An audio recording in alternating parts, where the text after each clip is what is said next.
श्रीमान् वेङ्कटनाथार्य कवितार्किककेसरी वेदान्ताचार्यवर्यो मे सन्निधत्तां सदा हृदि ज्ञानानन्दमयं देवं निर्मलस्फटिकाकृतिं आधारं सर्वविद्यानां हयग्रीवमुपास्महे कूजन्तं राम रामेति मधुरं मधुराक्षरम् आरुह्य कविता शाखां वन्दे वाल्मीकिकोकिलं वाल्मीकिर्मुनिसिंहस्य कवितावनचारिणः शृण्वन् रामकथानादं को नयाति पराङ्गतिं यः पिबन् सततं रामचरितामृतसागरम् अतृप्तस्तं मुनिं वन्दे प्राचेरतमकल्मषं गोष्पदीकतवाराशिं वशिकेकतराक्षसं रामायणमहामालारत्नं वन्दे अनिलात्मजं जनानन्दनं वीरं जानकी शोकनाशनं कपीशमक्षहन्तारं वन्दे लङ्काभयङ्करम् अभिषेकतमार्ताण्डं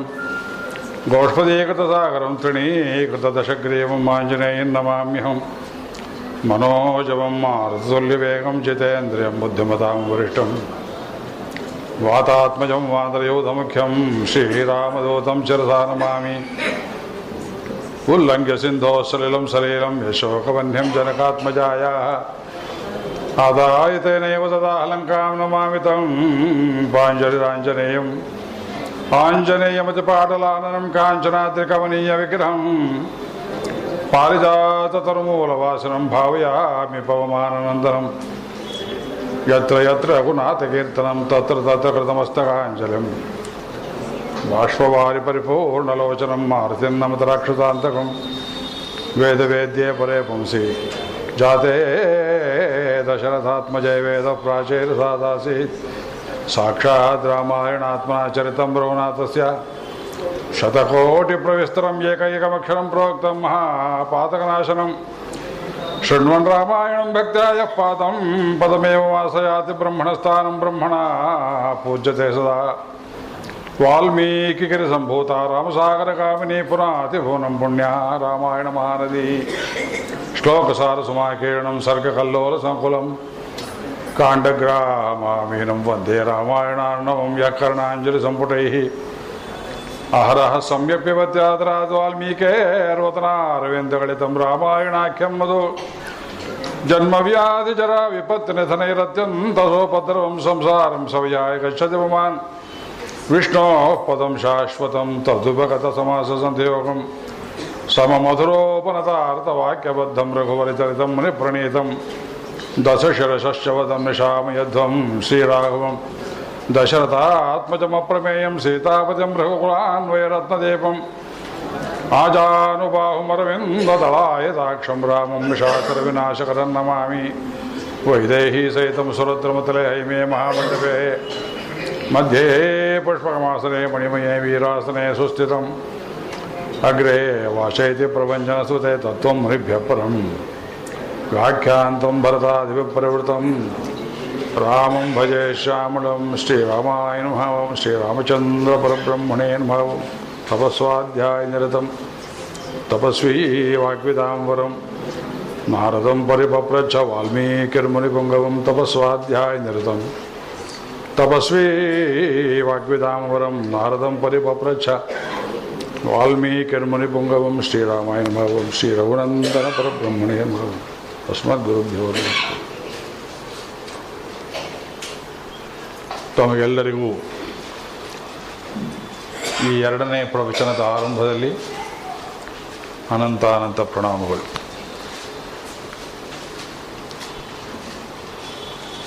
ನಿನ್ನೆ ದಿವಸ ಒಂದು ಪೀಠಿಗೆ ಅಂತ ಹಾಕಿದ್ರು, ಅದರಲ್ಲಿ 2 ಶರಣಾಗತಿ ಪ್ರಸಂಗಗಳನ್ನು ನಿವೇದಿಸೋದಾಯಿತು. ಮತ್ತು ಕೈಯಾಡಿಸುವ ಸಂದರ್ಭ ಮುಂದೆ ಬರಲಿ ಅಂತ ದೇವರನ್ನು ಪ್ರಾರ್ಥನೆ ಮಾಡೋಣ. ರಾಮಾಯಣವೆಂಬುದೇ ಪೂರ್ತಿ ದೀರ್ಘ ಶರಣಾಗತಿ ಅಂತಾರೆ ವ್ಯಾಖ್ಯಾನಕಾರರು. ಗೋವಿಂದರಾಜಸ್ವಾಮಿಗಳು ರಾಮಾಯಣ ಅಂದರೆ ದೀರ್ಘ ಶರಣಾಗತಿ. ದೀರ್ಘ ಅಂತ ಯಾಕೋದ್ರು? ನಮಸ್ಕಾರ ಮಾಡುವಾಗ ದೀರ್ಘ ನಮಸ್ಕಾರ ಅಂತಾರಲ್ಲ, ಹಾಗೇನು ಆಗಲ್ಲ. ರಾಮಾಯಣದಲ್ಲಿ ಎಲ್ಲಿಯೂ ಬರೀ ಶರಣಾಗತಿಯ, ಮುಟ್ಟಿದ ಕಡೆಯಲ್ಲೆಲ್ಲ ಶರಣಾಗತಿಯ ಆರಂಭದಿಂದ ಹಿಡಿದು ಮುಕ್ತಾಯದವರೆಗೆ ರಾಮಾಯಣದ ಕಥೆಕದ ಮುಕ್ತಾಯವಿಲ್ಲ. ಆದಿಯಲ್ಲಿ ಅಂತ್ಯ, ಅಂತ್ಯದಲ್ಲಿ ಆದಿ. ಲವಕುಶರ ಕಥೆಯಿಂದ ಆರಂಭವಾಗ್ತದೆ, ಉತ್ತರಕಾಂಡದ ಕಥೆಯಿಂದ. ಮತ್ತು ಲವಕುಶರ ಕಥೆಗೆ ಹೋಗಿ ನಿಲ್ಲುತ್ತದಾದ್ದರಿಂದ ರಾಮಾಯಣ ನಿಲ್ಲುವ ಕಥೆಯಲ್ಲ.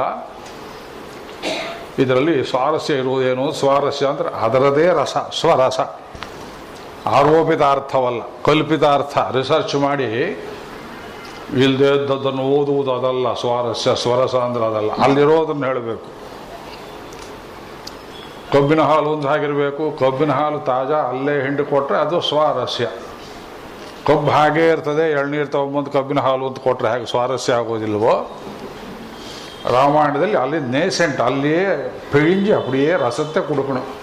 ವಾಕ್ಯಗಳನ್ನೇ ಎತ್ತಿ ಪ್ರಮಾಣ ಕೊಟ್ಟು ನಿಮಗೆ ಅಲ್ಲಿಂದಲೇ ಮನಸ್ಸಿಗೆ ಮುಟ್ಟುವ ಹಾಗೆ ನಿದರ್ಶನ ಮಾಡುವಂಥ ಮಹಾಗ್ರಂಥ ಇದು. ಪ್ರತ್ಯಕ್ಷ ಚಿರಸಂವೃತ್ತಮಪ್ಯೇತತ್ ಪ್ರತ್ಯಕ್ಷಮಿವ ದರ್ಶಿತಂ ಚಿರನಿರ್ವೃತ್ತಮಪ್ಯೇತತ್. ವಾಲ್ಮೀಕಿ ಆಶ್ರಮದಲ್ಲಿ ಗುರುಗಳು ಹೇಳಿದ್ದನ್ನು ಭರದ್ವಾಜರು ಹಾಗೆಯೇ ತಲೆಯಲ್ಲಿಟ್ಟುಕೊಂಡು ಹೋದರು. 24,000 ಶ್ಲೋಕಗಳನ್ನು ಬರವಣಿಗೆ. ವೇದವ್ಯಾಸರಾದರೂ ಡಿಕ್ಟೇಷನ್ ಕೊಟ್ಟರು. 3.5 ವರ್ಷ ಹಿಡಿಯಿತು ಮಹಾಭಾರತ. ರಾಮಾಯಣ ಡಿಕ್ಟೇಷನ್ ಕೊಟ್ಟದ್ದಲ್ಲ, ಇವರು ಹೇಳ್ತಾ ಹೋದರು, ಅವರು ಜ್ಞಾಪಕ ಇಟ್ಕೊಂಡು ಹೋದರು.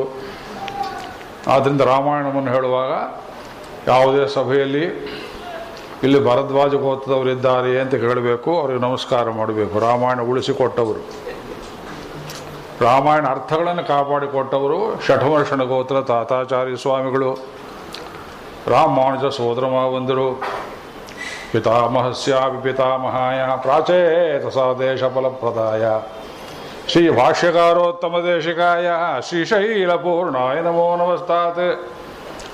ಶ್ರೀಶೈಲಪೂರ್ಣಾದ್ ಯತಿಶೇಖರೋಸೌ. ರಾಮಾನುಜರು 18 ವರ್ಷ ರಾಮಾಯಣದ ಅರ್ಥ ಕೇಳಿದಂತೆ ಅವ್ರ ಗುರುಗಳಲ್ಲಿ. ಅಡಿಪುಳಿ ಅಲಿಪೀರಿ ಅಂತಾರಲ್ಲ, ಇವತ್ತು ಬೆಟ್ಟ ಹತ್ತೋ ಜಾಗ ಈ ತೆಲುಗರಿಗೆ ತಮಿಳು ಶಬ್ದ ಹೇಳೋಕೆ ಬರೋದಿಲ್ಲ. ಅಡಿಪುಳಿ ಅಲಿಪೀರಿ ಅಂತ ಮಾಡಿಟ್ಟಿದ್ದಾರೆ. ಅಡಿಪುಳಿ ನಮ್ಮಾಳ್ವಾರರು ವಾಸಸ್ಥಾನ ಕಪಿಲ ತೀರ್ಥ. ಅಲ್ಲಿ ವರ್ಷಕ್ಕೊಂದ್ಸಲ ಒಂದು ರೌಂಡ್ ರಾಮಾಯಣದ ಅರ್ಥವನ್ನು ಹೀಗೆ 18 ಸಲ ಕೇಳಿದ್ರಂತೆ ಗುರುಗಳು. ಸುಸ್ಪಷ್ಟಮಷ್ಟಾದಶಕೃತ್ವಗೇತ್ಯ. ಆ ಅರ್ಥಗಳನ್ನೇ ಬರೀತೇನೆ, ಕಲ್ಪಿತಾರ್ಥವಲ್ಲ ಅಂತ ಗೋವಿಂದರಾಜ ಸ್ವಾಮಿಗಳು ತಮ್ಮ ವ್ಯಾಖ್ಯಾನದ ಅರ್ಥ ಆರಂಭದಲ್ಲಿ ಏನು ಹೇಳ್ತಾರೆಯೋ ಆದ್ದರಿಂದ ಅದನ್ನು ಪರಂಪರೆಯಿಂದ ಕಾಪಾಡಿಕೊಂಡವರು ತಾತಾಚಾರ್ಯರ ಪರಂಪರೆಯವರು.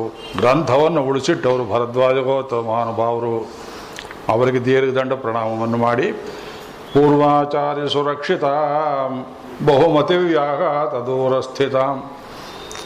ತಲಹರಟೆ ಬಹುಮತಿ ಅಂದರೆ ತುಂಬ ಬುದ್ಧಿವಂತು ಅಂತ ತಿಳ್ಕೊಂಡವ್ರಿಗೆ ಎಟ್ಕೋದಿಲ್ಲ ಇದು. ಅನೀತಾಂತು ನಿಜಾಕ್ಷರೈ. ಒಳಗೆ ಅಕ್ಷರ ಏನಿದೆಯೋ ಒಂದು ಅಕ್ಷರ ಬದಲಾವಣೆ ಮಾಡೋಕೆ ನಮಗೆ ಯೋಗ್ಯತೆ ಇಲ್ಲ. ವಾಲ್ಮೀಕಿ ತಾವಾಗಿ ಪೋಣಿಸಿದ್ದಲ್ಲ ಅದು. ಮಚ್ಚಂದ ದೇವತೆ ಬ್ರಹ್ಮನ್ ನನ್ನ ಇಷ್ಟದಂತ ಪ್ರವೃತ್ತೆ ಎಂ ಸರಸ್ವತಿ. ವಾಲ್ಮೀಕಿ ವಾಣಿ, ವಾಲ್ಮೀಕಿ ಬಾಯಲ್ಲಿ ಬಂದವಳು ಸರಸ್ವತಿ. ಬ್ರಹ್ಮದೇವ್ ಹೇಳ್ತಾನೆ, ಮಚ್ಚಂದ ದೇವತೆ ಬ್ರಹ್ಮನ್ನೇ ಪ್ರವೃತ್ತೇಯಂ ಸರಸ್ವತಿ ಮಚ್ಛಂದಾತಿ ಮತ್ಸಂಕಲ್ಪಾತ್. ನನ್ನ ಇಷ್ಟದಂತೆ ನಿನ್ನ ಬಾಯಲ್ಲಿ ನನ್ನ ಹೆಂಡತಿ ಸರಸ್ವತಿ ಹೊರಗೆ ಬಂದಳು. ಮಾನುಷಾದ ಪ್ರತಿಷ್ಠಾಂತಂ ಅಗಮ ಶಾಶ್ವತಿ ಸಮಾಹ ಯತ್ಕೌಂಚ ಮಿಥುನ ಅದೇಕಮವಧಿ ಕಾಮಮೋಹಿತಂ. ಒಂದು ಪಕ್ಷಿಗೆ ಬಾಣ ಇಟ್ಟು ಹೊಡೆದು ಬಿಟ್ಟ. ಕ್ರೌಂಚ ಸಾರಸ ಪಕ್ಷಿ, ಇಷ್ಟು ಎತ್ತರದ ಪಕ್ಷಿ ಅದು. ಚಿತ್ರ ಬರೆಯೋರು ಮರದ ಮೇಲೆ 2 ಗುಬ್ಬಚ್ಚಿ ಬರೆದಾಗ ಬರೀತಾರೆ, ಹಾಗಲ್ಲ. ಕ್ರೌಂಚ ಸಾರಸ ಅನ್ನೋದು ನೀರಲ್ಲಿ ವಾಸ ಮಾಡುವ ಪಕ್ಷಿ. ಆಸ್ಟ್ರಿಚ್ ಪಕ್ಷಿ ಎಷ್ಟು ದೊಡ್ಡದು ನನಗೆ ಗೊತ್ತಿರಲಿಲ್ಲ. ಗೋಕರ್ಣದಲ್ಲಿ ಪ್ರವಚನ ಮಾಡುವಾಗ ಶಿರಸಿ ಫಾರೆಸ್ಟ್ ಆಫೀಸರೊಬ್ಬರು ಆ ಚಿತ್ರನೇ ತಂದು ತೋರಿಸಿದರು. ಕ್ರೌಂಚ ಸಾರಸದಲ್ಲಿ 28 ವೆರೈಟಿ ಇದೆ. ಆ ಪಕ್ಷಿಯ ಸ್ವಾರಸ್ಯ ಏನು ಅಂದರೆ, ಯಾವ ಗಂಡು ಪಕ್ಷಿ ಯಾವ ಹೆಣ್ಣನ್ನು ಮೋಹಿಸಿ ಅದರ ಜೊತೆಯಲ್ಲಿ ಸಂಸಾರ ಮಾಡ್ತದೆಯೋ ಅದನ್ನು ಬಿಟ್ಟು ಇನ್ನೊಂದು ಪಕ್ಷಿಯ ಕಡೆಗೆ ಕಣ್ಣು ಹಾಕೋದಿಲ್ಲ. ಪಕ್ಷಿ ಧರ್ಮ. ಪಾರಿವಾಳ ಪಕ್ಷಿಯು ಹಾಗೆಯೇ ಆರ್ನಿಥಾಲಜಿ ಅಂತ ಹೇಳ್ತಾರೆ. ಒಂದು ಪಕ್ಷಿ ಶಾಸ್ತ್ರ ಎಷ್ಟಿದೆ ನಮಗೆ ಗೊತ್ತಿಲ್ಲ ನೋಡಿ. ಅದು ಒಂದು ಗಂಡು ಸಾರಸ ಪಕ್ಷಿ 1,000 ಹೆಣ್ಣು ಕ್ರೌಂಚ ಪಕ್ಷಿಗಳಲ್ಲಿ ಇದೇ ತನ್ನ ಪತ್ನಿ ಅಂತ ಗುರುತು ಹಿಡಿಯೋ ಸಾಮರ್ಥ್ಯ ಉಂಟು. ಮನುಷ್ಯನಿಗೆ ಇಲ್ಲ. ದನಕ್ಕಿಂತ ಕಡೆ, ಪಕ್ಷಿಗಿಂತ ಕಡೆ. ದೇವರು ಮಾಡಿದ ನಿಯಮ ಹೇಗಿರುತ್ತೆ ನೋಡಿ. ಪೂರ್ತಿ ರಾಮಾಯಣವೇ ಹೀಗೆ ಹೇಳಿದ್ರೆ ಇಷ್ಟು ವರ್ಷ ಹಿಡಿಯುತ್ತೆ ಅದು. ಎಲ್ಲ ಜ್ಞಾಪಕ ಬರುತ್ತೆ ಹೇಳಬೇಕು. ಅವ್ರು ಹೇಳ್ತಾರೆ ತುಂಬ ಜ್ಞಾಪಕ ಶಕ್ತಿ ಇದೆ ಅಂತ. ಒಂದು ಊರಿಗೆ ಕರ್ಕೊಂಡು ಹೋದರು ಪ್ರವಚನ ಮಾಡಿಸ್ಬೇಕು ಅಂತ. ಅವ್ರು 20 ಕಡೆ ಬಂದು ಸರ್ ಬಯೋಡೇಟಾ ಕೊಡಿ ಅದು ಭಯಪಡಿಸ್ತಾ ಇದ್ರು. ನಂತರ ಬಯೋಡೇಟಾ ಇಲ್ಲಪ್ಪ, ನಿಮ್ಗೆ ಏನು ತಿಳಿದಿದೆಯೋ ಹೇಳ್ರಿ ಅಂದರೆ ಈ ಬಂದು ಕೊನೆ ತನಕ ಪೀಡಿಸಿದ್ರು ಹುಲಿಕಲ್ಲಲ್ಲಿ. ಮೊದಲು ಸರಿ ಏನು ಬೇಕು ನಿಮಗೆ, ಎಷ್ಟು ವಯಸ್ಸು ಹೇಳಿದೆ. ನಿಮಗೆ ಯಾಕೆ ಕರಳು ಮರಳಾಗಿಲ್ಲ ಅಂತ ಕೇಳಿದ್ರು. ಈ ಕೇಳೋ ಪ್ರಶ್ನೆ ಯಾಕೆ ಕರುಣು ಮರಳಾಗಿದೆ ಅಂತ ಉತ್ತರ ಕೊಡ್ಬೋದು. ಯಾಕೆ ಕರುಣು ಮರಳಾಗಿಲ್ಲ ಅಂದರೆ ಗುರುಗಳ ಕೃಪೆ, ಹಯಗ್ರೀವ ಸ್ವಾಮಿಯ ಕೃಪೆ, ಆಚಾರ್ಯರ ಕೃಪೆ, ಭಗವಂತನ ಕೃಪೆ. ಅಂದರೆ ಲವಕುಶರು ಒಂದು ಅಕ್ಷರ ಬಿಡಿದೆ ಮೊದಲಿಂದ ಕೊನೆ ತನಕ ರಾಮಾಯಣವನ್ನು ಹೇಳಿದ್ರು. ಅದು ವಾಲ್ಮೀಕಿ ಕೃಪೆ, ಭೃಗುವಂಶದವರ ಕೃಪೆ. ವಾಲ್ಮೀಕಿ ಅಂದರೆ ಭೃಗುವಂಶ ಸಂಭೂತ, ಭಾರ್ಗವ ಗೋತ್ರದವರವರು. ಅದು ಗುರುಕೃಪೆ ಇದ್ರೆ ಏನು ಮಾಡೋದಿಲ್ಲ. ಗುರುಕೃಪೆ ಇದ್ರೆ ಬೇಕಾದ ಪಂಗುಂ ಲಂಘಯತೆ ಗಿರಿಂ. ಭಗವಂತನ ಕೃಪೆಯೂ ಅಷ್ಟೇ, ಆಚಾರ್ಯ ಕೃಪೆಯೂ ಅಷ್ಟೇ. ಅದು ವರ್ಷಗಟ್ಟಲೆ ಹೇಳ್ಬೋದು ರಾಮಾಯಣವನ್ನು. ಒಂದು 6 ದಿವಸದಲ್ಲಿ ಹೇಳಿ ತೋರಿಸೋಣ. ಮಚ್ಚಂದ ದೇವತೆ ಬ್ರಹ್ಮನ್ನೇ ಪ್ರಭೃತೇಯಂ ಸರಸ್ವತಿ. ಅದರ ಮೇಲೆ ಅಲಂಕಾರ ಮಾಡ್ತಾರೆ ವೇದಾಂತೇಶಕರು ಪಾದುಕಾ ಸಹಸ್ರದಲ್ಲಿ. ವಾಲ್ಮೀಕಿ ಬಾಯಲ್ಲಿ ಶಾಪೋಕ್ತಿ ಅಂತ ತೋರಿತು. ಆ ಪಕ್ಷಿಯನ್ನು ಕೊಂದು ಬೇಡನಿಗೆ ಹಾಳಾಗಿ ಹೋಗು ಅನೇಕ ವರ್ಷ. ಹೇ ನಿಷಾದ, ಎಲ್ಲೋ ಬೇಡ್ರವನೇ, ನೀನು ಅನೇಕ ವರ್ಷ ಕಾಲ ಶಾಶ್ವತಿ ಸಮಾಹ ಪ್ರತಿಷ್ಠೆಯನ್ನು ನಮಾಗಮಃ, ನೀ ಪ್ರತಿಷ್ಠೆ ಹೊಂದಬೇಡ, ಇದ್ದ ಕಡೆ ಇಲ್ಲಿ ಬೇಡ, ಹಾಳಾಗಿ ಹೋಗು ಅಂತ ಶಾಪ ಕೊಟ್ಟರು. ಶಾಪ ಕೊಟ್ಟರೆ ಶಿಷ್ಯನನ್ನು ಕೇಳಿದ್ರು, ಇದೇನು ಇದು, ಏನೋ ವಿಚಿತ್ರ ಇದ್ದಾಗ ಇದೆಲ್ಲ ಶಾಪೋಕ್ತಿಯಲ್ಲಿ ನೋಡು ಅಂದರೆ ಹೆಣ್ಸಿರು ಗುರುಗಳೇ 8×4=32 ಅಕ್ಷರ ಸರಿಯಾಗಿ ಜೋಡಿಸ್ಕೊಂಬ ಶಾಪೋಕ್ತಿ ಯಾರು ಈಗ ರೈಮ್ ರಿದಮ್ ಈ ರೀತಿ ಛಂದೋಬದ್ಧವಾಗಿ ಬರ್ತದೆ ಏನು ಅಂದರೆ ಏನೂ ಇರಬೇಕಲ್ಲ ಅಂದರು. ಮನಸ್ಸು ಕಲಕಿ ಹೋಯಿತು. ಅವರ ಮನಸ್ಸಿಗೆ ಗೊತ್ತಾಯಿತು ನಾನು ಶಾಪ ಕೊಟ್ಟದ್ದು ಭಗವಂತನಿಗೆ ಅಂತ. ತಮಸಾ ನದಿ ತೀರ ಲಂಕೆಯಂತೆಯೂ ಲಂಕಾ ಸಮುದ್ರದಂತೆಯೂ, ಸತ್ತು ಹೋದ ಗಂಡು ಪಕ್ಷಿ ರಾವಣನಂತೆಯೂ, ಅಳುತ್ತಾ ಇದ್ದದ್ದು ಹೆಣ್ಣು ಪಕ್ಷಿ ಮಂಡೋದರಿಯಂತೆಯೂ, ಲೋಕಕಂಟಕನ ನಿವಾರಣೆ ಮಾಡಿದ ಭಗವಂತನಿಗೆ ಶಾಪೋಕ್ತಿ ಕೊಟ್ಟುಬಿಟ್ನಲ್ಲ ಅಂತ ದುಃಖವಾಯಿತು. ಆಗ ಬ್ರಹ್ಮದೇವರು ಬಂದು ಹೇಳಿದರು, ನಿಂದ ಬಾಯಲ್ಲಿ ಬಂದದ್ದು ಶಾಪೋಕ್ತಿ ಎಲ್ಲ ಸರಿಯಾಗಿ ನೋಡು. ಮಂಗಳಾಶಾಸನ ಅದು ಮಾನೆ ಮಾ ಅನ್ನೋದು ನಿಷೇಧಾರ್ಥದಲ್ಲಿ ತಗೊಂಡ್ರೆ ಮಾ ಗಮಃ, ನಿನಗೆ ಒಳ್ಳೇದಾಗದೆ ಹೋಗಲಿ. ಮಾ ನಿಷಾದ ಸಮಾಸ ಮಾಡಿದರೆ ಮಾ ಅಂದರೆ ಲಕ್ಷ್ಮೀ ದೇವಿಯು ಯಾವಳಲ್ಲಿ ವಾಸ ಮಾಡುತ್ತಾನೆಯೋ, ಲಕ್ಷ್ಮೀದೇವಿಯು ಯಾವನಲ್ಲಿ ಸದಾ ವಾಸ ಮಾಡುತ್ತಾಳೆಯೋ, ಮಾ ನಿಷೀದತಿ ಸದಾ ಯಸ್ಮಿನ್. ಮಾ ನಿಷಾದ ಲಕ್ಷ್ಮೀಪತಿಯೇ, ಲಕ್ಷ್ಮೀ ರಮಣನೇ. ಕಾಮಮೋಹಿತವಾದ ಒಂದು ಪಕ್ಷಿಯನ್ನು ರಾವಣನನ್ನು ಕೃಂಚಿಗತಿ ಕೌಟಿಲ್ಯಯೋ, ವಕ್ರಗತಿಯಲ್ಲಿ ಹೋಗುವ ರಾವಣನನ್ನು ಕೊಂದದ್ದರಿಂದ ಅನೇಕ ವರ್ಷ ಕಾಲ ನಿನಗೆ ಮಂಗಳವಾಗಲಿ, ನೀ ನಾಮರೂಪ ಮೂಲಕು ನಿತ್ಯ ಜಯ ಮಂಗಳಂ, ನಿತ್ಯ ಜಯ ಮಂಗಳಂ. ಮಂಗಳ ಆಗಿಬಿಟ್ಟು ಆ ಶ್ಲೋಕದ ಅರ್ಥ. ಇದೇನಿದು ಮ್ಯಾಜಿಕ್ಕು? ಬ್ರಹ್ಮ ಬಂದು ಹೇಳ್ದ, ಇಲ್ಲ ನನ್ನ ಸಂಕಲ್ಪದಂತೆ ನಿನ್ನ ಬಾಯಲ್ಲಿ ಈ ಶ್ಲೋಕ ಬಂತು. ಶ್ಲೋಕ ಅಲ್ಲ, ನನ್ನ ಹೆಂಡತಿಯನ್ನು ಮೊದಲು ಕಳಿಸ್ದೆ. ಹೆಂಡತಿ ಬಂದಮೇಲೆ ಗಂಡ ಬರದೇ ಇರಬಾರ್ದು. ನಾನು ಬಂದಿದ್ದೇನೆ ನಿನ್ನ ಆಶ್ರಮಕ್ಕೆ, ಈಗ ಅಪ್ಪಣೆ ಕೊಟ್ಟಿದ್ದೇನೆ. ಇದೇ ಛಂದಸ್ಸಿನಲ್ಲಿ ಬೆಳಗ್ಗೆ ನಾರದ ಹೇಳಿದನಲ್ಲ, ಆ ಕಥೆಯನ್ನು ಸಂಕ್ಷೇಪ ರಾಮಾಯಣವನ್ನು ಗಾಯತ್ರಿ ಅರ್ಥ ಪ್ರತಿಪಾದಕವಾಗಿ 24,000 ಶ್ಲೋಕದಲ್ಲಿ ಬರೀ ಎಂಬುದಾಗಿ ಹೇಳಿ, ರಹಸ್ಯಂಚ ಪ್ರಕಾಶಂಚ. ಸೀತಾದೇವಿ ರಾಮ ಇಬ್ಬರು ಏಕಾಂತದಲ್ಲಿ ಎಲ್ಲಿ ಕೂತಿದ್ರು, ಬಹಿರಂಗವಾಗಿ ಎಲ್ಲಿ ಕಾಣಿಸ್ಕೊಂಡ್ರು. ರಾಮನ ಮನಸ್ಸಿನಲ್ಲಿ ಏನು ಬಂತು, ಲಕ್ಷ್ಮಣನ ಮನಸ್ಸಲ್ಲಿ ಏನು ಬಂತು. ಯದ್ವೃತ್ತಂ ತಸ್ಯ ಧೀಮತಃ ಪಾಣವು ವಾಮಲಕಾವ್ಯವ. ಕೈಯಲ್ಲಿ ನಲ್ಲಿಕಾಯಿ ಇಟ್ಕೊಂಡು ಹಾಗೆ ಎಲ್ಲ ಕಾಣಿಸ್ಲಿ ನಿನಗೆ, ಸ್ಫುಟವಾಗಿ ಬರಿ ಅಂತ ಹೇಳಿದ್ರಿಂದ ಆ ಕಥೆಯನ್ನು ಲವಕುಶರಿಗೆ ಹೇಳಿಕೊಟ್ರು. ಅದನ್ನು ಅವರು ಹೇಳುವಾಗ ಆಶ್ರಮದಲ್ಲಿದ್ದ ಋಷಿಗಳು, ನಾನಾ ಶಾಸ್ತ್ರವೇದರು, ಛಂದೋವೇದರು, ನಾಟ್ಯಶಾಸ್ತ್ರ ತಿಳಿದವರು, ಸಂಗೀತ ತಿಳಿದವರು ಎಲ್ಲರೂ ನೋಡ್ತಾರೆ. ಯಾವತ್ತೋ ನಡೆದ ಕಥೆ ಆದರೂ ಚಿರನಿರ್ವೃತ್ತಮಪ್ಯೇತತಿ ಪ್ರತ್ಯಕ್ಷಮಿವ ದರ್ಶಿತಂ. ಹೇಳಿ ತೋರಿಸ್ತೇವೆ, ಎಷ್ಟೋ ಕಡೆ ಮಾಡಿದ್ದೇವೆ. ಚಿತ್ರಕೂಟಕ್ಕೆ ಭರತ ಹೊಟ್ಟ ಕಥೆ ಹೇಳಿದರೆ ಅದು 1 ತಿಂಗಳ ಕಥೆ. ಅದು ಅಯೋಧ್ಯಾಕಾಂಡ. ಜನ ಅವ್ರ ಜೊತೆಲೇ ಇದ್ದೇವೋ ಅನಿಸುತ್ತೆ ಅಂತಾರೆ ಕೇಳಿದರೆ. ಅರಣ್ಯಕಾಂಡದ ಕಥೆ ಕೇಳಿದ್ರೆ ರಾಮನ ಜೊತೆ ನೀವು ಪಂಚವಟಿಯಲ್ಲಿ ಇದ್ದಿರೋ ಏನೋ ಅನ್ನುವಂತೆ. ಲೋಕದಲ್ಲಿ ಇನ್ಯಾವ ಕವಿಯೂ ಈ ರೀತಿ ಬರೆದಿಲ್ಲ ಶ್ರೀಮದ್ ರಾಮಾಯಣವನ್ನು. ಕಥೆಗೆ ಕಥೆ, ಸೀಕ್ವೆನ್ಸ್, ಒಂದಾದ್ಮೇಲೆ ಒಂದು ದೃಶ್ಯಗಳು ಬರುವ ರೀತಿ, ಶ್ಲೋಕಗಳಲ್ಲಿರುವ ರಸಪುಷ್ಟಿ. ಅದು ಯಾವ ಪಾಕ?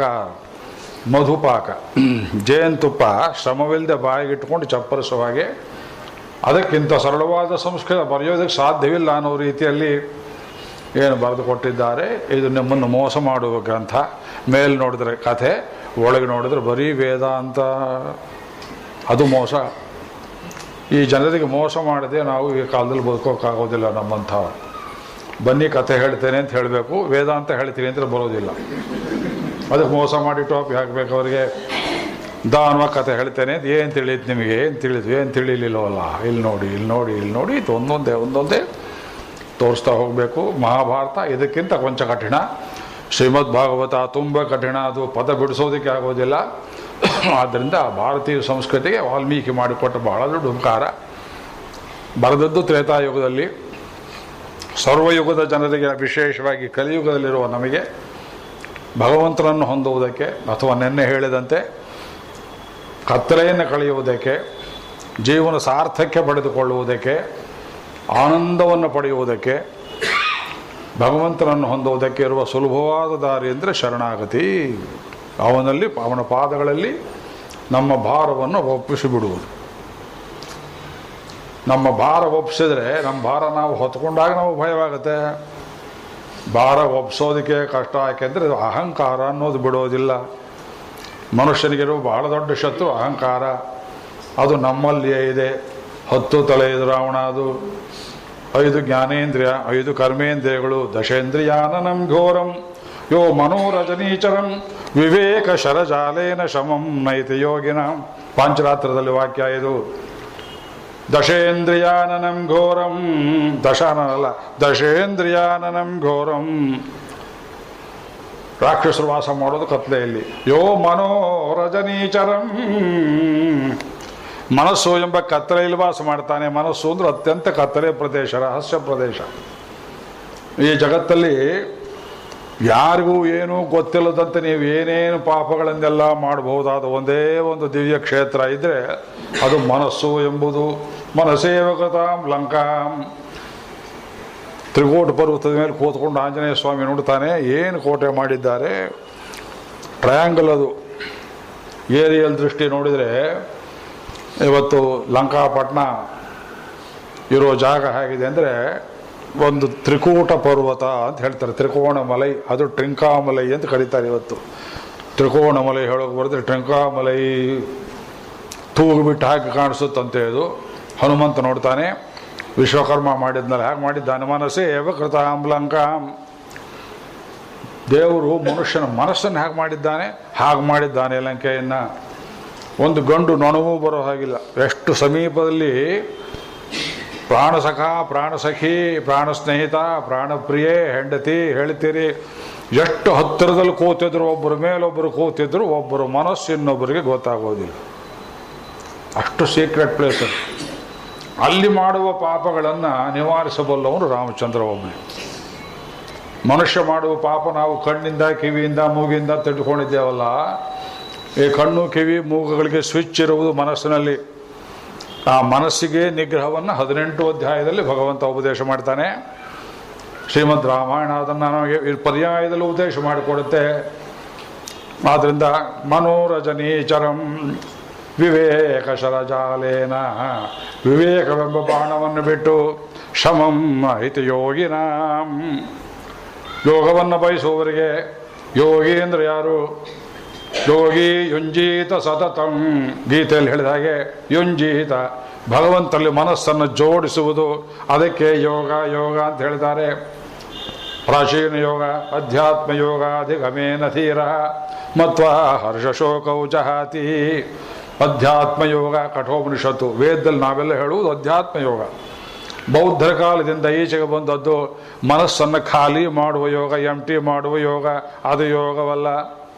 ಮೆಸ್ಮರಿಸಮ್ ಮಾಡ್ತಾರೆ, ಸೆಡೆಟಿವ್ಸ್ ಅಂತ ಕೊಡ್ತಾರೆ. ಅದು ಡಾಕ್ಟ್ರು ಮಾಡ್ಬೋದಲ್ಲ. ನಿದ್ದೆ ಗುಳಿಗೆ ಕೊಡೋ ಹಾಗೆ ಕೆಲವು ಜನ ಕುಡಿತಾರೆ, ಮೂರ್ಛಾವಸ್ಥೆಗೆ ಬೀಳ್ತಾರೆ, ಅದೇ ಯೋಗ ಅಂತ ತಿಳ್ಕೊಳ್ತಾರೆ. ಅದು ಯೋಗವೇನು? ದರಿದ್ರ ಈ ದೇಶದಲ್ಲಿ ಬ್ರಹ್ಮಸೂತ್ರ ಓದೋದಿಲ್ಲ. ಮುಗ್ಧೇ ಅರ್ಧ ಸಂಪತ್ತಿ ಬ್ರಹ್ಮಸೂತ್ರ.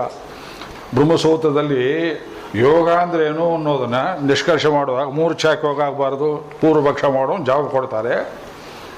Any kind of stilling the mind is not yoga. Keeping the mind empty is not yoga. Associating the mind with God only is yoga. ಏಷ ಹೇವ ಆನಂದ ಯಾತಿ.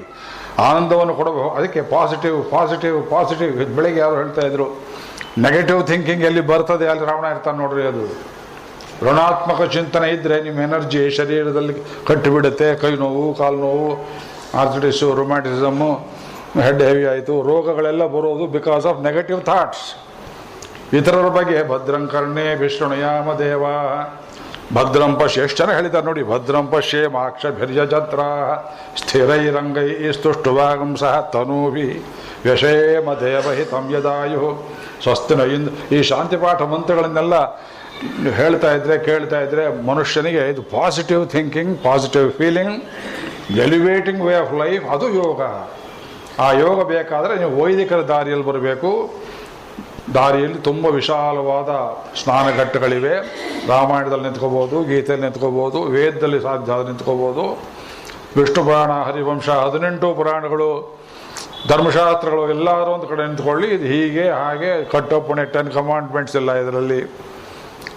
ಆದರೆ ಭಗವಂತನನ್ನು ಹೊಂದಬೇಕು. Only he can give you joy. ನಮ್ಮನ್ನು ಬಿಟ್ಟು ಅಗಲದೇ ಇರುವಂತಹ ಒಂದೇ ಒಂದು ವಸ್ತು ಅಂದರೆ ಭಗವಂತ. ಬಾಕಿ ಇದೆಲ್ಲ ವಸ್ತುಗಳು ಎಷ್ಟು ಖರ್ಚು ಮಾಡಿದರೂ ಹೆಂಡತಿ ಆಯಿತು, ಗಂಡ ಆಯಿತು, ಮಕ್ಕಳಾಯಿತು, ತುಂಬ ಓದಿಸ್ತು ಎಲ್ಲ ಬಿಟ್ಟು ನೆನ್ನೆ ಹೇಳಿದಾಗ ಬೆಲೂನ್ ಒಡೆದು ಹೋಗಿ ಹಾಗೆ ಒಡೆದು ಹೋಗೋ ಪದಾರ್ಥಗಳು ಆಗಮಹಾಪಾಯಿನೋ ನಿತ್ಯಂ ಬರ್ತವೆ, ಹಾಗೆ ಹೋಗ್ತವೆ, ದುಃಖ ಕೊಟ್ಟು ಹೋಗಿಬಿಡ್ತವೆ. ದುಃಖ ಕೊಡದೇ ಇರೋನು ಅವನೊಬ್ಬನೇ ಭಗವಂತ. ನರಕದಲ್ಲಿ ನಮ್ಮನ್ನು ಬೇಯಿಸುವಾಗಲೂ ಕೂಡ ಹೃದಯದಲ್ಲಿ ಅಂತರ್ಯಾಮಿಯಾಗಿ ನಿಂತುಕೊಂಡು ಅವನಿರೋದ್ರಿಂದ ನರಕದ ಸುಖ, ನರಕದ ದುಃಖ ಕಮ್ಮಿ ಆಗುತ್ತೆ ಅಂತಾರೆ. ಅವನಿಲ್ಲದೇ ಇದ್ರೆ ಜೀವಾತ್ಮ ಅನ್ನೋ ವಸ್ತು ಇರುವುದಕ್ಕೆ ಸಾಧ್ಯವಾಗಿದೆ. ಅದರಿಂದ ಅವನನ್ನು ಹೊಂದಬೇಕು, ಅವನ ಕಡೆ ತಿರುಗಿಸ್ಬೇಕು. ಭಗವಂತನ ಕಡೆಗೆ ತತಃಪರಂ ತತ್ ಪರಿಮಾರ್ಗಿತವ್ಯಂ ಯಸ್ಮಿನ್ ಗತ ನ ನಿವರ್ತಂತೆ ಭೂಯಃ ತಮೇವ ಚಾದ್ಯಂ ಪುರುಷಂ ಪ್ರಪದ್ಯೇ. 15ನೇ ಅಧ್ಯಾಯದ ಊರ್ಧ್ವಮೂಲಂ ಅತಃಶಾಖಂ. ಅದನ್ನು ಪರ್ಯಾಯದಲ್ಲಿ ಹೇಳ್ತಾ ಇದ್ದಾರೆ ರಾಮಾಯಣದಲ್ಲಿ. ಆದ್ದರಿಂದ ಶ್ರೀಮದ್ ರಾಮಾಯಣ ಯೋಗವನ್ನು ಕಲಿಸಿಕೊಡ್ತದೆ. ಭಗವಂತ ಕಡೆ ಹೋಗುವ ದಾರಿ, ಆ ಯೋಗ ಮಾರ್ಗದಲ್ಲಿ ಸುಲಭವಾದ ದಾರಿ ಅಂದರೆ ಶರಣಾಗತಿ. ಶರಣಾಗತಿ ಅಂದ್ರೇನು? ನನ್ನಲ್ಲಿ ಏನು ಯೋಗ್ಯತೆ ಇಲ್ಲ ಅಂತ ಒಪ್ಪಿಕೊಳ್ಳೋದು. ಅವನನ್ನು ಸಮೀಪಿಸಿ ದೇವಸ್ಥಾನಕ್ಕೆ ಹೋಗುವಾಗ ಏನು ಬಂದ್ರಿ, ಹಣ್ಣು ತಂದಿದ್ದೀರಾ, ಕಾಯಿ ತಂದಿದ್ದೀರಾ, ಉಡುಗೆ ತಂದಿದ್ದೀರಾ, ನನಗೆ ವಸ್ತ್ರ ತಂದಿದ್ದೀರಾ, ದೇವಸ್ಥಾನ ಕಟ್ಟೋದಕ್ಕೆ ಏನು ಕಾಣಿಕೆ ತಂದಿದ್ದೀರಾ? ಏನೂ ಇಲ್ಲ ಸ್ವಾಮಿ, ತರೋಕೆ ಏನೂ ಇಲ್ಲ ನನ್ನಲ್ಲಿ, ಬರಿಗೈಯಲ್ಲಿ ಬಂದಿದ್ದೇನೆ. ಹಾಗಿದ್ರೆ ಹತ್ತಿರ ಬಂದು ನಿಂತ್ಕೊಂತಾನೆ ಭಗವಂತ. ಯಾಕೆ? ಅಹಂಕಾರವಿಲ್ಲ. ನನ್ನಲ್ಲಿ ಏನಾದರೂ ಇದೆ ಕೊಡುವುದಕ್ಕೆ. ಸ್ವಾಮಿ 10 ಲಕ್ಷ ರೂಪಾಯಿ ಕೊಟ್ಟಿದ್ದೀರಿ ಗೊಬ್ಬರ ಕಟ್ಟೋಕೆ, ಇಷ್ಟೇ ಕೊಟ್ಟಿದ್ದೀರ ಸಕ್ಕರೆ ಪೊಂಗಲ್ ಅಂತ ಕೇಳಿದ್ರೆ ದೂರ ನಿಲ್ಲಿಸು ಅಂತ ಭಗವಂತ. ಸಕಿಂಚನರು ಅಕಿಂಚನರು ತಿಳ್ಕೊಳ್ಳಿ ಇದನ್ನು. ಸಕಿಂಚನರು ದೋಸ್ ಹೂ ಪೊಸೆಸ್ ಸಮಥಿಂಗ್. ನಿಷ್ಕಿಂಚನರು ದೋಸ್ ಹೂ ಪೊಸೆಸ್ ನಥಿಂಗ್. ನನಗೇನು ಇಲ್ಲ, ಏನು ಯೋಗ್ಯತೆ ಇದೆ, ನನ್ನ ಹತ್ರ ಬಂದಿದ್ದೀಯಲ್ಲ ಅಂದರೆ ನನ್ನ ಹತ್ರ ಏನು ಯೋಗ್ಯತೆ ಇಲ್ಲ ಅನ್ನೋದೇ ನನ್ನ ಯೋಗ್ಯತೆ ಆಗಿದೆ. ಹಾಗಿದ್ರೆ ನಿನ್ನ ಕೆಲಸ ಇಲ್ಲ, ನಾನೇ ಮಾಡ್ತೀನಿ ಅಂತಾನು ಭಗವಂತ. ಈ ಶರಣಾಗತಿ ನಾವು ಬೇಕಾದಷ್ಟು ಉದಾಹರಣೆಗಳು ಕೊಡ್ತೇವೆ. ಒಬ್ಬರು ಇನ್ಕಮ್ ಟ್ಯಾಕ್ಸ್ ಅಪಲೇಟ್ ಕಮಿಷನರ್ ಇದ್ದರು. ಅವರೆಲ್ಲಿ ಬೆಂಗಳೂರಲ್ಲೋ ಎಲ್ಲ ಹುಬ್ಬಳ್ಳಿಯಲ್ಲಿದ್ದರು. ನಾ ಬಿಜಾಪುರದಲ್ಲಿ ಲೆಕ್ಚರ್ ಮಾಡ್ತಾ ಇದ್ದೆ ಮಹಾಭಾರತ ಧ್ಯಾನ ಶ್ಲೋಕ ಹೇಳ್ಕೊಂಡು ಬಿಡ್ತಾನೆ. ಎದುರುಗಡೆ ಕೂತಿದ್ದಾರೆ ಅವರು ಉದ್ಯೋಗ ಪರ್ವ. ಒಂದು ಚೀಟಿ ಕಳಿಸಿದ್ರು, ಇವತ್ತು ಶರಣಾಗತಿ ಅಂದರೆ ಏನು ಹೇಳಬೇಕು ಅಂತ. ತಕ್ಷಣ ತೋರ್ತು ಹೇಳಿದೆ, ಶರಣಾಗತಿ ಅಂದರೆ ನಿಮ್ಮದು 10 page 12 page income tax form ಇರುತ್ತಲ್ಲ ತುಂಬುವುದು. ನಮಗೆ ದೊಡ್ಡ ಹೆಡೇಕ್ ಅಂದರೆ ಇನ್ಕಮ್ ಟ್ಯಾಕ್ಸ್ ಫಾರ್ಮ್ ತುಂಬುವುದು. 10ನೇ ಪೇಜ್ ತುಂಬು, 9ಕ್ಕೆ ಬಾ, 3ಕ್ಕೆ ಹೋಗು, 7 ಕಡೆ ಬಾ. ಈ ಪೇಜ್ ತಿರುವುದ್ರಲ್ಲಿ ನಮ್ಮ ಜನ್ಮಾಂತರ ಎಲ್ಲ ಮೇಲೆ ಕೆಳಗೆ ಬಂದ ಹಾಗೆ. ಆಮೇಲೆ ಕೊನೆಯಲ್ಲಿ ಎಲ್ಲ ಕ್ಯಾಲ್ಕುಲೇಟ್ ಮಾಡಿ ಕೊನೆಯಲ್ಲಿ ಸೈನ್ ಮಾಡು. ಅವ್ರಿಗೆ ಹೇಳಿದೆ ಉದಾಹರಣೆ, ನಾನು ನಿಮ್ಮ ಹತ್ರ ಬರ್ತೇನೆ, ಚಿಲ್ಲರೆ ಆಫೀಸರ್ ಹತ್ರ ಹೋಗೋದಿಲ್ಲ, ಕಮಿಷನರ್ ಹತ್ರವೇ ಬರ್ತೇನೆ. ಫಾರಮ್ ಏನಿರುತ್ತೆ ಇದೆಲ್ಲ ನೀವೇ ತುಂಬೋರು, ನಾ ತುಂಬೋದಿಲ್ಲ. ನನಗೇನು ಆದಾಯ ಬಂದಿದೆ ವೆಚ್ಚ ಬಂದಿದೆ, ಆದಾಯವೂ ಇಲ್ಲ ವೆಚ್ಚವೂ ಇಲ್ಲ, ದರಿದ್ರ. ಮತ್ತೇನು ಮಾಡ್ತೀನಿ, ನೀವು ಹೇಳಿದ ಕಡೆ ಹೆಬ್ಬೆಟ್ಟು ರುಜು ಓದ್ತೀನಿ.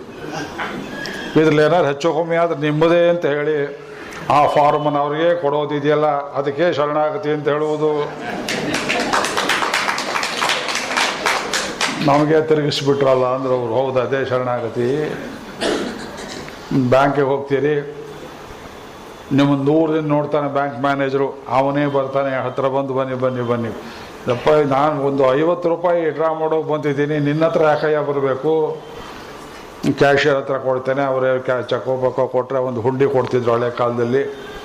ನಾವು ಬ್ಯಾಂಕಿಗೆ ಹೋಗಿ ಜನ್ಮಾಂತರವಾಯಿತು. ಅಲ್ಲಿ ಕೂತಿರ್ಬೇಕು, ಆ ನಂಬರೋ ಸ್ವಿಚ್ ಬಂದ ಮೇಲೆ ಹೋಗಿ ಕೊಟ್ಟು ಆ ಮ್ಯಾನೇಜರ್ ಏನು ಮಾಡಿ, ನಿಮಗೆಲ್ಲ ಗೋಲ್ಡ್ ಬೇಡ, ನೀವು ಬಂದು ಕೂತ್ಕೊಳ್ಳಿ ಕ್ಯಾಬಿನ್ನಲ್ಲಿ, ಯಾಕೆ ಸ್ಪೆಷಲ್ ಟ್ರೀಟ್ಮೆಂಟ್ ನಿಮಗೆ, you are one of the earliest account holders. ಅವನು ಬೆಲ್ ಒತ್ತಾನೆ, ಇವ್ರಿಗೆ ನೋಡೋ ಚಕ್ಕ ತಗೊಂಡು ಹೋಗೋದು, ಎಲ್ಲ ಕೆಲಸ ಮಾಡಿಕೊಟ್ಟು ಹೋಗಿ ಬರ್ತೀರ ಅಂತ ಕಾರ್ ಕೊಟ್ಟು ಮನೆಗೆ ಕಳಿಸುವಂತೆ. ಭಗವಂತನಲ್ಲಿ ಅವನ ಪಾದಗಳನ್ನು ಹಿಡ್ಕೊಂಡು, ನನಗೇನು ಗೊತ್ತಿಲ್ಲ, ನೀನು ಹೇಳಿದ್ದನ್ನು ನಾನು ಮಾಡಿದೆ, ನಿನಗೆ ಪ್ರತಿಕೂಲವಾದದ್ದನ್ನು ಇನ್ಮೇಲೆ ಬಿಟ್ಟುಬಿಟ್ಟೆ, ಅನುಕೂಲವಾದದ್ದನ್ನು ನಡೀತೇನೆ, ನೀ ರಕ್ಷಿಸ್ತೀಯೇನು ಮಹಾವಿಶ್ವಾಸವನ್ನು ಇಟ್ಕೊಂಡಿದ್ದೇನೆ, ನೀನೇ ಕಾಪಾಡಬೇಕು ಅಂತ ಬಾಯಿ ಬಿಟ್ಟು ಕೇಳಿದ್ದೇನೆ, ನಿನ್ನ ಬಿಟ್ಟರೆ ಗತಿ ಇಲ್ಲ ಅನ್ನೋ ಕಾರ್ಪಣ್ಯ ಭಾವವನ್ನು ಹೊಂದಿದ್ದೇನೆ. ಇದೇ ಶರಣಾಗತಿ. ಅನುಕೂಲ್ಯಸ್ಯ ಸಂಕಲ್ಪ ಪ್ರಾತಿಕೂಲ್ಯಸ್ಯ ವರ್ಜನಂ ರಕ್ಷಿಷ್ಯತೀತಿ ವಿಶ್ವಾಸ ಗೋಪ್ತೃತ್ವ ವರ್ಣಂ ತಥಾ ಆತ್ಮ ನಿಕ್ಷೇಪ ಕಾರ್ಪಣ್ಯೇ ಷಡ್ವಿಧ ಶರಣಾಗತಿ.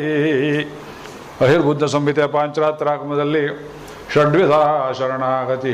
ಮಹಾವಿಶ್ವಾಸ, ಮಾಂಗಲ್ಯ ಕಟ್ಟಿಸಿಕೊಂಡು ಹೆಂಡತಿ ಯಜಮಾನ ಕೈ ಬಿಡೋದಿಲ್ಲ ಅಂತ ಹೇಗೆ ಧೈರ್ಯವಾಗಿರ್ತಾಳೆಯೋ, ಅಕಸ್ಮಾತ್ ಸಂಶಯ ಬಂದರೆ ಮಾಂಗಲ್ಯವನ್ನು ತೆಗೆದು ಮತ್ತೆ ನೋಡಿಕೊಳ್ಳುವಂತೆ ನಮ್ಮ ಕೊರಳಿಗೆ ಭಗವಂತ ಕಟ್ಟಿದ ಮಾಂಗಲ್ಯ ಇದೆಯಲ್ಲ, ವರಾಹ ಚರ್ಮಶ್ಲೋಕ, ರಾಮಾವತಾರ ಚರ್ಮಶ್ಲೋಕ, ಕೃಷ್ಣಾವತಾರದ ಚರ್ಮಶ್ಲೋಕ, ಈ ಮೂರನ್ನು ನೆನೆಸಿಕೊಂಡು ದೇವರು ಕೈ ಬಿಡೋದಿಲ್ಲ ಅಂತ ತಿಳ್ಕೊಂಡು ನಿರ್ಭಯೋಸ್ಮಿ, ಅವನಲ್ಲಿ ಭಯವಿಲ್ಲದೆ ಭಾರವಿಲ್ಲದೆ ಇರುವ ಅತ್ಯಂತ ಸುಖಮಯವಾದ ಇಹದಲ್ಲಿ ಪರದಲ್ಲಿ ಸಾಧಕವಾದದ್ದು ಈ ಶರಣಾಗತಿ ಎನ್ನುವುದು.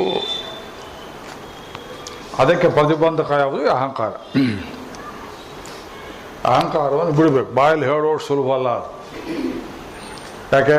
ಸೃಷ್ಟಿ ಇರುವುದೇ ಅಹಂಕಾರದಲ್ಲಿ, ಬ್ರಹ್ಮನೇ ಅಹಂಕಾರ ಮೂಲ. ವಿಷ್ಣು ಪುರಾಣದಲ್ಲಿ ಭಾಗವತದಲ್ಲಿಯೂ ಬೇರೆ ಕಡೆ ಕಾಣದೇ ಇರುವ ವಿಶೇಷ ಅಂಶವನ್ನು ಹೇಳಿದ್ದಾರೆ. ಬ್ರಹ್ಮನೆಂಬ 4 ಮುಖದ ಅಹಂಕಾರ ಬೀಜವನ್ನು ಸೃಷ್ಟಿ ಮಾಡಿ, ಅಲ್ಲಿಂದ ಮುಂದಿನ ಸೃಷ್ಟಿಯನ್ನು ನೀನು ಮಾಡು ಅಂತ ಅವನಿಗೆ ಪೌರಪಟ ನೀ ಕೊಟ್ಟ ಮೇಲೆ, ಬ್ರಹ್ಮ ಮಾಡಿದ ಮೊದಲನೇ ಕೆಲಸ ರೌದ್ರ ಸೃಷ್ಟಿ, ತಾಮಸ ಸೃಷ್ಟಿ. ಅದಕ್ಕೆ ವಿಷ್ಣು ಪುರಾಣದಲ್ಲಿ ಹೇಳ್ತಾರೆ, ಅಬುದ್ಧಿಪೂರ್ವಕ, ಇದು ಬುದ್ಧಿ ಇಲ್ಲದೆ ಮಾಡಿದ ಕೆಲಸ ಚತುರ್ಮುಖ ಬ್ರಹ್ಮ. ಚಿತ್ರ ಪರ್ಯಾಯ ಅಂದರೆ ಕುಂಚವನ್ನೇ ಕಟ್ ಮಾಡೋದು, ಪೇಪರ್ ಕಟ್ ಮಾಡೋದು, ಕ್ಯಾನ್ವಾಸ್ ಕಟ್ ಮಾಡೋದು ಮಾಡಿದ ಹಾಗೆ ಮೊದಲು ವಿನಾಶಕಾರ ಶಕ್ತಿಯನ್ನೇನು ಬ್ರಹ್ಮ ಸೃಷ್ಟಿ ಮಾಡಿದ, ಆವತ್ತಿನ ನಮ್ಮ ಕಾಟ ಆರಂಭವಾಯಿತು. ಮೊದಲೇ ಸಾತ್ವಿಕ ಸೃಷ್ಟಿ ಮಾಡಲಿಲ್ಲ ಅವನು. ಆದ್ದರಿಂದಲೇ ನೀವು ಅಗ್ನಿ ಪ್ರತಿಷ್ಠಾಪನೆ ಮಾಡಬೇಕು, ಹೋಮ ಮಾಡುವ ಹೊರಟರು ಮೊದಲು ಹೊಗೆ ಬರ್ತದೆ. ಧೂಮೇನ ಅವರೀತೆ ವನ್ನಿ ಯಥಾದೃಶೋ ಮಲೇನ ಚ ಯಥಾ ಉಲ್ಬೇನ ಆವೃತೋ ಗರ್ಭ ತಥಾ ತೇನೇದಮಾವೃತಂ ಆವೃತಂ ಜ್ಞಾನಮೇತೇನ. ಇದು ಭಗವದ್ಗೀತೆ 3ನೇ ಅಧ್ಯಾಯ. ರಾಮಾಯಣ ಹೇಳ್ರಿಂದ ಗೀತೆಗೆ ಯಾಕೆ ಹೋದ್ರಿ ಅಂತ ಕೇಳಬೇಡಿ, ಎಲ್ಲ ಕಡೆ ಸುಸ್ತು ಮಾಡಿಸ್ತೇನೆ ನಿಮಗೆ, ಎಲ್ಲ ಕಡೆ ರೌಂಡ್ ಹೊಡಿಸಿ. ಕಾಮ ಕ್ರೋಧ ಅನ್ನೋದೆಲ್ಲಿದೆ ಅದೇ ರಾವಣ. ಕಾಮ ಅಂದ್ರೆ ರಾವಣ, ಕ್ರೋಧ ಅಂದರೆ ಅವನ ತಮ್ಮ ಅವನು ಕುಂಭಕರ್ಣ. ಅದು ಕಾಮ ಏಷ ಕ್ರೋಧ ಏಷ ರಜೋಗುಣ ಸಮುದ್ಭವ ಮಹಾಶನೋ ಮಹಾಪಾಪ್ಮ ವಿದ್ಧಿ ಇಹ ಏನಂ ವೈರಿಣಂ. ನಿನ್ನೊಳಗಡೆ ಇದೆ evil is located in you. ನಿನ್ನೊಳಗೆ ಇದೆ ಅಹಂಕಾರ ಎಂಬುದು. ಕರೆದ್ರ ಅಂತ ಬರ್ತಾನೆ, ಕರೀಲಿಲ್ಲ ಅಂದರೆ 5 ನಿಮಿಷಕ್ಕೆ ಒಂದ್ಸಲ ಕರೆದ್ರ ಅಂತಂದರೆ ಹಾಕಿ.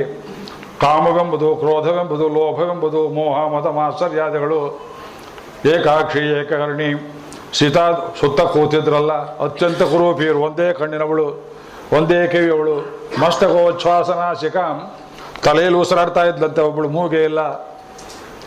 ಇದ್ದ ಕುರೂಪಿ ಸ್ತ್ರೀಯರು ಲಂಕೆಯಲ್ಲೆಲ್ಲ ಹಾಕಿದ್ರೆ ಸುಂದರ ಸ್ತ್ರೀಯರು ರಾವಣ ವಶದಲ್ಲಿದ್ದರು. ಸೀತಾದೇವಿಗೆ ಬೇಜಾರಾಗುವಂತೆ ಅತ್ಯಂತ ಕುರೂಪಿಯನ್ನು ಕೂಡಿಸಿದಾಗೆ ನಮ್ಮ ಹೃದಯ ಪ್ರದೇಶವೆಂಬ ಲಂಕೆಯಲ್ಲಿ ಸಂಸಾರ ಸಾಗರ ಮಧ್ಯದಲ್ಲಿ ತೇಲುವ ಶರೀರದಲ್ಲಿ ಸೀತಾ ಜಾಗದಲ್ಲಿ ಕೂತಿರುವ ಜೀವಾತ್ಮನಿಗೆ ಬೇಜಾರಾಗುವುದಕ್ಕೆ ರಾವಣನೆಂಬ ಅಹಂಕಾರ ಕಾಮಕ್ರೋಧಗಳನ್ನೆಲ್ಲ ಸೃಷ್ಟಿ ಮಾಡಿ ಮಾಡಿ ನಮ್ಮನ್ನು ತುಂಬ ಹಿಂಸೆ ಕೊಡುತ್ತೆ. ಒಂದು ರಾಮಾಯಣ ಕೇಳೋಕೆ ಬಿಡೋದಿಲ್ಲ, ಕಾನ್ಸಂಟ್ರೇಷನ್ ಬರೋದಿಲ್ಲ ಮನಸ್ಸಿಗೆ. ಯಾಕೆ ಬರೋದಿಲ್ಲ? ಬ್ಯಾಡ್ದೇದ್ದು ವಾಸನೆ ಎಲ್ಲ ನೆನಪು ಬರುತ್ತೆ. ಯಾರನ್ನೋ ನೋಡಿದ್ದು, ಯಾರೋ ಬೈದಿದ್ದು, ಎಲ್ಲೋ ಏನೋ ತಿಂದಿದ್ದು, ಯಾವತ್ತೋ ಎಲ್ಲೋ ಕೆಟ್ಟ ಕನಸು ಕಂಡಿದ್ದು, ಈ ವಾಸನೆಗಳು ಅಟ್ಟಿಸ್ಕೊಂಡ್ಬರ್ತದಲ್ಲ, ಇದೇ ರಾಕ್ಷಸ ಶಕ್ತಿಗಳು. ಆದ್ದರಿಂದ ಇವುಗಳನ್ನು ಹೋಗಿಸ್ಬೇಕಾದ್ರೆ ಆ ಭಗವಂತನನ್ನೇ ನಾವು ಶರಣ ಹೋಗಬೇಕು. ಧೂಮೇನಾವೃಯತೆ ವನ್ಹಿ, ಹುಟ್ಟುವಾಗಲೇ ಅಗ್ನಿ ಜೊತೆಯಲ್ಲಿ ಹೊಗೆ ಬಂದಂತೆ ಸಹಜ ಇದು. ಯಥಾದರ್ಶೋ ಮಲೇನ ಚ, ಕನ್ನಡಿಯಲ್ಲಿ ಈಗ ತಾನೇ ಮುಖ ನೋಡ್ಕೊಳ್ತೀರಿ, ತಲೆ ಬಾಚ್ಕೊಳ್ತೀರಿ, ಕುಂಕುಮ ಹಚ್ಕೋಬೇಕು, ನಾಮ ಹಚ್ಕೋಬೇಕು, ಕನ್ನಡಿ ಬರ್ಸಿರ್ತೀರಿ. ನಾಮ ಸೃಷ್ಟಿ ಮಾಡ್ಕೊಂಡು ನೋಡುವಷ್ಟು ದೊಡ್ಡ ಬಂದು ಕೂತಿರುತ್ತೆ ಧೂಳೆಂಬುದು ಆಗಂತುಕಾಂಶ. ಯಥಾ ಉಲ್ಬೇನ ಆವೃತೋ ಗರ್ಭ, ತಾಯಿ ಹೊಟ್ಟೆಯಲ್ಲಿ ಭ್ರೂಣ, ಒಂದು ಸಣ್ಣ ಮಗು ಅಂಕುರವಾಗುತ್ತೆ. ಬಯಸೋದು ಮಗುವನ್ನು ಸಾಯಿಸಬೇಕು ಅಂತ ದುರ್ಮಾಂಸ ಸುತ್ತ ಬೆಳ್ಕೊಂಡಂತೆ. ಸ್ವಪ್ರಯತ್ನೇನ ಅನಿವಾರ್ಯತ್ವ ವೇದಾಂತೇಶಕರು ಕಾಮಕ್ರೋಧಗಳಿಗೆ 3 ಗುಣ ಹೇಳ್ತಾರೆ. ಒಂದು ಸಹಜ, ಎರಡನೇದು ಸದಾ ಬರ್ತಾ ಇರುತ್ತೆ, ಮೂರನೇದು ಸ್ವಪ್ರಯತ್ನದಿಂದ ನಿವಾರಿಸ್ಕೊಳ್ಳೋಕೆ ಬರೋದಿಲ್ಲ. ಮಾಮೇವಯೇ ಪ್ರಪದ್ಯಂತೆ ಮಾಯಾಮೇತಾಂತರಂತಿದೆ, ಅವನಲ್ಲಿ ಪ್ರಪತ್ತಿ ಮಾಡಿದರೆ ಇದೆಲ್ಲ ಹೋಗುವುದು. ಆದ್ದರಿಂದ ಹರಿನಾಮಸ್ಮರಣ, ರಾಮನಾಮಸ್ಮರಣ ಸರ್ವದಾ ಮಾಡ್ತಾ ಇರಬೇಕು. ಒಂದು ಕ್ಷಣ ವಿಘ್ನ ಮಾಡಿದರೂ ನಮಗೆ ಈ ಜೀವನದಲ್ಲಿ ಕಷ್ಟ ಕೊಟ್ಲೆ ಕಾರ್ಪಣ್ಯ ತಪ್ಪೋದಿಲ್ಲ. ಅದೇ ಶರಣಾಗತಿ. ಇದರಲ್ಲಿ ರಾಮಾಯಣದ ದೀರ್ಘ ಶರಣಾಗತಿ ಅಂತ ಹೇಳಿದ್ರಲ್ಲ, ತುಂಬ ಸ್ಪೀಡಾಗಿ ಹೇಳ್ತಾ ಇದ್ದೇನೆ ಅಂತ ಕಾಣುತ್ತೆ. ಹೌದು ಇಲ್ವೋ? ಸ್ಪೀಡ್ ಇದ್ದೇ ಥರ ಆಗೋದು. ಪುಷ್ಪ ವಿಮಾನ ಇದು. ನೆನ್ನೆ ಲೆಕ್ಚರು ಸ್ಪೀಡ್ ಅಂದ್ರೆ ಒಬ್ಬರು ಸ್ಪೀಡಾಗಿಡೋ ಗೊತ್ತಿಲ್ಲ. If you don't follow me, if you break for a single second, you will lose the sequence. ನಾನು ಪ್ರವಚನದಲ್ಲಿ ನೋಟ್ಸ್ ಮಾಡೋಕ್ಕಾಗೋದಿಲ್ಲ. ಒಂದು ಕಡೆ ಶುರು ಮಾಡಿದ್ರೆ ಅದು ಎಲ್ಲೆಲ್ಲೋ ಹೋಗಿ ಬತ್ತೆ ತಿರುಗಿ ಅಲ್ಲಿ ಬರೋ ಹೊತ್ತಿಗೆ ಏನಪ್ಪ ಏನು ಹೇಳಿದ್ರು ಇನ್ನೊಬ್ಬರನ್ನ ಕೇಳಬೇಕಾಗತ್ತೆ. ನೀವು ನೋಟ್ಸ್ ಮಾಡೋ ಪ್ರಯತ್ನ ಪಟ್ಟವರೆಲ್ಲ ಸುಸ್ತು ಹೊಡೆದಿದ್ದಾರೆ. ಯಾಕೆಂದರೆ ಇದು ಮೆಥಡ್ ಬೇರೆಯಾಗಿದೆ. ಆದ್ದರಿಂದ ಮನಸ್ಸಲ್ಲಿಯೇ ಇದನ್ನು ನೀವು ಗ್ರಹಿಸಬೇಕು.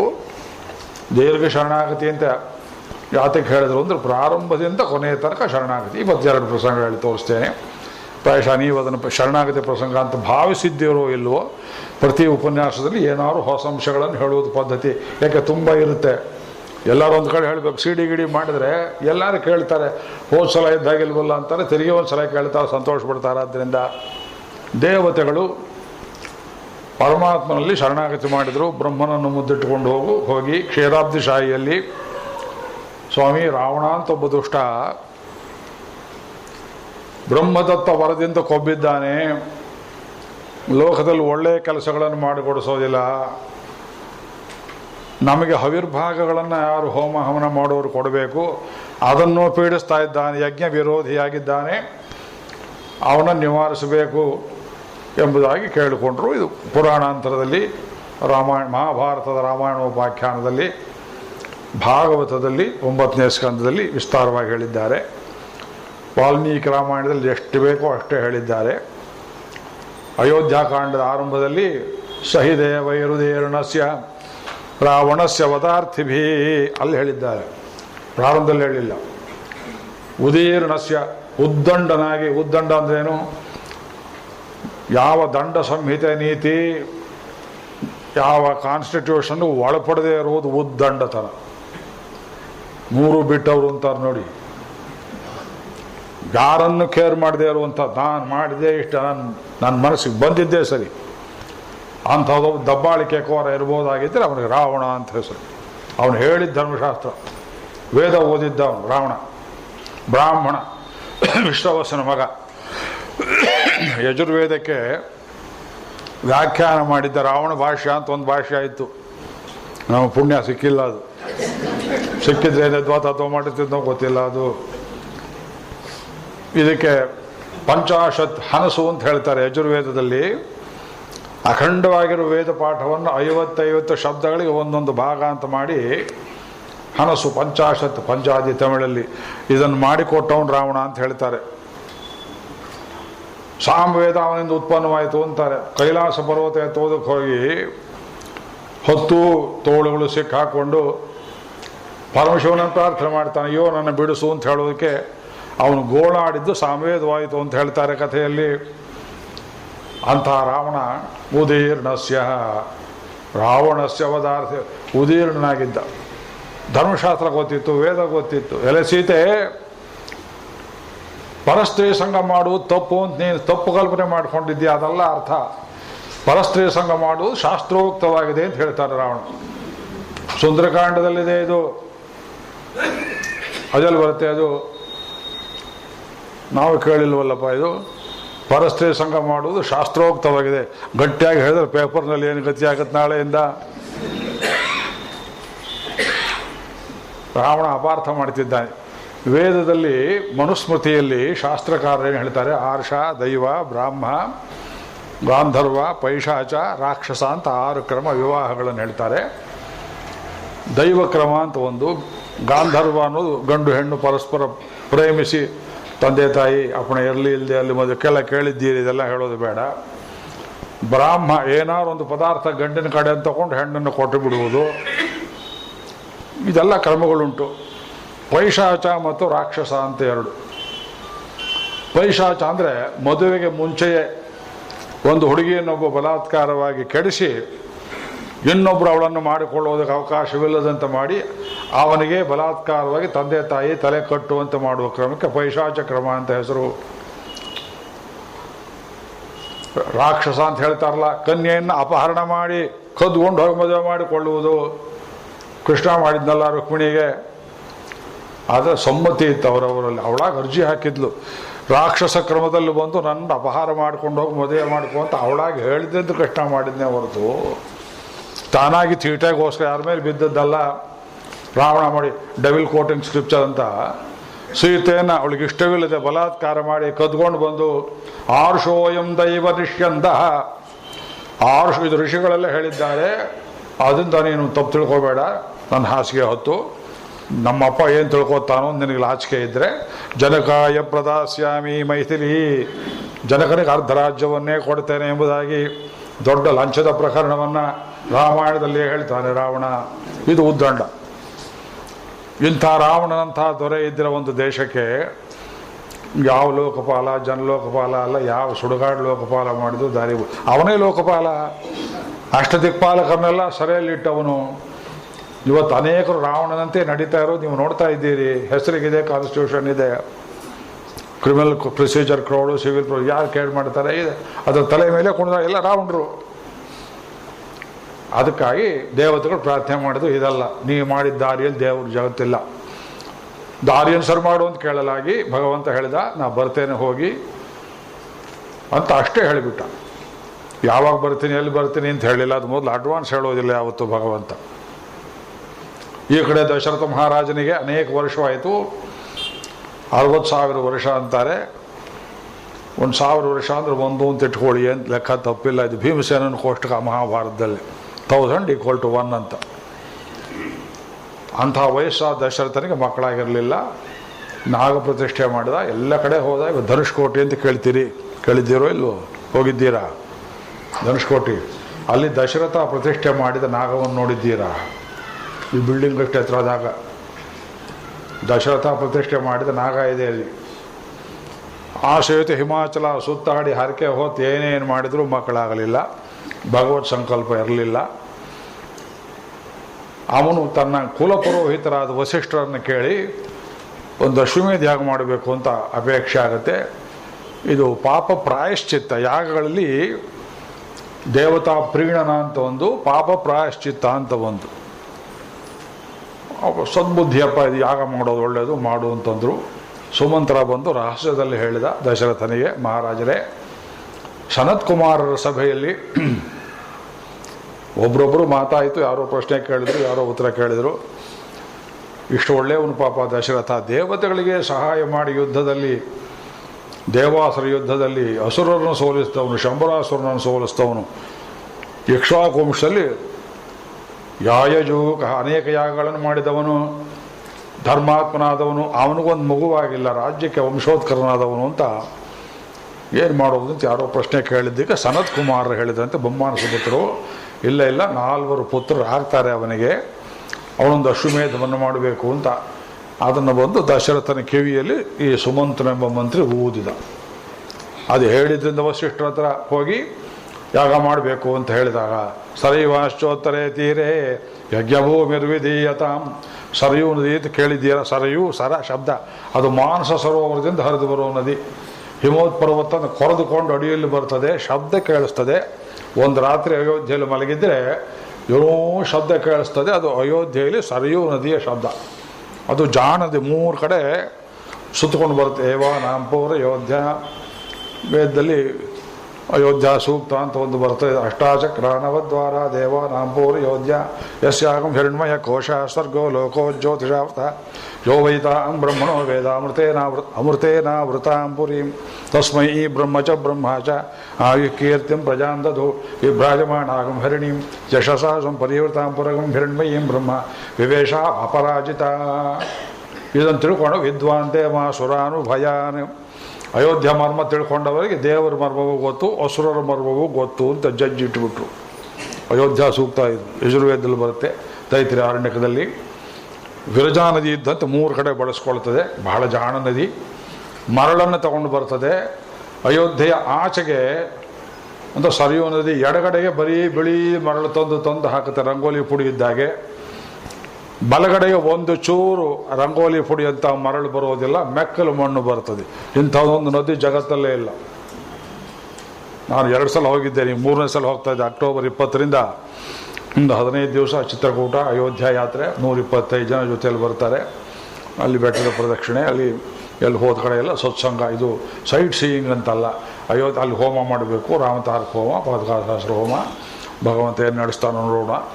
ಆ ಸರಯು ಅತ್ಯಂತ ಸಿಹಿಯಾದ ತೀರ್ಥ, ಗಂಗೆಗಿಂತ ಸಿಹಿಯಾದ ತೀರ್ಥ ಅದು.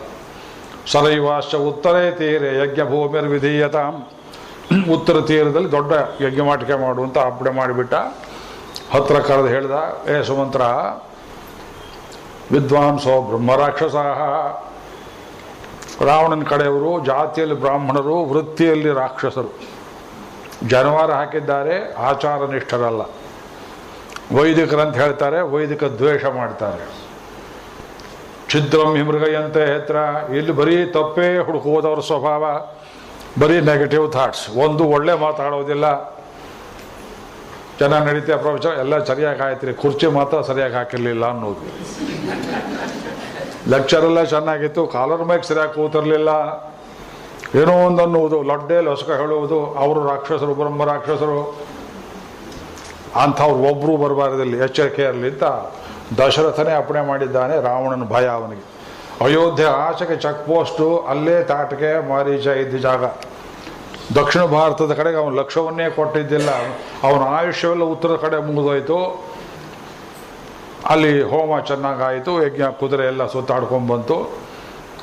1 ವರ್ಷ ಆಯಿತು. ವಸಂತೆ ಸಂಪ್ರಾಪ್ತೆ, ವಸಂತ ಋತುವಿನಲ್ಲಿ ಮಾಡಬೇಕು ಅಶ್ವಮೇಧ. ರಾಜಸೂಯ ಯಾವ ಯಾವ ಋತುಗಳಲ್ಲಿ ಯಾವ ಯಾಗ ಮಾಡಬೇಕು ಅಂತ ಯಜುರ್ವೇದದಲ್ಲಿ ಕಲ್ಪದಲ್ಲಿ ವಿಸ್ತಾರವಾಗಿ ಹೇಳಿದ್ದಾರೆ. ಆ ಕುದುರೆ ಬಂತು, ಇನ್ನು ಪೂರ್ಣಾಹುತಿ ಆಗಬೇಕು. ತನಗೆ ಮೊದಲೇ ಅಳಿಯನಾಗಿದ್ದ ಋಷ್ಯಶೃಂಗನನ್ನು ಕರೆಸಿ, ವಿಭಂಡಕ ಪುತ್ರ ಅಥರ್ವ ವೇದೀಯ ಆಭಿಚಾರಿಕ ಹೋಮ. ಆಭಿಚಾರಿಕ ಅಂದರೆ ವೇದೋಕ್ತಿಯಾಗಿದ್ದರು. ಒಂದು ಇಷ್ಟ ಸಿದ್ಧಿಗೋಸ್ಕರವಾಗಿ ದೇವತೆಗಳನ್ನು ಬಲಾತ್ಕಾರಪಡಿಸಿ ಮಾಡುವ ಯಾಗಕ್ಕೆ ಆಭಿಚಾರಿಕ ಅಥವಾ ಪುತ್ರಕಾಮೇಷ್ಟಿ. ದೇವರು ಕೆಲವರು ಮಕ್ಕಳು ಕೊಡಬಾರ್ದು ಅಂತ ಸಂಕಲ್ಪ ಮಾಡಿದ್ದಾನೆ, ಕೊಟ್ಟರೆ ಕಷ್ಟ ಆಗುತ್ತೆ ಅಂತ. ನನಗೆ ಮಕ್ಕಳು ಬೇಕೇ ಬೇಕು ಅಂತ ಹಠ ಮಾಡ್ತಾರೆ. ಯಾರ್ಯಾರನ್ನೂ ಹೋಗಿ ಗುರುಗಳ ಹತ್ರ ಕೇಳಿ ಮಾಡಿ ಚರುಗಿರು ಅದು ಇದು ಬಲಾತ್ಕಾರ ಮಾಡಿ ಪಡೆದರೆ ಆ ಮಕ್ಕಳು ಕೊನೆಯಲ್ಲಿ ತಂದೆ ತಾಯಿಗೆ ಶ್ರಾದ್ದ ಮಾಡದೇ ಇರೋ ಮಕ್ಕಳು ಹುಟ್ಟಿದರೆ, ಕಣ್ಣಿಲ್ಲದೆ ಇರೋ ಮಕ್ಕಳು ಹುಟ್ಟಿದರೆ, ಕಿವಿ ಇಲ್ಲದೆ ಇರೋ ಮಕ್ಕಳು ಹುಟ್ಟಿದರೆ, ಬ್ರಾಹ್ಮಣರಾಗಿ ಹುಟ್ಟಿ ಕ್ರಿಶ್ಚಿಯನ್ರಾಗೋರು, ಮುಸಲ್ಮಾನರಾಗೋರು ಹುಟ್ಟಿದ್ರೆ ತಗೊಂಡು ಏನು ಮಾಡ್ತೀರಿ ಯೋಚನೆ ಮಾಡಿ. ಬಲಾತ್ಕಾರ ಮಾಡಬಾರ್ದು. ಆಭಿಚಾರಿಕಾದಿಗಳು ನಿಷಿದ್ಧ. ಆ ವಿಚಾರಕ ಮಾಡೋದು ಯಾವಾಗ? ರಾಷ್ಟ್ರದ ಶತ್ರುಗಳ ವಿರುದ್ಧ ಮಾರಣ ಹೋಮಾದಿಗಳನ್ನು ಮಾಡ್ಬೋದು. ಕೌಟಿಲ್ಯ ಅರ್ಥಶಾಸ್ತ್ರದ ಕೊನೆಯಲ್ಲಿ ಔಪನಿಷದಿಕಾಂತ್ ಎಂಬುದಾಗಿ ಎಂತೆಂಥ ಶತ್ರು ಮಾರಣ ಹೋಮ ಮಾಡ್ಬೋದು, ಪ್ರಯೋಗ ಕೊಟ್ಟಿಲ್ಲ, ಅದು ಹೇಳಿದ್ದಾರೆ.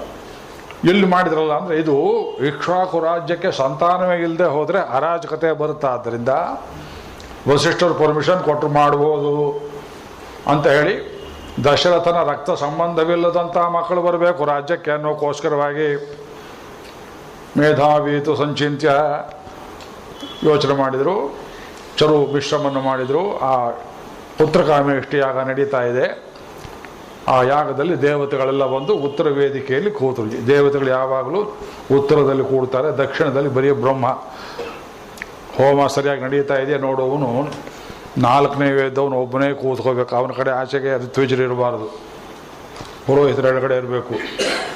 ಉತ್ತರ ವೇದಿಯಲ್ಲಿ ದರ್ಭಗಳನ್ನು ಹಾಸಿ ಈ ಪ್ರಣೀತಿ ಪಾತ್ರೆ ಅಂತ ಒಂದು ಹೋಮ ಹವನ ಮಾಡೋ ಯಾರಿಗಾರು ಪರಿಚಯ ಇದ್ದರೆ ನೋಡ್ಕೊಳ್ಳಿ. ಪ್ರಣೀತಿ ಪಾತ್ರೆ ಮುಖ ಸಮುದ್ರತ್ಯ ಅಕ್ಷತೆ ಸಹ ಅಭ್ಯಪೂರ್ಯತ್ವ ಇದೆಲ್ಲ ಮಾಡಿಕೊಂಡು ಅಷ್ಟ ದರ್ಭೆಗಳಿಂದ ಮೇಲಕ್ಕೆ ಮುಚ್ಚಿ ಅದನ್ನು ಪ್ರಣವೇನ ಉತ್ಥಾಪ್ಯ ಅಲ್ಲಿಟ್ಟು ಸಕಲ ದೇವತೆಗಳು ಬಂದು ಕೂತಿರ್ತಾರೆ. ಅಲ್ಲಿ ಯಾಗ ಮುಗಿದ ಮೇಲೆ ಆ ತೀರ್ಥವನ್ನು ಸಮುದ್ರಂ ವಪ್ರಹಿಣೋಮಿ ಸ್ವಾಮಿಯೋನಿಮ್ ಅಭಿಗಚ್ಚತ, ಸಮುದ್ರಕ್ಕೆ ನಿಮ್ಮನ್ನು ಕಳಿಸ್ತೇಕೆ, ತೀರ್ಥದಲ್ಲಿ ದೇವರ ವಾಸ.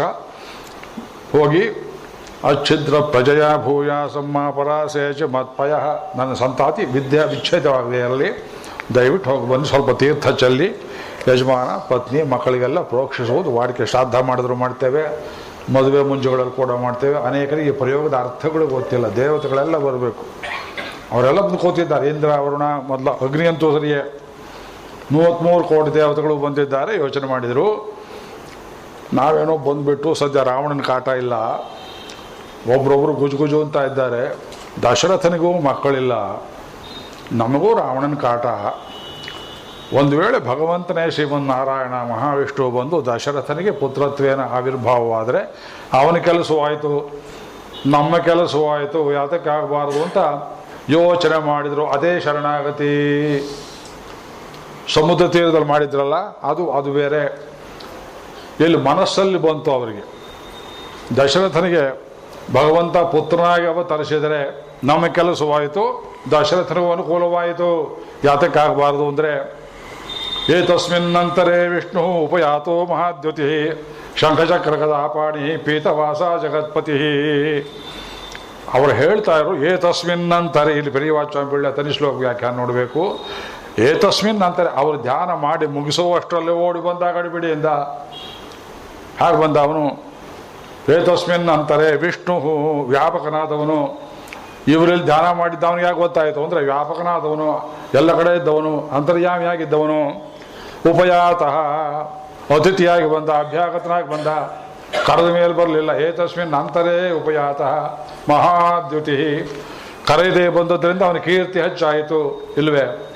ಕರೆದು ಬಂದವ್ರಿಗೆ ಕೀರ್ತಿ ಹೆಚ್ಚೋ, ಕರೆಯದೇ ಬಂದವ್ರಿಗೆ ಹೆಚ್ಚೋ ಕೀರ್ತಿ. ಯಾಗದಲ್ಲಿ ಕರೆಸಿಕೊಳ್ಳದೆ ಬರಬೇಕು. ಅನಾಹುತೋದ್ಭರಂಗಚ್ಛೇತ್ ಪ್ರವಚನ ಆಗ್ತಾ ಇದೆ, ಬಂದು ನಿಂತ ಇನ್ವಿಟೇಷನ್ ಕೊಟ್ಟ ಮೇಲೆ ಬರೋದಲ್ಲ. ಒಳ್ಳೆಯ ಪ್ರವಚನವಂತೆ ಚೆನ್ನಾಗಿರುತ್ತೆ ಅಂತ ಕರೆಯದೆಯೇ ಬರಬೇಕು. ಹಕ್ಕಿದೆ ನಿಮಗೆ, ದೇವಸ್ಥಾನಕ್ಕೆ ಬರೋಕೆ ಯಾರ್ದು ಅಪ್ಪಣೆ ಬೇಕಾಗಿಲ್ಲ. ಉಪಯಾತೋ ಮಹಾದ್ಯುತಿ ಶಂಖಚಕ್ರ ಗದಾಪಾಣಿ. ರಾಮಾವತಾರದಲ್ಲಿ ಅದೆಲ್ಲ ಮರೆಸ್ಕೊಳ್ತಾನೆ, ಬರೀ ಧನುಸ್ಸು ಬಾಣ. ಅದು ಶಂಖಚಕ್ರ ಗದಾಪಾಣಿ ಯಾಕೆ ಬಂದ ದೇವತೆಗಳೆಲ್ಲ ಹಾಗೆ ಬಂದಿದ್ರು. ತಟ್ಟೆ ತಾಂಬಾಳ ಪಂಚಪಾತ್ರ ಉದ್ಧರಣಿ ತಗೊಂಡು ಆವಿರ್ಭಾಗ ಕೊಡ್ತಾರೆ ಅಂತ. ಮಠಕ್ಕೆ ಹೋಗುವಾಗ, ಊಟಕ್ಕೆ ಹೋಗುವಾಗ ತಟ್ಟೆಗಿಟ್ಟೆ ಪಂಚಪಾತ್ರ ತಗೊಂಡು ಹೋಗುವಾಗೆ ತಮಗೇನು ಸಿಕ್ಕುತ್ತೆ ಅಂತ ಬಂದಿದ್ರು. ಭಗವಂತ ಹಾಗೆ ಬರಲಿಲ್ಲ, ಕೊಡುವುದೇಕೆ ಬಂದ. ಶಂಖಚಕ್ರ ಗದಾಪಾಣಿ. ಒಂದು ವೇಳೆ ಯಾಗದಲ್ಲೇ ರಾವಣಾಡ್ಡ ಬಂದರೆ ಇಲ್ಲೇ ಸಂಹಾರ ಮಾಡೋಣ ಅಂತ ಪೀತವಾಸ ಕಚ್ಚೇತಿ ಕಟ್ಕೊಂಡು ಜಗತ್ಪತಿ. ಅದರಿಂದ ಅವನ ಕೀರ್ತಿ ಹೆಚ್ಚಾಯಿತು. ಒಂದು ಷೊಡರ್ಶೋಧಿ ಮರೆಯಾದೋ ಆಳ್ವಾರು ಹೇಳ್ತಾರೆ.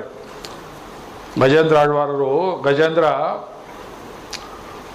ಗೋಳಿಟ್ಟಾಗ ಅವನು ತಾನಾಗಿಯೇ ಓಡಿ ಬಂದ. ಎಂಥ ಆನೆ ಅದು.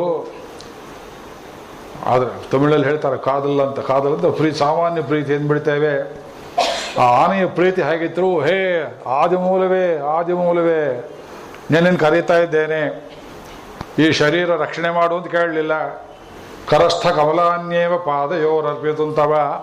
ಇವತ್ತು ತಾವರೆ ಹೂವು ಕಿತ್ತು ಬಿಟ್ಟಿದ್ದೇನೆ, ಇದು ಬಾಡುವಷ್ಟರಲ್ಲಿ ನಿನ್ನ ಪಾದದಲ್ಲಿಡಬೇಕು. ನಾಹಂ ಕಳೆಯವರಸ್ಯ ಅಸ್ಯ ತ್ರಾಣಾರ್ಥಂ ಮಧುಸೂದನ. ಬಿದ್ದೋಗೋ ಶರೀರ ಕಾಪಾಡೋದು ಕೇಳಿಲ್ಲ, ನಿನ್ನ ಪಾದದಲ್ಲಿ ತಾವರೆ ಹೂವು ಇಟ್ಟು ನೋಡಬೇಕು. ನಿನ್ನ ಪಾದ ಚೆನ್ನವೋ ಹೂವು ಚೆನ್ನವೋ ಎರಡೂ ಕೂಡಿದ ಚೆನ್ನವೋ ಅದು ನೋಡಿ ಸಾಯಬೇಕು ಅಂತ ಆಸೆ ಆಗಿದೆ ಅಂತ ಕೂಡಲೇ ಓಡಿ ಬಂದನಲ್ಲ ಅವನು. ತೊಳಂಕಾದಲ್ಲಿ ಕದ್ರಳಿಯಪ್ಪ ಹುಳ್ಳೂರ್ಂದು ತೋನ್ರಿನಯ್ಯೇ. ಅದಾಗಿಲ್ದಿದ್ರೆ ಅವನು ಸುಡರ್ ಶೋಧಿ ಮರೆಯಾದು. ಅವನು ಕರೆಯೋದಕ್ಕೆ ಮುಂಚೆನೆ ನೀವು ಬಂದವನು, ಇಲ್ದಿದ್ರೆ ಇನ್ನು ಜ್ಯೋತಿಷು ಮರೆಯಾಗ್ತಿತ್ತು. ಇವಾಗೆಲ್ಲ ಗರ್ವ. ಹೂವು ತರುವರ ಮನೆಗೆ ಹುಲ್ಲ ತರುವ ಹಾವಲ ಕುಮೀರಮಣ. ಇವಾಗಿಲ್ಲ ಗರ್ವ. ಗರ್ವ ಲೇಷವೂ ಇಲ್ಲ. ಅದಕ್ಕೆ ಪರಮಸಾತ್ವಿಕ ಅಂತ ಅವನನ್ನು ಆತ ಕೇಳ್ತೇವೆ. ಕಶ್ರೀಶ್ರಿಯ ಪರಮಸತ್ವ ಸಮಾಶ್ರಯಕ್ಕ ಕಃ ಪುಂಡರೀಕನೇನ ಪುರುಷೋತ್ತಮಕ್ಕ. ಇತರ ದೇವತೆಗಳಲ್ಲಿ ಏನಾದ್ರು ಒಂಚೂರು ಲೋಪದೋಷ ಹೇಳ್ಬೋದು, ಅವನಲ್ಲಿ ಏನು ಹೇಳೋ ಹಾಗಿಲ್ಲ. ತುಂಬಿದ ಕೊಡವಾದ್ದರಿಂದ ಉಪಯಾತೋ ಮಹಾದ್ಯುತಿ. ಅಲ್ಲೇ ಅಭಯವನ್ನು ಕೊಟ್ಟ. ದಶರಥನಲ್ಲೇ ಹುಟ್ಟುತ್ತೇನಪ್ಪ, ಯೋಚನೆ ಮಾಡಬೇಡಿ ಅಂಥೇಳಿ ಅಲ್ಲಿಂದ ಒಂದು ಯಾಗದಲ್ಲಿ ವಿಶೇಷವಾದಂಥ ಯಜ್ಞಪುರುಷ ಮೇಲಕ್ಕೆ ಆವಿರ್ಭಾವವಾಗ್ತಾನೆ. ವರ್ಣಚಿತ್ರ ಎಲ್ಲ ಕೊಡ್ತಾರೆ. ಅದು ಒಂದು ಬಂಗಾರದ ಕೊಡವನ್ನು ತಗೊಂಡು ಬರ್ತಾನವನು. ಏನು ಅಲಂಕಾರ ಮಾಡಿದ್ದಾರೆ ವಾಲ್ಮೀಕಿಗಳು. ಗೋವಿಂದರಾಜರು ವ್ಯಾಖ್ಯಾನ ಮಾಡಿಲ್ಲ ಆ ಶ್ಲೋಕಕ್ಕೆ. ಪೂರ್ವಿಕರು ಆಚಾರ್ಯಗಳೆಲ್ಲ ಆ ಶ್ಲೋಕದ ಅರ್ಥವನ್ನು ತುಂಬ ಹೇಳ್ತಾರೆ. ಕಾಳಿದಾಸ ಅದರ ಮರ್ಮವನ್ನು ಯಜ್ಞ ಪಾತ್ರೆಯನ್ನು ತಗೊಂಡ್ಬರುವ ಅಗ್ನಿದೇವನಿಗೆ, ಯಜ್ಞ ಪುರುಷನಿಗೆ, ಪ್ರಾಜಾಪತ್ಯ ಪುರುಷನಿಗೆ ಭಯಂಕರವಾದ ಆಕೃತಿ, ಭೂಮಿ ಆಕಾಶ ಒಂದು ಮಾಡುವ ಆಕೃತಿ. ಕೆಂಪು ಬಟ್ಟೆ ಹುಟ್ಟಿದ್ದಾನೆ, ಕಪ್ಪು ಬಣ್ಣದಲ್ಲಿದ್ದಾನೆ, ದೊಡ್ಡ ಬಂಗಾರದ ಕೊಡ ತಂದಿದ್ದಾನೆ, ಅದರ ಮೇಲೆ ಬೆಳ್ಳಿ ಮುಚ್ಚಲ ಮುಚ್ಚಿದ್ದಾನೆ. ಶಾತಕುಂಭಮಯೀ. ಶಾತಕುಂಭ ಅಂದರೆ ಬಂಗಾರ. ಬಂಗಾರಕ್ಕೆ ಅಪರಂಜಿಗೆ ಅದರಲ್ಲಿ ಎಷ್ಟೋ ಜಾತಿ ಇದೆ. ಬಂಗಾರದ ಕೊಡ, ಅದರ ಮೇಲೆ ರಾಜತಾಂತ ಪರಿಚ್ಛದ, ಬೆಳ್ಳಿ ಮುಚ್ಚಲ ಮುಚ್ಚಿ. ಹೀಗೆ ನೋಡ್ತಾನೆ ದಶರಥ ಮೇಲ್ಗಡೆ. ಆ ಪಾಯಸ ನನ್ನ ಕೈಗೆ ಎಷ್ಟು ಬೇಗ ಬರುತ್ತೆ ಅಂತ ನೋಡುವಾಗ ಪಾತ್ರೀಂ ಪತ್ನೀಮಿವ ಪ್ರಿಯಾಂ. ಪಾತ್ರೀಂ ಸ್ತ್ರೀಲಿಂಗ ಶಬ್ದ, ಪಾತ್ರಿ ಶಬ್ದ. ಪಾತ್ರಂ ಕೇಳ್ತೇವೆ, ಪಾತ್ರಿ ಸ್ತ್ರೀಲಿಂಗ ಮಾಡಿದರು. 3 ಜನ ಹೆಂಡ್ತೀರು ಕೂತಿದ್ರು ಈ ಕಡೆ. ಕೌಸಲ್ಯ, ಸುಮಿತ್ರೆ, ಕೈಕೇಯಿ. ಅವ್ರ 3 ಹೊಟ್ಟೆಯನ್ನು ನೋಡಿದ. ಒಬ್ಬಳಿಗೂ ಗರ್ಭವಾಗಿರಲಿಲ್ಲ.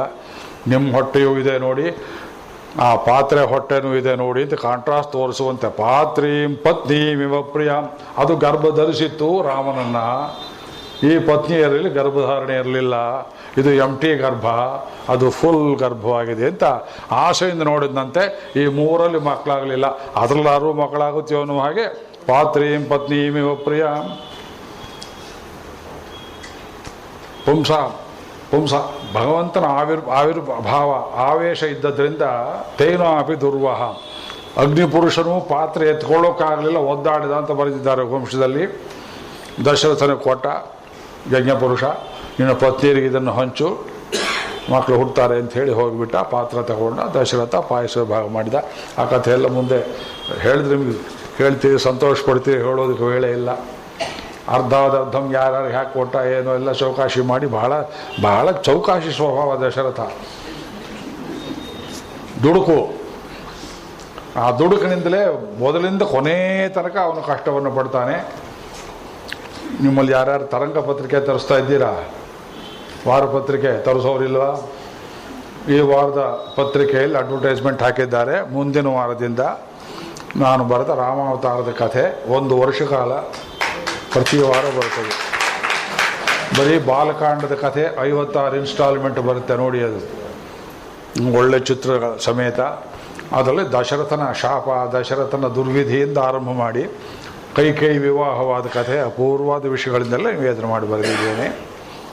ಬಹಳ ಮರ್ಮಭೇದಕವಾದ ಕಥೆ. ಅರ್ಧ ಪಾಯಸವನ್ನು ಕೌಸಲ್ಯ ಕೈಗೆ ಹೊಯ್ದು ಬಿಟ್ಟ. ಇಷ್ಟು ದಪ್ಪದ ಕೊಡದಲ್ಲಿ ಅರ್ಧ ಪಾಯಸವನ್ನು ಕೌಸಲ್ಯ ಬೊಗಸೆಗೆ ಹೊಯ್ಬೇಕಾಗಿದ್ದರೆ ಕೌಸಲ್ಯ ಬೊಗಸೆ ಎಷ್ಟು ದೊಡ್ಡದಾಗಿರಬೇಕು, ತ್ರೇತಾಯುಗದವರ ಕೈಗಳು ಎಷ್ಟು ದೊಡ್ಡದಾಗಿರಬೇಕು. ಇನ್ನರ್ಧ ಉಳೀತಲ್ಲ. ಜ್ಯೇಷ್ಠ ಪತ್ನಿಗೆ ಕೊಟ್ಟದ್ದು ಅಬ್ಜೆಕ್ಷನ್ ಇಲ್ಲ. 2ನೇದು ಯಾರಿಗೆ ಕೊಡಬೇಕು ಅಂತ ನೋಡಿದ. ಸುಮಿತ್ರೆಗೆ ಪೂರ್ತಿ ಕೊಟ್ಬಿಟ್ರೆ ಕೈಗೆಲ್ದು ಹೋಗುತ್ತಲ್ಲ, ಅದರಲ್ಲಿ ಅರ್ಧ ಮಾಡಿ ಸುಮಿತ್ರೆ ಕೊಟ್ಟ. 2ನೇವಳು ಧರ್ಮಪತ್ನಿ. ಇನ್ನು ಅರ್ಧ ಉಳಿತು. ಉಳಿದದ್ದನ್ನು ಅಲ್ಲಿ ಕೈ ಕೊಟ್ಟರೆ ಸಮ ಆಗುತ್ತಲ್ಲ, ಅದಕ್ಕೆ ಏನು ಮಾಡಿದ, ಅದರಲ್ಲಿ ಅರ್ಧ ಮಾಡಿ ಕೈ ಕೊಟ್ಟ. ಅವನು ಸಿಂಚ ಉಳಿದ್ಬಿಡು. 3 ಜನ ಕೊಟ್ಟ ಮೇಲೆ ಉಳಿತು. ಯಾರು ಕೊಡೋದು? ಕೌಸಲ್ಯ ಕೊಟ್ಟರೆ ಕೈ ಆತ್ಮಹತ್ಯೆ ಮಾಡ್ಕೊಳ್ತಾಳೆ, ಕೈ ಕೊಟ್ಟರೆ ಕೌಸಲ್ಯ ಸಂಕಟ ಪಡ್ತಾಳೆ, ಇಬ್ಬರಿಗೂ ಬೇಡ ಅಂತ ಸುಮಿತ್ರೆಗೆ 2ನೇ ಬೊಗಸೆಯನ್ನು ಕೊಟ್ಟ. ಅದರಿಂದ ಅವಳಲ್ಲಿ 2 ಮಕ್ಕಳು ಉಂಟಾದರು.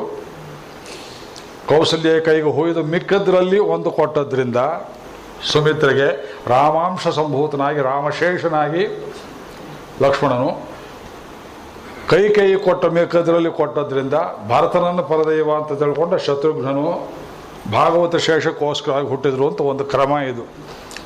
ಇದನ್ನೆಲ್ಲ ಯಾರು ಬೇರೆ ರಾಮಾಯಣ ವ್ಯತ್ಯಾಸ ಮಾಡಿದ್ದಾರೆ. ವಾಲ್ಮೀಕಿ ನೀವು ಯು ಕಾಂಟ್ ಇಂಪ್ರೂವ್ ವಾಲ್ಮೀಕಿ. ಆಮೇಲೆ ರಾಮಾವತಾರಾದಿಗಳಲ್ಲಿ ಐತಿ. ದೇವತೆಗಳು ಶರಣಾಗತಿ ಇದು ಮೊದಲನೇ ಪ್ರಸಂಗ. ಹೆಚ್ಚಿನ ವಿವರಣೆ ಇಲ್ಲಿ ಬೇಡ, ಮುಂದೆ ಹೇಳ್ತೇನೆ. ದೇವತೆಗಳು ಪ್ರಪತ್ತಿ ಮಾಡಿದರು. ದೇವತೆಗಳ ಪ್ರಪತ್ತಿ ಯಾವುದಕ್ಕೋಸ್ಕರ? ಮೋಕ್ಷಕ್ಕೋಸ್ಕರ ಅಲ್ಲ, ಜ್ಞಾಪಕ ಇಟ್ಕೊಳ್ಳಿ. ಒಂದು ವಿಷಯ ಸ್ಪಷ್ಟ ಮಾಡಿಬಿಡ್ತೇನೆ. ಶರಣಾಗತಿ ಎಂಬುದನ್ನು ಭಗವಂತನಲ್ಲಿ ಯಾರು ಬೇಕಾದರೂ ಮಾಡ್ಬೋದು, ಯಾವ ಪುರುಷಾರ್ಥಕ್ಕೋಸ್ಕರವಾಗಿ ಆದರೂ ಮಾಡ್ಬೋದು. ಶಾಸ್ತ್ರ ವಿರುದ್ಧವಲ್ಲದ ರೀತಿಯ ಪುರುಷಾರ್ಥ. ಈಗ ನೀವು ದೇವರಲ್ಲಿ ಕೇಳ್ಕೋಬೋದು. ಒಬ್ಬ ಗುರು ಇರಬೇಕು ಸಮಕ್ಷ, ವಿಟ್ನೆಸ್ಸು. ಗುರುಮುಖೇನ ದೇವರಲ್ಲಿ ಕೇಳಬೇಕು, ಸ್ವಾಮಿ ನನಗೆ ರಾಮಾಯಣಾರ್ಥಗಳೆಲ್ಲ ಸಿದ್ಧಿಯಾಗುವಂಥ ಅನುಗ್ರಹ ಮಾಡು. ಕೇಳ್ಕೊಳ್ಳಿ. ನಾನು ಕೂತಿದ್ದೀನಿ ಇಲ್ಲೇ, ಭಗವಂತನಿಗೆ ಹೇಳ್ತೇನೆ, ಅವರು ರಾಮಾಯಣ ಅರ್ಥ ಬೇಕಂತಪ್ಪ, ಅನುಗ್ರಹ ಮಾಡಿಕೊಡು. ಕೊಡ್ತಾನೆ. ಕೊಡದೆ ಅದು ನಾನು ಶಿಕ್ಷೆ ಮಾಡಿ. ಆಮೇಲೆ ಶರಣಾಗತಿ ಮಾಡುವುದು ಚತುರ್ವಿಧ ಪುರುಷಾರ್ಥಗಳಲ್ಲಿ ಯಾವುದಕ್ಕೆ ಬೇಕಾದರೂ ಮಾಡ್ಬೋದು. 4 ಉದಾಹರಣೆಗಳಿವೆ ರಾಮಾಯಣದಲ್ಲಿ.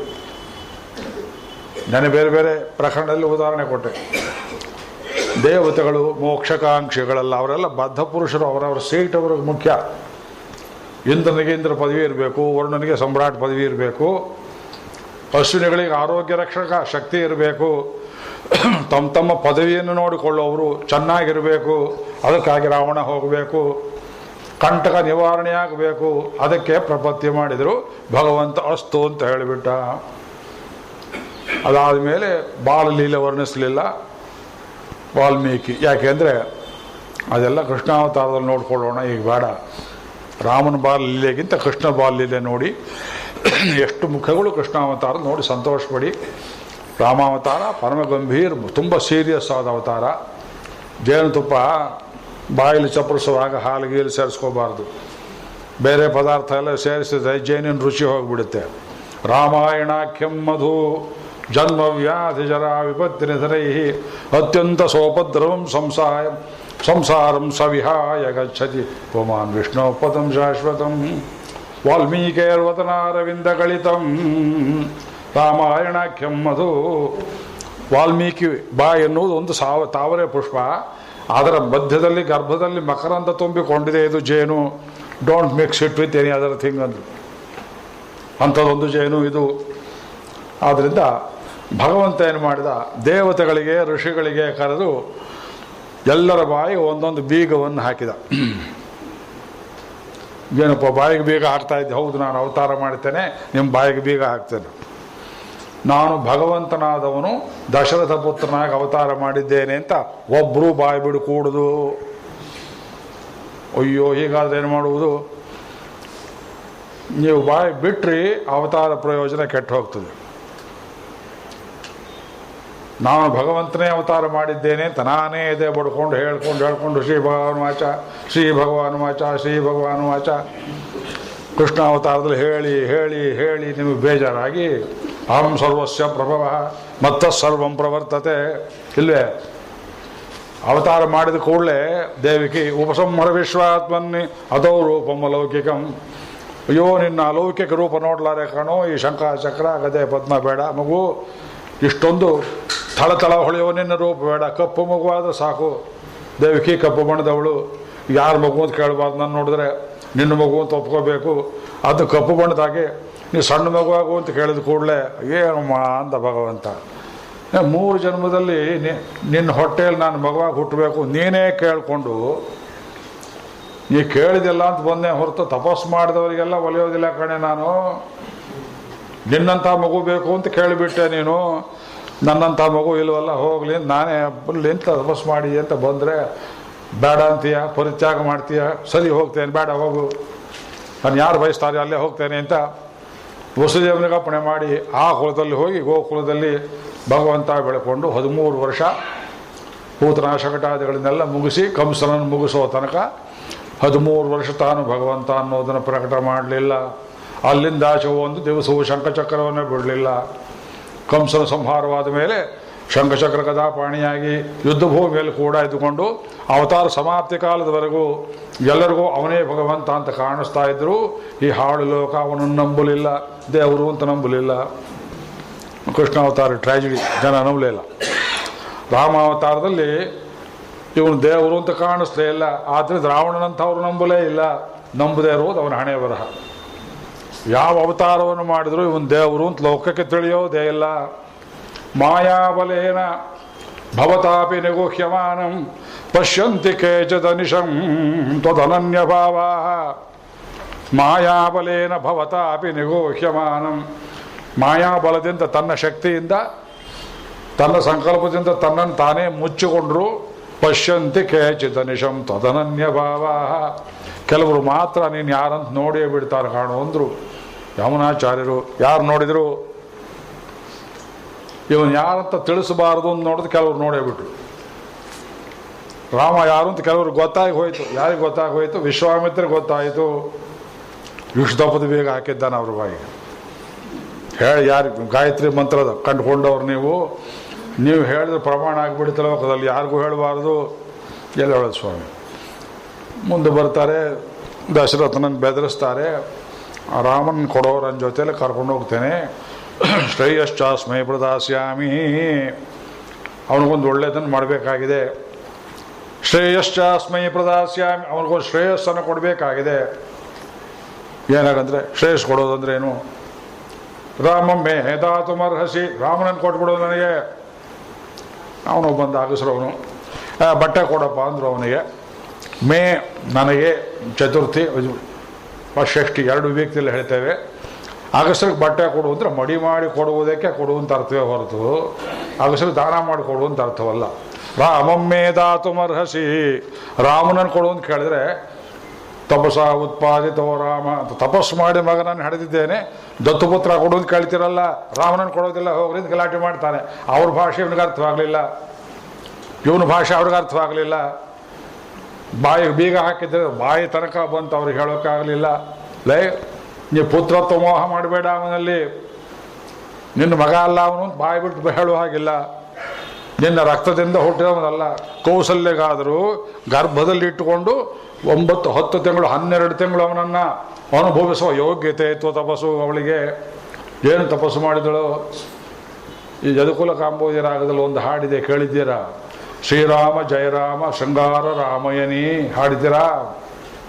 ಶ್ರೀರಾಮ ಜಯರಾಮ ಶೃಂಗಾರ ರಾಮ ಅಂತ ಆ ಕೌಸಲ್ಯ ನಿನ್ನ ಹಗಲೆಲ್ಲ ಕರೀತಾ ಇದ್ಲು. ತಪಮೇವಿ ಚೇಸಿನ ತಲಿಯ ಅದೇನು ತಪಸ್ಸು ಮಾಡಿದ್ಲು ಕೌಸಲ್ಯ ಗೊತ್ತಿಲ್ಲ. ಅಳ್ತಾರೆ ತ್ಯಾಗರಾಜರು. ತುಂಟ ರಾಮ, ಕೃಷ್ಣನಿಗೇನು ಕಡಿಮೆ ಇಲ್ಲ. ವಾಲ್ಮೀಕಿ ಬರೀಲ್ಲ. ಆ ಚೇಷ್ಟೆ ಮಾಡುವಾಗ ಲೇ ರಾಮ, ಶೃಂಗಾರ ರಾಮ, ಕೌಸಲ್ಯ ರಾಮ, ಎಷ್ಟು ಸಲ ಕರೆದಿರ್ಬೇಕು ಅವಳು. ಬಾಯಿ ತುಂಬ ಕರೆದಿದ್ದಾಳೆ.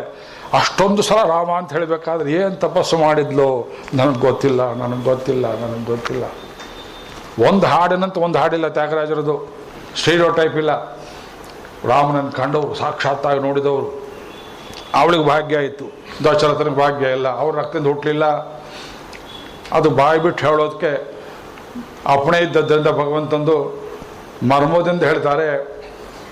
ಅಹಂ ವೇದ್ಯ ಮಹಾತ್ಮಾನಂ ರಾಮಂ ಸತ್ಯಪರಾಕ್ರಮಂ. ಅಹಂ ವೇದ್ಯ ಈ ರಾಮ ಯಾರು ಅಂತ ನನಗೆ ಗೊತ್ತು ಅಂದರು. ನಿಮಗೆ ಗೊತ್ತು ಅಂತ ನನಗೆ ಗೊತ್ತಾಗೋದು ಹೇಗೆ? ಅದು ಸ್ವಲ್ಪ ಬಿಡ, ಅದೇನು ಮಾಡಿರೋದು.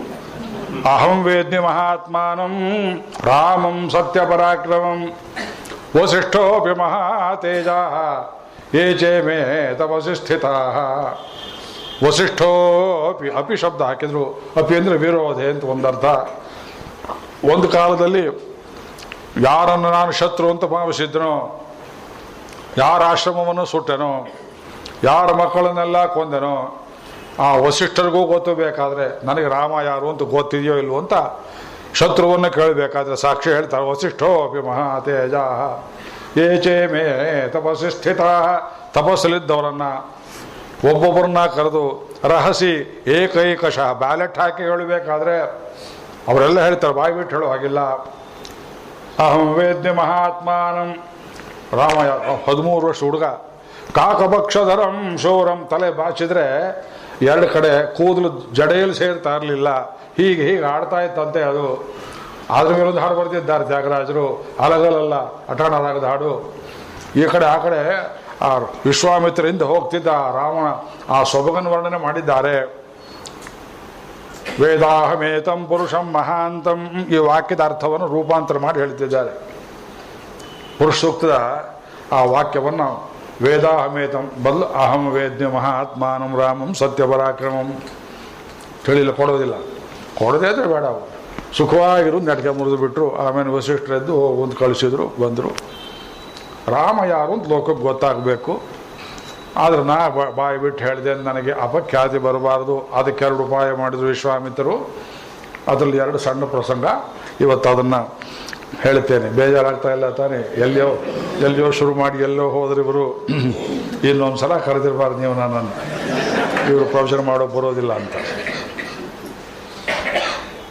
ಬಾಲಕಾಂಡದಲ್ಲಿ ಅನೇಕರಿಗೆ ರುಚಿ ಬರೋದಿಲ್ಲ, ಗೊತ್ತಿಲ್ಲ. ಇದು ಸಪ್ತಕಾಂಡಗಳಲ್ಲಿ ಏನು ರುಚಿ ಇಟ್ಟಿದ್ದಾರಪ್ಪ ಈ ವಾಲ್ಮೀಕಿ. ನನ್ನ ಜನ್ಮ ವಯಸ್ಸಾಗ್ತಾ ಬಂತು, ಪೂರ್ತಿ ಅನುಭವಿಸೋದಕ್ಕೆ ನಮಗೆ ಆಯುಷ್ಯ ಇಲ್ವಲ್ಲ. ಬಾಲಕಾಂಡದ ರುಚಿಯೇ ಬೇರೆ. ಅಯೋಧ್ಯಾಕಾಂಡದಲ್ಲಿ ನೀವು ದಾಟ್ಕೊಂಡು ಹೋಗೋದು ಕಷ್ಟ. ಸಂಸಾರ, ಜೀವನ, ಸುಖ ದುಃಖ ಕಷ್ಟಗಳನ್ನೆಲ್ಲ ಹಿಂಡು ಬಿಟ್ಟಿದ್ದಾರೆ. ಭರತ ಆ ಕಾಂಡದ ನಾಯಕ, ಮಹಾನಾಯಕ. ಕೈ ಕೌಸಲ್ಯ ವ್ಯತ್ಯಾಸ ತೋರಿಸ್ತಾರೆ. ಮಹಾವಾಕ್ಯಗಳೆಷ್ಟು ಬರುತ್ತೆ. ಲಕ್ಷ್ಮಣನ ಪ್ರಪತ್ತಿಯೇನೋ ಪ್ರಸಂಗ ಬರ್ತದೆ. ರಾಮಾಯಣದಲ್ಲಿ ತುಂಬ ದೊಡ್ಡ ಕಾಂಡ ಅಂದರೆ ಅಯೋಧ್ಯಾಕಾಂಡ. ಅದು ಬಿಟ್ಟರೆ ಯುದ್ಧಕಾಂಡ. ಇದು 131 ಸರ್ಗ, 119 ಸರ್ಗ, ಅದು 131 ಸರ್ಗ. ಅಯೋಧ್ಯಾಕಾಂಡದ ರುಚಿ ಬೇರೆ, ಅರಣ್ಯಕಾಂಡದ ರುಚಿ ಬೇರೆ, ಕಿಷ್ಕಿಂಧಾಕಾಂಡದ ರುಚಿ ಬೇರೆ, ಸುಂದರಕಾಂಡದ ರುಚಿ ಬೇರೆ.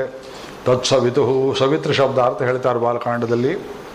ವರೇಣ್ಯ ಶಬ್ದಾರ್ಥ ಹೇಳ್ತಾರೆ ಅಯೋಧ್ಯಾಕಾಂಡದಲ್ಲಿ. ಭರ್ಗ ಶಬ್ದಾರ್ಥ ಹೇಳ್ತಾರೆ ಮುಂದಕ್ಕೆ ತತ್ಸವಿತು ವರೇಣ್ಯಂ ಭರ್ಗ ದೇವಸ್ಯ ದಿವ್ ಕ್ರೀಡಾಯಾಮ್ ದಿವ್ ಕಾಂತವು 2 ಅರ್ಥ. ಭಗವಂತ ಅತ್ಯಂತ ಕಾಂತೀತನಾದವನು. ಅದನ್ನು ತೋರಿಸೋದಲ್ಲಿ ಅದನ್ನು ನಿಮಗೆ ತೋರಿಸೋದು ಕಿಷ್ಕಿಂಧಾಕಾಂಡದಲ್ಲಿ. ಕ್ರೀಡಾಯಾಮ್ ವಿಲಾಸ, ಪ್ರತ್ಯಕ್ಷವಾಗಿ ಕಾಣಿಸಿಕೊಳ್ಳದೆ ಸೂತ್ರದ ಗೊಂಬೆಗಳಂತೆ ಆಡಿಸಿ ತೋರಿಸ್ತಾನೆ ಸುಂದರಕಾಂಡದಲ್ಲಿ. ಸುಂದರಕಾಂಡ ರಾಮ ಕಾಣಿಸೋದಿಲ್ಲ. ರಾಮನ ಚಿತ್ರ ಕೊಡ್ತಾರೆ. ದೇವ ಶಬ್ದಾರ್ಥ, ಒಂದು ಶಬ್ದಕ್ಕೆ 2 ಕಾಂಡದಲ್ಲಿ ಅರ್ಥ. ದೇವಸ ಧೀಮಹಿ ಧ್ಯಾನ ಮಾಡ್ತೇವೆ, ಶರಣಾಗತಿ ಮಾಡ್ತೇವೆ. ವಿಭೀಷಣ ಶರಣಾಗತಿ ಯುದ್ಧಕಾಂಡ ಅರ್ಥ. ಉಳಿದದ್ದು ಧಿಯೋ ಯೋ ನ ಪ್ರಚೋದಯ ಆತ ಎಲ್ಲ ಸೇರಿಸಿ ಉತ್ತರಕಾಂಡ. ದ್ವೈಮಾಂತರಾರ್ಥವಾಗಿ ಶ್ರೀಮನ್ನಾರಾಯಣ ಶರಣಂ ಪ್ರಪದ್ಯೆ ಶ್ರೀಮತೆ ನಾರಾಯಣಾಯ ನಮಃ. ಇದು ಉದ್ದಕ್ಕೂ ದ್ವೈಮಂತ್ರಾರ್ಥವನ್ನು ಎಲ್ಲೆಲ್ಲಿ ಏನೇನು ಮಾಡಬೇಕು ಕಾಲಕ್ಷೇಪ ಗೋಷ್ಠಿಯಲ್ಲಿ ಕೂತ್ಕೊಂಡು 8 ಜನ 10 ಜನ ಆಯಿತು ವಿವರಿಸ್ಬೋದು. ಉಳಿದ ಜನಕ್ಕೆ ತಿಳಿಯೋದು ರುಚಿ ಆಗೋದು ಕಷ್ಟ ಅದು. ಹೀಗೆ ಅದು ಎಲ್ಲಿ ಗಾಯತ್ರಿ ಮಂತ್ರದ 1 ಅಕ್ಷರ ಎಲ್ಲಿ ಮುಗಿಯಿತು, ಎಲ್ಲಿ 2ನೇ ಅಕ್ಷರ ಶುರುವಾಯಿತು ಎಲ್ಲ ಗುರುತು ಹಾಕ್ಕೊಟ್ಟಿದ್ದಾರೆ ಮಹಾರಾಜರು, ಗೋವಿಂದರಾಜರು. ಆದ್ದರಿಂದ ಬಾಲಕಾಂಡದಲ್ಲಿ ನಿಮಗೆ ಏನು ತೋರಿಸ್ತಾ ಇದ್ದಾರೆ ವಾಲ್ಮೀಕಿ ಅಂದರೆ ಇವನೇ ಶ್ರೀಮನ್ನಾರಾಯಣ ಮಹಾವಿಷ್ಣು ಅಂತ ತೋರಿಸೋದಕ್ಕೆ 2 ಮುಖ್ಯ ಪ್ರಸಂಗಗಳು. ಒಂದು ಅಹಲ್ಯ ಶಾಪ ವಿಮೋಚನ, ಇನ್ನೊಂದು ಶಿವಧನುರ್ಭಂಗ. ಈ 2 ಪ್ರಸಂಗ ನಿಮಗೆಲ್ಲ ಸುಮಾರಾಗಿ ಕೇಳಿರ್ಬೋದಲ್ಲ, ಇರ್ಬೋದು ಈ ಕಥೆ ಅಂತ. ಅಹಲ್ಯ ಅಂದರೆ ಯಾರಂತ ಗೊತ್ತಲ್ಲ ನಿಮಗೆ, ಕೇಳಿಲ್ವೇ? ಲೋಕದಲ್ಲಿ ಯಾರು ಅಹಲ್ಯ ಅಂತ ಹೆಸರಿಟ್ಕೊಂಡವ್ರನ್ನ ಕೇಳಿಲ್ಲ. ಇದಾರ್ಯಾ? ಕೈ ಮುಗಿದು ಬಿಟ್ಟೆ, ಇದ್ರೆ ಭಾಳ ಸಂತೋಷ. ಅಪಾರ್ಥ ಮಾಡುವವರು ಅಹಲ್ಯೆಯ ಬಗೆಗೆ ಮಾಡಿಕೊಂಡಷ್ಟು ಕೆಟ್ಟ ಕಲ್ಪನೆಯನ್ನು ಲೋಕದಲ್ಲಿ ಯಾರೂ ಮಾಡಿಲ್ಲ. ಪತಿತ ಪಾವನತ್ವ ಅಂತ ಹೇಳ್ತೇವೆ ಭಗವಂತನಿಗೆ, ಸರ್ವೇಶ್ವರತ್ವ ಅಂತ ಒಂದು ಹೇಳ್ತೇವೆ. ಬ್ರಹ್ಮಸೂತ್ರಕಾರರು ಉಭಯಲಿಂಗ ಪಾದ, 16 ಪಾದಗಳಲ್ಲಿ ಒಂದು ಪಾದವನ್ನು ಪೂರ್ತಿ ಉಭಯಲಿಂಗ ಪಾದ. ಉಭಯಲಿಂಗ 2 ಚಿಹ್ನೆಗಳು ಯಾವುದು? ಅಪಹತ ಪಾಪ, ಯಾವ ಪಾಪ ದೋಷಗಳು ಇಲ್ಲದೆ ಇದ್ದದ್ದು ಪರಿಪೂರ್ಣ ಅಂತ ಕಲ್ಯಾಣ ಗುಣಾಕರತ್ವ ಅಂತ ಒಂದು, ಸಕಲ ದೋಷ ದೂರತ್ವ ಅಂತ ಒಂದು, ಎಲ್ಲ ದೋಷಗಳಿಂದ ದೂರವಾಗಿದ್ದಾನೆ ಅಂತ ಒಂದು ಗುಣ ನೆಗೆಟಿವ್ ಭಾಷೆಯಲ್ಲಿ ಹೇಳುವುದು, ಕಲ್ಯಾಣ ಗುಣಗಳಿಂದ ಪೂರ್ಣವಾಗಿದ್ದಾನೆ ಅಂತ ತೋರಿಸುವುದೊಂದು. ಇದು ಉಭಯಲಿಂಗ. ಇದು ಪರಮಾತ್ಮನಿಗೆ ಎಲ್ಲ ಅವಸ್ಥೆಯಲ್ಲಿಯೂ ಅವನ ಜೊತೆಯಲ್ಲಿ ಇದ್ದೇ ಇರ್ತದೆ. ಯಾವ ಅಂತರ್ಯಾಮಿಯಾಗಿದ್ದಾಗಲೂ ಇರ್ತದೆ. ಹಂಸ ಮತ್ಸ್ಯ ಕೂರ್ಮಾದ್ಯ ಅವತಾರಗಳಲ್ಲೂ ಇರ್ತದೆ. ಪರವಾಸುದೇವಾವಸ್ಥೆಯಲ್ಲಿ ಉಂಟು, ಸಂಕರ್ಷಣ ಪ್ರದ್ಯುಮ್ನ ಅನಿರುದ್ಧ ಮೂರ್ತಿಗಳಲ್ಲಿ ಉಂಟು. ಯಾವ ಅವಸ್ಥೆಯಲ್ಲಿಯೂ ಪರಸ್ಯ ಉಭಯಲಿಂಗಂ ಸರ್ವತ್ರ ಹಿ, ಪರಸ್ಯ ಪರಮಾತ್ಮನ ಉಭಯಲಿಂಗಂ ಸರ್ವತ್ರ ಹಿ, ಸರ್ವಕಾಲದಲ್ಲಿಯೂ ಸರ್ವದೇಶದಲ್ಲಿಯೂ ಎರಡೂ ಚಿಹ್ನೆಗಳು ಅವನಲ್ಲಿ ಪೂರ್ಣವಾಗಿರುತ್ತವೆ. ದೋಷ ಹೇಳೋ ಹಾಗೇ ಇಲ್ಲ. ನಾವು ಕಾಣಿಸುತ್ತಲ್ಲ, ನಿಮ್ಮ ಕಣ್ಣು ಹಾಗಿದ್ದು ನಾನು ಮಾಡಲಿ. ಮೊದಲೇ ಹೇಳಿದ್ದೇನೆ, ಅಹಂಕಾರ ಕಾಮಕ್ರೋಧಗಳು ಕೂತಿದ್ದವರಿಗೆ ಚಿಕಿತ್ಸೆ ಏನು ಮಾಡಬೇಕು? ಅವ್ರಿಗೆ ಪ್ರಶ್ನೆ ಕೇಳಿದಕ್ಕೆ ನಾವು ಉತ್ತರ ಹೇಳೋದಲ್ಲ, ಮನಸ್ಸು ಮೊದಲು ಕ್ಲೀನ್ ಮಾಡಬೇಕು. ಒಬ್ಬ ಹೇಳ್ತಾನೆ, ಆಕಾಶದಲ್ಲಿ 2 ಚಂದ್ರ ಕಾಣಿಸುತ್ತಲ್ಲ ಸ್ವಾಮಿ ನನಗೆ. ಅವನು ಕೂರಿಸ್ಕೊಂಡು, ನೋಡಪ್ಪ, ದೇವರು ಸೃಷ್ಟಿ ಮಾಡಿದ್ದು ಒಂದೇ ಚಂದ್ರ, ಈ ಭೂಮಿಗಿರುವುದು ಒಂದೇ ಸ್ಯಾಟಲೈಟು, ಅಮೆರಿಕಾದವ್ರು ಮಾಡಿದ್ದು ಅದೆಲ್ಲ ಸ್ಯಾಟಲೈಟ್ ಅಲ್ಲ, ಅದು ನಿಜವಾದ ಚಂದ್ರ. ನೀವು 100 ಉಪನ್ಯಾಸ ಕೊಟ್ಟರು ಅವನ ತಲೆಗೆ ಹತ್ತೋದಿಲ್ಲ. ಅವ್ನಿಗೆ ಹೇಳಬೇಕು, ನಿನಗೆ ಪಿತ್ತ ಹಿಡಿದಿದೆ, ನಿನ್ನ ಕಣ್ಣಲ್ಲಿರೋ ದೋಷ ತೆಗೆದ್ರೆ ಸರಿಯಾಗಿ ಕಾಣಿಸುತ್ತೆ ನೋಡು ಅಂತ ಹೇಳೋ ಹಾಗೆ. ಇವತ್ತು ಅನೇಕರು ಈ ಕುದೃಷ್ಟಿಯಿಂದ ಕುಪ್ರಶ್ನೆಗಳನ್ನೇನು ಕೇಳ್ತಾರೆ, you cannot solve them by answering all silly questions, you have to cleanse their minds. ನಮ್ಮ ಕೆಲವರು ಬರ್ತಾರೆ, ಸ್ವಾಮಿ ಒಂದು ಪ್ರಶ್ನೆ ಇದೆ, ಉಪನ್ಯಾಸ ಮುಗಿದ ಮೇಲೆ 2 ಗಂಟೆ ಆದಮೇಲೆ ಪ್ರಶ್ನೆ ಇದೆ. ನಿಮ್ಮ ಪ್ರಶ್ನೆ ಜಗತ್ತಿರೋ ತನಕ ಇರುತ್ತೆ ಸ್ವಾಮಿ. ಹಾಗಲ್ರಿ, ಬೇಗ ಅಲ್ರಿ ಪ್ರಶ್ನೆ ಬರೋದಕ್ಕೆ ನಿಮಗೆ 1000 ವರ್ಷ ಆಗುತ್ತೆ. 5 ನಿಮಿಷದಲ್ಲಿ you expect me to cure, who am I to cure? ನಿಮ್ಮ ಪ್ರಶ್ನೆಗಳು ಉತ್ತರ ಕೊಡಬೇಕು ನನಗೆಲ್ಲಿದೆ? ನಿಮ್ಮ ದೃಷ್ಟಿ ಸರಿ ಇಲ್ಲ. ದೃಷ್ಟಿ ಸರಿ ಇಲ್ಲ, ಒಪ್ಕೊಳ್ಳೋಗ್ತಾ ಇರಲಿಲ್ಲ. ಆ ದೃಷ್ಟಿ ಸರಿಪಡಿಸೋದು ಹೇಗೆ?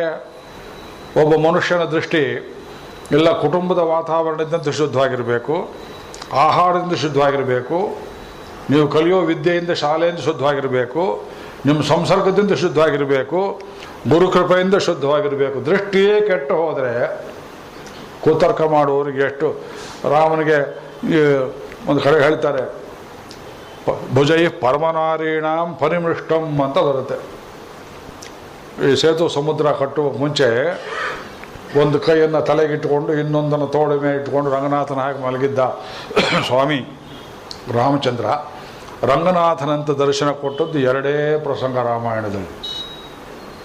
ನೀ ಕಿಡಂದದವರು ಕಿಡಕ್ಕೈ ಕಂಡು ಹೆಂಗನೂ ಏಳೇನು ಆಳ್ವಾರ ತೊಂಡರಬಡಿ ಆಳ್ವಾರರು, ನೀವು ಮಲಗಿರೋದನ್ನು ನೋಡಿದರೆ ಕೊಡದಿಶೈ ಮುಡಿಯೈ ನೀಟ್ಟಿ, ನೀವು ಈ ಕಡೆ ತಲೆ ನೀಡಿದ್ದೀಯ, ಆ ಕಡೆ ಪಾದ ನೀಡಿದ್ದೀಯೇ, ತಂದಿಶೈ ಲಂಗೈ ನೋಕಿ, ದಕ್ಷಿಣಕ್ಕೆ ನೀನು ಮುಖವನ್ನು ಮಾಡಿ. ವಿಭೀಷಣ ರಾಜ್ಯಕ್ಕೆ ಅವತ್ತೆಲ್ಲ ಕೆಲವರೆಲ್ಲ ಬೈದ್ರು, ಇವತ್ತಾರು ಬೈತಾರೋ ಅಂತ ಆ ಆಪತ್ತು ಬರದೇ ಇರಲಿ ಅಂತ ಲಂಕೆಯನ್ನೇ ನೋಡ್ತಾ ಮಲಗಿದ್ದಾನೆ ರಂಗನಾಥ. ಆ ದೇವಸ್ಥಾನದ ವೈಚಿತ್ರ ನೋಡ್ರಿ. ಮಹಾದ್ವಾರ ಇರು ಸದರನ್ ದಕ್ಷಿಣದ ಕಡೆಗೆ ಮಹಾದ್ವಾರ. ಎನ್ನಡಿಯಾರ್ ಅದಶಯ್ಯಾರ್ ಶೈದಾರೇಲ್ ನಡು ಶೈದಾರ್ ಎನ್ಬರ್ಪೋಲು, ತನ್ನಡಿಯಾರ್ ತಿರತ್ತಹತ್ತೆ ತಾಮರಯ್ಯಾಳಾಗಲಂ ಶಿದಗುರೇಕೋ ಮೇಲೆ ಎನ್ನಡಿಯಾರ್ ಅದಶಯ್ಯಾರ್. ಲಕ್ಷ್ಮೀದೇವಿ ಹೇಳ್ತಾಳಂತೆ, ನಿಮ್ಮ ಭಕ್ತರು ಅಂತ ಹೇಳ್ತೀರಿ, ಇವರೆಲ್ಲ ನೋಡ್ರಿ ಏನೇನು ತಪ್ಪು ಮಾಡಿದ್ದಾರೆ ಅಂದರೆ, ತಾಮರಯ್ಯಾಳಾಗಿಲಂ, ತಾಮರೆ ಪುಷ್ಪದಲ್ಲಿ ಹುಟ್ಟಿದ ಲಕ್ಷ್ಮೀದೇವಿಯೇ ತನ್ನಡಿಯಾರ್ ತಿರತ್ತಹತ್ತೆ, ಭಗವಂತನ ಅತ್ಯಂತ ಆಪ್ತ ಸೇವಕರ ಬಗ್ಗೆ ಇವರು ಇದು ಮಾಡಿದ್ರು. ಅವಳು ಲಕ್ಷ್ಮೀದೇವಿ ಎಲ್ಲ ಬಿಟ್ಟು ಅವಳು ಕ್ಷಮಾ ಸ್ವರೂಪಿಣಿ, ಭಕ್ತರಲ್ಲಿ ದೋಷ ಹುಡುಕದೇ ಇರುವಳು, ಭಗವಂತ ಹುಡುಕಿದ್ರು ತಪ್ಪನ್ನು ನಿವಾರಿಸೋವಳು. ಒಂದು ವೇಳೆ ಅವಳೇ ತಪ್ಪು ಹುಡುಕಿದ್ರು ಕಿವಿ ಮುಚ್ಕೋತಾರಂತೆ ರಂಗನಾಥ. ಎನ್ನಡಿಯಾರ್ ಅದಶಯ್ಯಾರ್, ನಾನು ಭಕ್ತರು ತಪ್ಪು ಮಾಡಿಲ್ಲ, ತಪ್ಪು ಅಂತಲ್ಲ, ಅದಶಯ್ಯಾರ್ ಯಥಶಯ್ಯ ನೀ ಸೊನ್ನೆ ಅತಶಯ್ಯ. ಆ ಭಕ್ತರು ಮಾಡಿದ ತಪ್ಪನ್ನು ತಪ್ಪು ಅಂತ ಹೇಳುವುದಕ್ಕೂ ಅವನಿಗೆ ಇಷ್ಟವಿಲ್ಲ. ಎನ್ನಡಿಯಾರ್ ಅದಶಯ್ಯ. ಮತ್ತು ವಿಭೀಷಣನ ಮೇಲೆ ಅವನು ಜಾತಿಯಲ್ಲಿ ರಾಕ್ಷಸ ಇದ್ದಾನೆ, ರಾವಣನ ತಮ್ಮ, ದೊಡ್ಡ ಲೋಸಕ್ಕೂ ಹೇಳ್ತಾರೆ ಅಂತ ಆ ದಕ್ಷಿಣದ ಕಡೆಗೆ ಮುಖ ಮಾಡಿಕೊಂಡು ನಮ್ಮ ಸ್ವಾಮಿಗಳು ಗೋಪುರ ಕಟ್ಟಿಬಿಟ್ರು. ಶ್ರೀರಂಗದಲ್ಲಿ ಜಗತ್ತಲ್ಲಿ ಅಷ್ಟು ದೊಡ್ಡ ಗೋಪುರ ಇಲ್ಲ. ಆ ಗೋಪುರ ಕಟ್ಟಿದ ಮೇಲೆ ಲಂಕೆಯಲ್ಲಿ ಇರುವ ಅನೇಕ ಸಾಮಾನ್ಯ ಜನರಿಗೆ ಒಂದು ಭಯ ಉಂಟಾಯಿತು. ಸ್ವಾಮಿ ದರ್ಶನ ಲಂಕೆಯಲ್ಲಿ ನಿಂತುಕೊಂಡು ರಂಗನಾಥನ ಮುಖ ಕಾಣಿಸ್ತಾ ಇತ್ತಂತೆ. ಅಲ್ಲಿ ನಿಂತವರಿಗೆ ಆ ಸಪ್ತದ್ವಾರದ ಬಾಗಿಲು, ಇವರು ಗೋಪುರ ಕಟ್ಬಿಟ್ರು, ನಮಗೆ ಸ್ವಾಮಿ ದರ್ಶನ ಅದು ಅಡ್ಡ ಬಂತು, ಅಲ್ಲಿಂದ ಶುರುವಾಯ್ತು ನೋಡ್ರಿ LTT ಕಾಟ ಅಂಥೇಳಿ ಆ ಗೋಪುರ ಧ್ವಂಸ ಮಾಡಬೇಕು ಅಂತ ತುಂಬ ಪ್ರಯತ್ನ ಮಾಡಿದ್ರಂತೆ ಅವರು. ಸ್ವಾಮಿಗಳು ಇಲ್ಲ ಗೋಪುರ ದರ್ಶನದಿಂದ ಪಾಪ ನಿವಾರಣೆ ಆಗುತ್ತೆ, ಒಳಗೆ ಹೋಗದೇ ಇದ್ರೆ ಬೆಳೆದಲ್ಲಿ ಯಾತಕ್ಕೆ ಹೇಳ್ತೇವೆ ಅಂದರೆ ಶ್ರೀರಂಗದ ದೇವಸ್ಥಾನ ಸಾಮಾನ್ಯ ದೇವಸ್ಥಾನವಲ್ಲ. ನಿಮಗೆ ಜನ್ಮಾಂತರ ಸುಕೃತ ಇದ್ದರೆ ಶ್ರೀರಂಗದ ಒಳಗೆ ಹೋಗ್ತೀರಿ, ಬಾಗಿಲೊಳಗೆ ಪ್ರವೇಶ ಮಾಡ್ತೀರಿ. ನೀವು ಅಲ್ಲಿ ಬಸ್ಸಿಂದ ಇಳಿದು ನಿಂತು ಕೂಡಲೇ ವರ್ಲ ಹಂಗೆ ಹೋಗ್ತಾ ಬಾ ಅಂತ ಕರೀತಾನಂತೆ ಸ್ವಾಮಿ. ಆ 7 ಬಾಗಿಲು ಹೇಗಿದೆ ಅಂದರೆ ಒಳಗೆ ಮಲಗಿರೋನು ಕಾಣಿಸುತ್ತಂತೆ, ಅವ್ನು ಯಾವ ಟೂರಿಸ್ಟ್ ಅಂತ ಬಂದಿದ್ದಾನೆ ಅವನಿಗೆ ಹೋಗ್ಬಿಡ ಕೂಡದು, ಅಲ್ಲೇ ನೋಡ್ಕೊಂಡು ಹಾಗೆ ಹೋಗ್ಬಿಟ್ಟು ಏನು ಮಾಡೋದು ಅಂತ ಬಾ ಅಂತ ಕರೆಯುವಂತೆ ದೂರ ದತ್ತಾಭಿಮುಖ್ಯಂ ಕಾಂತಂ ವಕ್ತ್ರಂ ಕನಕತಿಲಕಾಲಂಕೃತಂ ರಂಗಭರ್ತು. ವೇದಾಂತೇಶಕರು ಆ ರಂಗನಾಥ ಸ್ತೋತ್ರ ಮಾಡುವಾಗ ದೂರ ಆಭಿಮುಖ್ಯ ಬಾ ಅಂತ ಕರೀತಾರಂತೆ. ಆಳ್ವಾರರು ನೀಂಡ ವಾಯು ಕಣ್ಗಳನ್ನೇ ಭೇದಮೈಷೇದನವೇ, ವಾಯು ಕಣ್ಗಳು ಅವಳನಾದಿಬಿರಾನ್ ಬರೆದವರು ಆಳ್ವಾರರು ಹೇಳ್ತಾರೆ, ನೀಂಡ ವ್ಯಪ್ಪೆರಿಯ ವಾಯು ಕಣ್ಗಳು, ಬಾಯಿ ಅಂತ ಕಾಣಿಸುತ್ತಂತೆ, ಬಾಯಿ ಬಿಟ್ಟು ಬಾಯಿ ಮಾಡೋ ಕೆಲಸವನ್ನು ಕಣ್ಣು ಮಾಡುತ್ತಂತೆ, ಬಾ ಅಂತ ಕರೆಯೋ ಹಾಗೆ. ಅಂಥ ಸ್ವಾಮಿ ತಪ್ಪು ಹುಡುಕೋವನಲ್ಲ ಅಂಥ ರಂಗನಾಥ. ಅವನು ಇಲ್ಲಿ ವಿಶ್ವಾಮಿತ್ರರಿಗೂ ಒಂದು ಸಲ ಎಳೆಯ ಬಾಲಕನಾಗಿ ಮಲಗಿ ಪಕ್ಕದಲ್ಲಿ ದರ್ಶನವನ್ನು ಕೊಟ್ಟದ್ದು ಒಂದು. ಸಮುದ್ರ ತೀರದಲ್ಲಿ ಆ ರಾಕ್ಷಸರ ಕಪಿಗಳಿಗೆ ದರ್ಶನವನ್ನು ಕೊಟ್ಟು ಸಮುದ್ರಾಭಿಮುಖವಾಗಿ ಕರುಂಕಡಲ್ ನೋಕ್ಕಿ ಕರುಣೆ ಕಡಲ್ ಹೇಳ್ತಾರೆ ಕಂಬರಾಮಾಯಣದಲ್ಲಿ. ಕರುಣೆ ಇದು ಕರುಣಾ ಸಮುದ್ರ. ಆ ಕಪ್ಪು ಸಮುದ್ರವನ್ನು ನೋಡಿ ಹೇಳ್ತಾರಂತೆ, ಎಲೆ ಸಮುದ್ರವೇ, ಲೋಕದಲ್ಲಿ ಇವತ್ತು ಸಮುದ್ರ ಅಂದ್ರೆ ಯಾರು ತೀರ್ಮಾನ ಆಗಿ ಹೋಗಲಿ, ಸಮುದ್ರ ಅಂದ್ರೆ ನೀನು ನಾನು ಅಂತ. ನೀನು ಉಪ್ಪು ಸಮುದ್ರ, ಸಂಸಾರ ಸಮುದ್ರ ಇದ್ದ ಹಾಗೆ, ನಾನು ಕರುಣಾ ಸಮುದ್ರ, ನನ್ನನ್ನು ಸಮುದ್ರ ಅನ್ನಬೇಕು ಅಂತ ಅವನಿಗೆ ಸ್ಪರ್ಧೆ ಮಾಡುವಂತ ಮಲಗಿದ್ದ ಅಂತ ವರ್ಣನೆ ಮಾಡ್ತಾರೆ ರಾಮಾಯಣದಲ್ಲಿ. ಕಂಬರಾಮಾಯಣ ವೇದಾಂತೇಶಕರು ರಘುವೀರ ಗದ್ದೆಲ್ಲ ಅನುಭವಿಸಿದ್ದಾರೆ. ಬಹಳ ದೊಡ್ಡ ಪ್ರಮೇಯಗಳಿವೆಲ್ಲ. ಮಲಗಿದಾಗ ತೋಳು ಇಟ್ಕೊಂಡ್ರೆ ಭುಜೈ ಪರಮನಾರೀಣ ವಿಮೃಷ್ಟಂ. ಅನೇಕ ಸ್ತ್ರೀಯರು ತಿದ್ದಿ ತೀಡಿ ಅನುಭವಿಸಿ ಅಲಂಕಾರ ಮಾಡಿದ ತೋಳು ಅಂತ ಬರುತ್ತೆ. ಅನೇಕ ಸ್ತ್ರೀಯರು ಅಂತಿದೆ ಅಲ್ಲಿ. ಭುಜೈ ಪರಮನಾರೀಣಾಂ ಅಭಿಮೃಷ್ಟಂ. ದೃಷ್ಟಿ ಶುದ್ಧಿ ಇಲ್ಲದೆ ಇದ್ದವರು ಹೇಳ್ತಾರೆ. ಹಾಗಿದ್ರೆ ರಾಮನಿಗೆ ಏಕಪತ್ನಿಯ ವ್ರತ ಅನ್ನೋದು ಸುಳ್ಳು. ಅನೇಕ ಪತ್ನಿಯರು ಗುಟ್ಟಾಗಿದ್ದಿರಬೇಕು ಅಯೋಧ್ಯೆಯಲ್ಲಿ. ಅವರೆಲ್ಲ ಸೀತೆಗೆ ಗೊತ್ತಿಲ್ಲದಾಗ ಒಬ್ರು ತಪ್ಪ ಅವ್ರು ಬಂದು ಆ ತೋಳು ಮುಟ್ಟಿ ನೋಡಿ ಅನುಭವಿಸ್ತಾ ಇದ್ರು. ಹಾಗರ್ಥವೇ ಅಲ್ಲಿ. ನಿಮ್ಮ ದೃಷ್ಟಿಯೇ ಕುದೃಷ್ಟಿ ಇದ್ದರೆ ಪರಮನಾರಾಯಣಾಮದಲ್ಲಿ ಇದು ಈ ತೋಳಲ್ಲ. ವೈಕುಂಠದಲ್ಲಿ ಶ್ರೀದೇವಿ ಭೂದೇವಿರು ಮುಟ್ಟಿ ಅನುಭವಿಸಿದ್ದು ತೋಳು. ಅಥವಾ ಪರಮನಾರಿಯರು ಅಂದರೆ ಕೌಸಲ್ಯ, ಸುಮಿತ್ರೆ, ಕೈಕೇಯಿರು ತಾಯಂದರು. ಆ ತೋಳನ್ನು ದಶರಥನಿಗೆ 353 ಹೆಂಡತಿಯರು, ಮಕ್ಕಳಿಲ್ಲ. ಅವರೆಲ್ಲ ರಾಮನನ್ನು ಒಬ್ಬೊಬ್ಬರು ಎತ್ಕೊಂಡು ಅವರೆಲ್ಲ ತೋಳನ್ನು ಮುಟ್ಟಿ ಅವನಿಗೆ ಶೃಂಗಾರ ರಾಮ, ಅವನು ದೀರ್ಘಬಾಹು. ಅವನು ಅದು ಮಾಡತಕ್ಕ ಅರ್ಥ ಮಾಡುವುದಕ್ಕೆ ನಿಮಗೆಲ್ಲ ಹೃದಯ ಶುದ್ಧಿ ಇದ್ದರೆ ಗೊತ್ತಾಗುತ್ತೆ. ಹೃದಯ ಶುದ್ಧಿ ಇಲ್ಲದೆ ಇದ್ದರೆ Hindu culture cannot be convey to other people through questions and answer. ಈ ಭ್ರಾಂತಿ ಬಿಟ್ಟುಬಿಡಿ. ಮನುಷ್ಯನಿಗೆ ಹೃದಯಕ್ಕೆ ಚಿಕಿತ್ಸೆ ಮಾಡಬೇಕು. ಚಿಕಿತ್ಸೆ ಆಗಬೇಕಾದ್ರೆ ಗುರು ಕರುಣೆ ಬೇಕು, ಗುರು ಪಾದಗಳನ್ನು ನೆಕ್ಕಬೇಕು, ಗುರುಗಳ ಎಕ್ಕಡವಾಗಿ ಸವಿಬೇಕು. ಅದು ಇಲ್ಲದೆ ಜನ್ಮಕರ್ಮ ಸಿಗೋದಿಲ್ಲ. ಆದರೆ ಇವರು ಈ ಪತಿತ ಪಾವನತ್ವ ತೋರಿಸ್ಬೇಕು. ಲೋಕದಲ್ಲಿ ಪತಿತರನ್ನು ಉದ್ಧಾರ ಮಾಡೋನು ಭಗವಂತ ಒಬ್ಬನೇ. ಪತಿತರನ್ನು ಹೆಚ್ಚು ಪತಿತರನ್ನಾಗಿ ಮಾಡೋ ಪತಿತರು ಇದ್ದಾರೆ ಲೋಕದಲ್ಲಿ. ಪತಿತರನ್ನು ಪಾವನ ಮಾಡೋನು ಒಬ್ಬನೇ ಇದ್ದಾನೆ ಅಂತ ತೋರಿಸೋದಕ್ಕೆ ಇದು ಒಂದು ಪ್ರಸಂಗ. ಇದು ನೀವೆಲ್ಲ ಕೇಳಿದ್ದೀರಿ ಆ ಅಲ್ಲಿಯ ಕಥೆ. ಅತಿ ಬುದ್ಧಿ ಇರುವವರು ಈ ಕಥೆಗೆ ಬೇರೆ ಅರ್ಥವನ್ನೇ, ನಾವು ಚಿಕ್ಕ ವಯಸ್ಸಲ್ಲಿ ಓದಿದ್ದು ತಲೆಹರಟೆ ಕಥೆಗಳು. ಹಲ ಅಂದರೆ ನೇಗಿಲು, ಹೌದಲ್ವ? ಹಲ ಅಂದ್ರೆ ನೇಗಿಲು. ಹಲ್ಯ ಅಂದರೆ ನೇಗಿಲಿಂದ ಉಳುವುದಕ್ಕೆ ಯೋಗ್ಯವಾದ ಹಸಿ ಭೂಮಿ, ಆರಬಲ್ ಲ್ಯಾಂಡ್. ಅಹಲ್ಯ ಉಳುವುದಕ್ಕೆ ಬರದೇ ಇರುವಂಥ ಬಂಜರು ಭೂಮಿ. ಹಾಗಿದ್ರೆ ರಾಮ ಏನು ಮಾಡಿದ? ಯಾವುದೋ ಕಾಲದಲ್ಲಿ ಬಂಜರು ಭೂಮಿಯನ್ನು ಉಳುವುದು ಹೇಗೆ ಅಂತ ತೋರಿಸ್ಕೊಟ್ಟೇ ಇರಬೇಕು ಆ ಕಥೆ. ಹೀಗೆ ಅರ್ಥ ಮಾಡಿದ್ರೆ ರಾಮಾಯಣಕ್ಕೆ ನೀವು. ಈ ಸಂಸ್ಕೃತ ಭಾಷೆ ಇದು ಅಪಾರ್ಥ ಮಾಡೋರು ಏನು ಬೇಕಾದ್ರೂ ಮಾಡ್ಬೋದಲ್ಲ. ಕೃಷಿ ಭೂವಾಚಕ ಶಬ್ದ, ನಶ್ಚ ನಿರ್ವೃತ್ತಿ ವಾಚಕ. ಕೃಷಿ ಅಂದರೆ ಭೂಮಿ, ನ ಅಂದರೆ ನೆಮ್ಮದಿ, ಕೃಷ್ಣ ಅಂದರೆ ಭೂಮಿಗೆ ನೆಮ್ಮದಿ ಕೊಡುವವನು. ನೋಡಿ ಅರ್ಥ ಇದೆ ಇದು. ಭೂಮಿಗೆ ನೆಮ್ಮದಿ ತರುವವನು ಕೃಷ್ಣಾಯನ ಬಾರದೆ, ಕೃಷ್ಣಾಯನ ಬಾರದೆ. ಒತ್ತಕ್ಷರ ಇದೆ. ನರಜನ್ಮ ಬಂದಾಗ ನಾಲಿಗೆ ಇರುವಾಗ ಕೃಷ್ಣಾಯನ ಬಾರದೆ, ಸ್ವಾಮಿ ಕೃಷ್ಣ ಅಂತ ಹೇಳೋ ಕಷ್ಟಪಾಗ. ರಾಮಾಯಣ ಬಾರದೆ, ರಾಮಾಯಣಿ ಚಪಲಾಕ್ಷರ ಬೇರುರಾ. ತ್ಯಾಗರಾಜರು ತಿಳಿಸಿ ರಾಮಚಿಂತನತೋ ಜಯವೇ ಮನಸ. ರಾಮ ಅಂತ ನೀವು ಸ್ತ್ರೀಲಿಂಗ ಉದ್ದಕ್ಕೆ ಮಾಡಿಬಿಟ್ರೆ, ದೀರ್ಘ ಮಾಡಿಬಿಟ್ರೆ ಹೆಂಗಸು ಅಂತ ಅರ್ಥವಾಗುತ್ತೆ. ಜಪ ಮಾಡೋ ರಾಮ ಜಪ, ಒಬ್ಬ ಕೂತ್ಕೊಂಡು ರಾಮ ರಾಮ ರಾಮ, ಅವನ ಕಣ್ಣದ ಯಾವುದೋ ಸುಂದರ ಸ್ತ್ರೀ ಚಿತ್ರ ಬರ್ತಿತ್ತು. ಈಗ ಜಪ ಮಾಡಿದ್ರೆ ಏನಾಗುತ್ತೆ ನನಗದು? ರಾಮಾಯಣಿ ಪರಬ್ರಹ್ಮಕ್ಕೂ ಪೇರುಡ. ರಾಮ ಅಂದರೆ ಪರಬ್ರಹ್ಮನಿಗೆ ಹೆಸರು. ಧ್ಯಾನ ಮಾಡುವಾಗ ಅರ್ಥ ತಿಳ್ಕೊಂಡು ನೀವು ಧ್ಯಾನ ಮಾಡು.